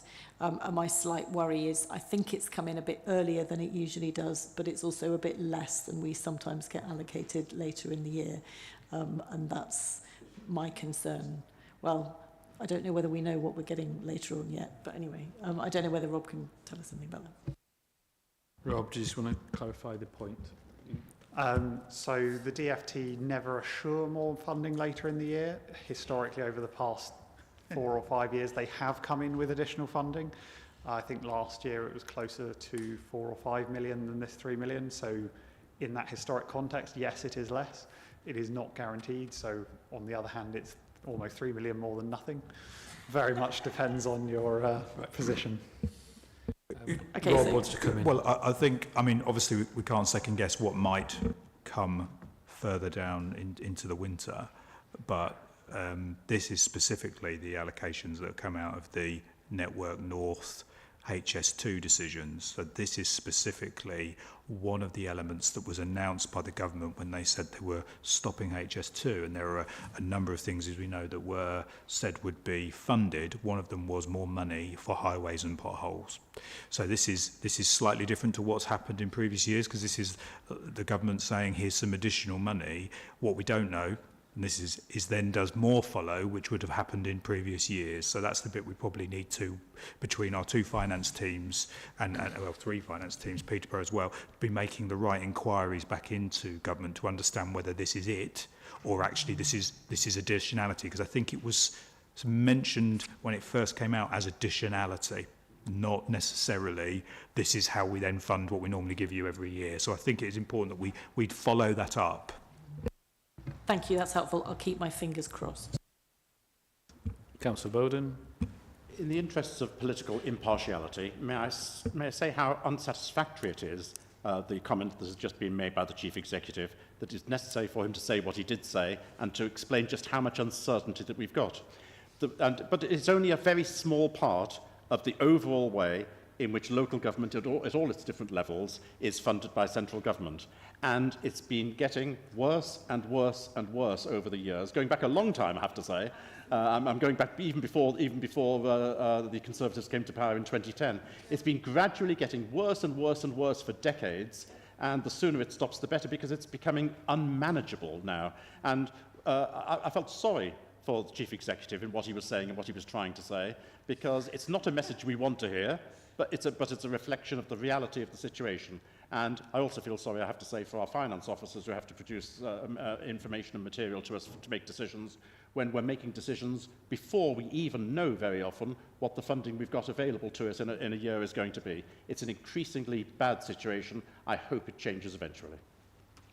And if I can just come back, I absolutely agree on that. And one of the reasons why clarity would be helpful is that I am at present with many colleagues wrestling in a really difficult way with the county council budget. It is a nightmare, and not knowing what may or may not be coming makes that nightmare even worse than it would otherwise be. Sounds like we're all in agreement on that one. Okay, thank you, Rob. As I said, I'm moving the recommendations from the chair. I believe I have Anna Smith as our seconder. We've discussed the report. Recommendation A was to note, as is recommendation C, as the allocation of the highways grant funding is a mayoral decision. You all right? But we will need to move to a vote on recommendation B, which is those in favour, those against, and those abstaining. Okay. We've previously debated 14, so we now jump to 15, which is the appointment of a director to one of the Combined Authorities subsidiary companies. Jim Cunningham, as our interim assistant director for delivery, will introduce a report. Thank you all. If you do feel you can leave, please do. It's been a long day. Sorry, not you, not you. You're staying. Welcome to the chair, Jim. Thank you for your patience. Oh, sorry. Good afternoon, everyone. The board will be aware that the Combined Authority is a member of the subsidiary and joint venture companies that have been set up to take forward the development and delivery of the University of Peterborough project. And as a member of those companies, it falls to the Combined Authority to appoint directors to the companies. And with the recent resignation of one of our directors from our employment with the Combined Authority, we now are in a position where we need to appoint someone to the board.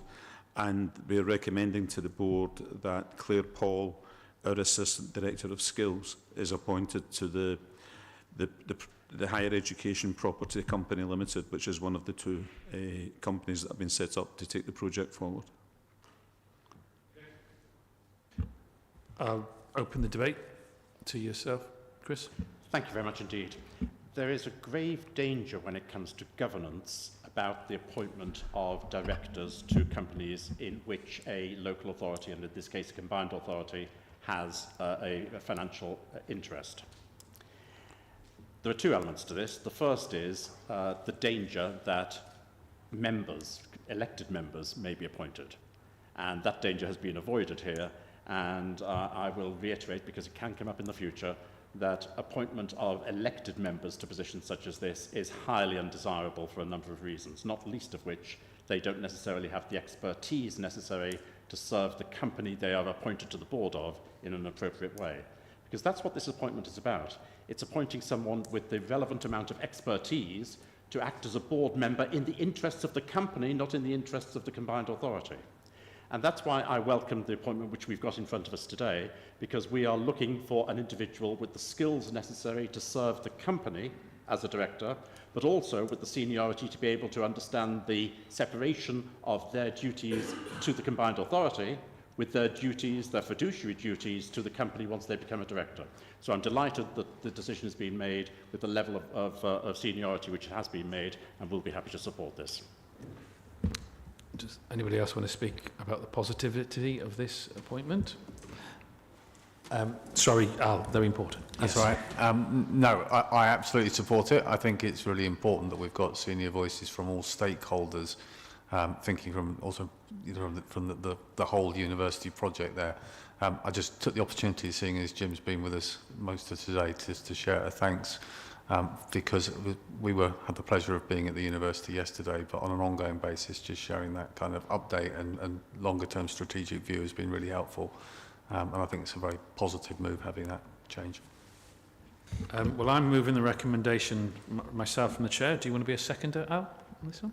Yes, okay, I thought that's fine. So we'll take the seconder as Al Kingsley. Happy to move to the vote on this recommendation. Those in favour? That's unanimous. Thank you. Thank you, Jim. Now moving to another appointment, statutory and senior appointments. This is where Rob Bridge, our Chief Executive, will present a report. Okay, I'm conscious again of time. So as the board are aware, we had a recruitment campaign and process for two of our director roles within the organisation, and this is again back to the improvement plan and moving to getting the capacity and capability into the organisation and permanent appointments. And that concluded, and the recommendation will need to be corrected because I've just read that it says the 16th of March. I wasn't even here on the 16th of March, so that should read the 16th of November, where final recruitment panels took place with the HR committee for both roles. Unfortunately, as you'll see, we're unable to secure someone for the Director of Legal and Governance, and that's something that I will be picking up and following up on what we do next around that. But as you know, and in your confidential exempt part, we have a preferred candidate, which you as a board, because it's not a statutory officer, you're only hopefully noting, but I would say it's going to be a great addition to the team, but a great addition to the region. So hopefully you can approve the recommendations as set out, and we will be able to make an announcement early next week about the appointment. Okay, I'm going to go to you, Chris. Thank you, Mayor. A further amendment you may care to make to the recommendations, because it did cause me a bit of puzzlement, is in C. I believe we're only appointing one candidate rather than more than one successful candidate. so the word candidates should be changed to candidate. And it's very disappointing in a way that we're not able to utilise today's meeting as a means of publicising what we're doing. And we're not even able, as members, to say what we think about the quality and the history of the candidate concerned, because that's exempt. And we've been told why it's exempt as well, and I don't think we can even say why it's exempt. But may I just ask that the best opportunity be made when it is possible to be open next week or whenever, to make sure that that is widely publicised, because it is a very positive message to move forwards. Come back to you, Rob. So, yes, Councillor Bowden, I think there's a couple of things. Yes, we will do. We'll make sure it's a positive announcement. I think one of the things I want to reflect on with HR and how we do these things, it always depends on the timings of people's own situation on when things can be public. I remember that well myself in joining you. So sometimes if you can do these things in advance and be public, because that's okay to the person involved, we would do, but obviously we just need to manage that. But yes, we look to do a positive statement around that to everybody next week. Thank you. Well, I'm going to suggest I move the recommendation from the chair. Looking for a seconder on this, and I'll take it from a deputy. Anna there. So we are moving. Oh, the amendments. The amendment. The recommendations as amended by the two amendments. As recommended by the two amendments. We're all happy with that? Okay, thank you. Do we have to? We don't have to set first and second the amendment, do we? No. All right, fine. All right. So recommendations A, B, and D are to note, and we're moving to the vote on recommendation C with its amendments. Those in favour? Those against? And those abstaining. Okay, so we now move on to a very important item 17, long waited. If this is about recognising care experience as an equally protected characteristic, and for this, Donia Taylor, our HR business partner, will be presenting a report, and I will be moving the recommendations from the chair. I'm going to take the seconder as you, Councillor Smith. Anna Smith, and Anna, you have something you also want to say as well. Yeah. Donia, welcome. Sorry.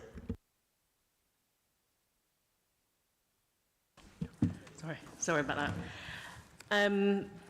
So I'm not going to read through the whole report. I just wanted to highlight the different recommendations at the top. So the first recommendation is to agree that care experience will be treated as if it were a protected characteristic by the Combined Authority under the Equalities Act 2010. There have been over 60 councils that have passed a similar motion, two of which are in the room, so Peterborough and Cambridgeshire County Council. The second recommendation is to agree that the oversight of support to care leavers will fall within the remit of the Employment and Skills Committee. And the third recommendation is to encourage all organisations on the board to explore what they can do to support care leavers and to share best practice. Just pulling a few points from the paper. So for 2.1, the Combined Authority will recognise care experience as if it were a protected characteristic. The report highlights activity already being delivered by the Combined Authority, and then we will also explore a range of activities about what we can do to better support care leavers through the various funding streams, projects and activities delivered across the organisation. We have identified a corporate management team lead for this area of work, Kate McFarlane, Director of Policy and Engagement, and subject to approval by the board, support for care leavers will feature within the refreshed 2023-2025 corporate strategy. Accordingly, all actions will be reflected in the Directorate business plans and progress reported through the corporate performance framework adopted by the board back in September. And then finally, we just to state really, maintaining a sharper focus on support for care leavers is important, and we recognise that in future we report progress to the Skills and Employment Committee. Thank you, Donia. I'm very pleased that you've been able to present that finally. Bridget, do you want to? Thank you very much. So absolutely welcome this. Can I just ask for a slight change in wording at 1.2? So I, in a past life, worked in secondary support with permanently excluded teenagers who were not unusually in long-term care. I couldn't have said my own experience was that they were usually resilient. It might be you know, it might not be the case now. That was quite some years ago. Actually, I found they were generally extremely vulnerable. So could we possibly, if you're in agreement, I mean, we've got experts in the room here who might know things might have changed, but possibly to say, although sometimes resilient, I think the fact that frequently resilient, well, that wasn't my experience. That wasn't my own personal experience. I'm just questioning whether, I don't want any backlash on us for misrepresenting care leavers, because I think, we then go on to say, actually, they're facing a really rough deal quite often.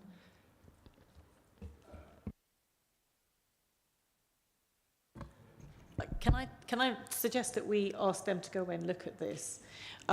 Because I think some of the wording in this may have come... Sometimes care leavers don't want to be portrayed as vulnerable.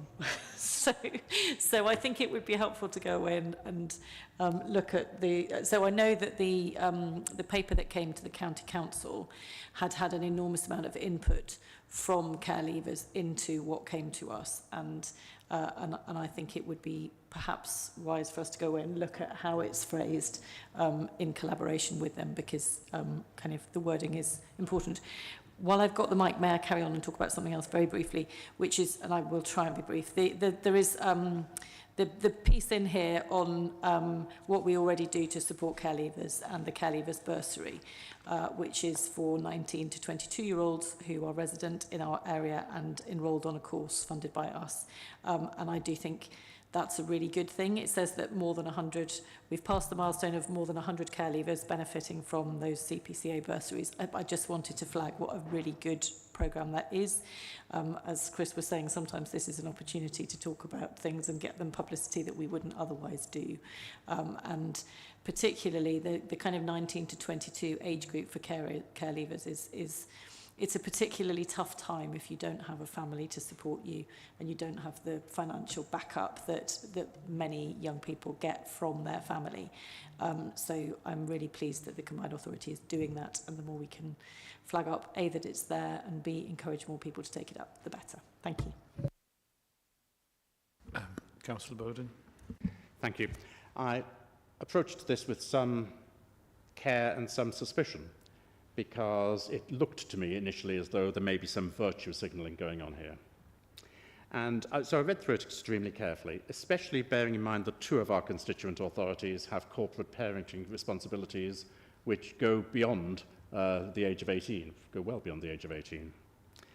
And to the extent that we are talking about providing additional assistance through a protected characteristic, it seemed to me that it was appropriate that we do follow what is being proposed here, because there is a definite need and one which can be addressed by what is being proposed. But there is also a danger, and Councillor Netzing will know exactly what I'm getting at here, although we don't want to get into a different discussion, and that is that the danger is the more individuals we have with protected characteristics, the less we actually manage to concentrate upon the needs of individuals. And Councillor Netzing is very well aware that I have particular interest in one particular set of individuals who have protected characteristics whom we do not serve very well. I'm not just talking about here in Cambridgeshire, I mean across the whole country. And so I will point out that just providing more and more protected characteristic groupings isn't necessarily the answer to everything. But in this particular case, given the responsibility that 2 of our constituent authorities have to some of the individuals concerned in this first several years of their lives as an adult, I think it's appropriate for us to agree this. Anna, Councillor Smith, I believe you wanted to speak. Yeah, so firstly, I would like to say I think this is superb. I'm delighted to see that we are moving forward on this.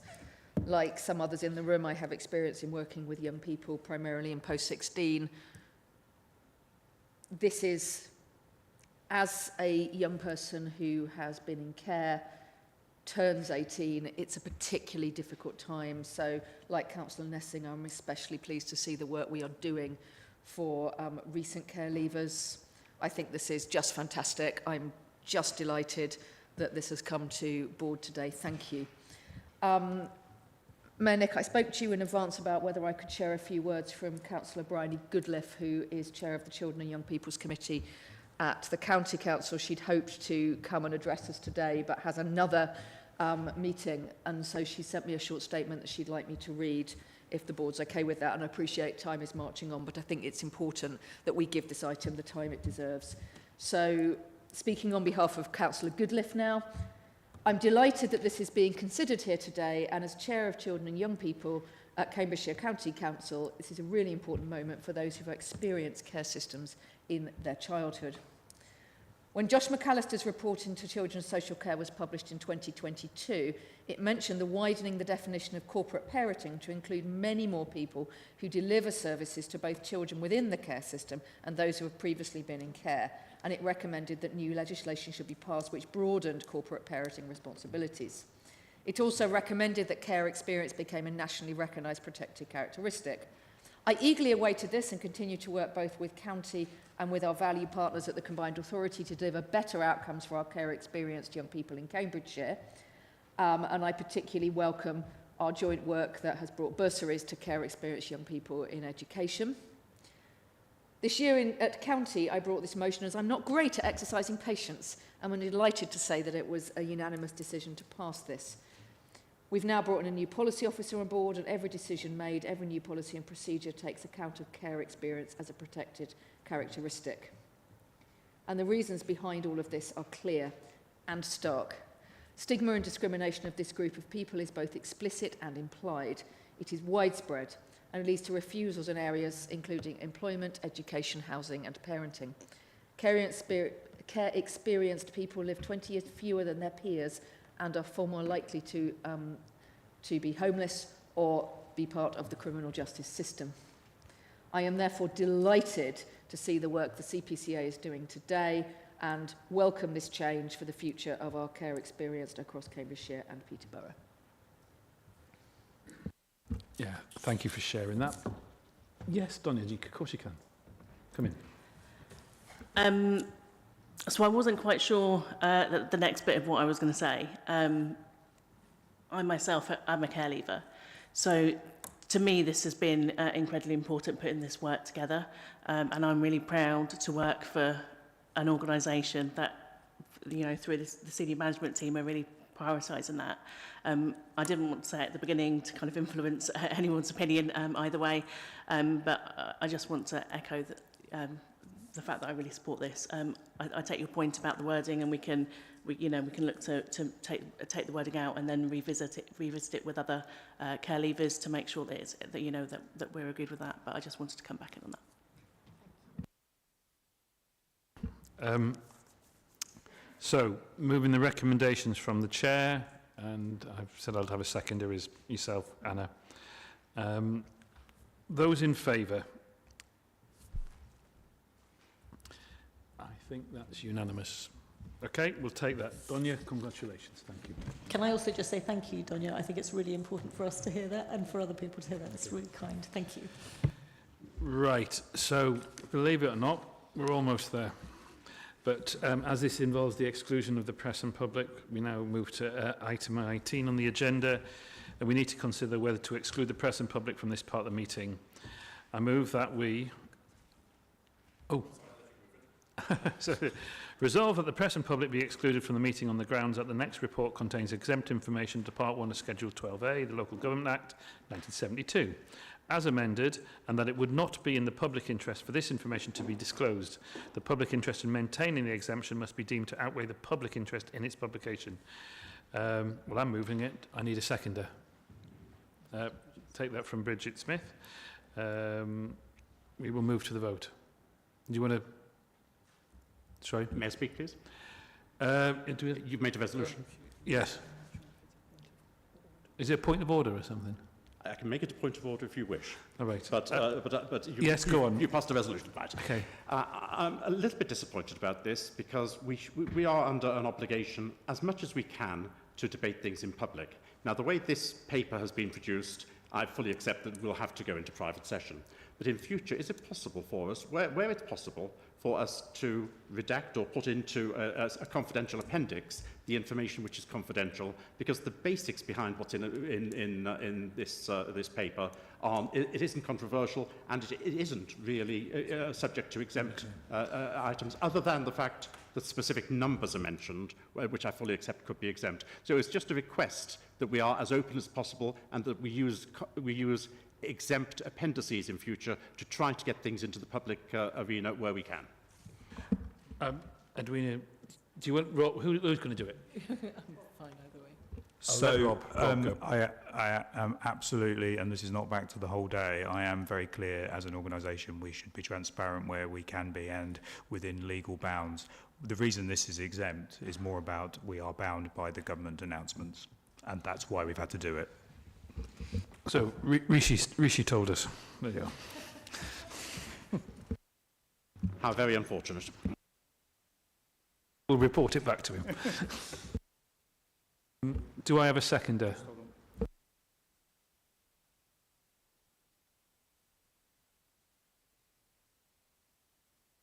Going to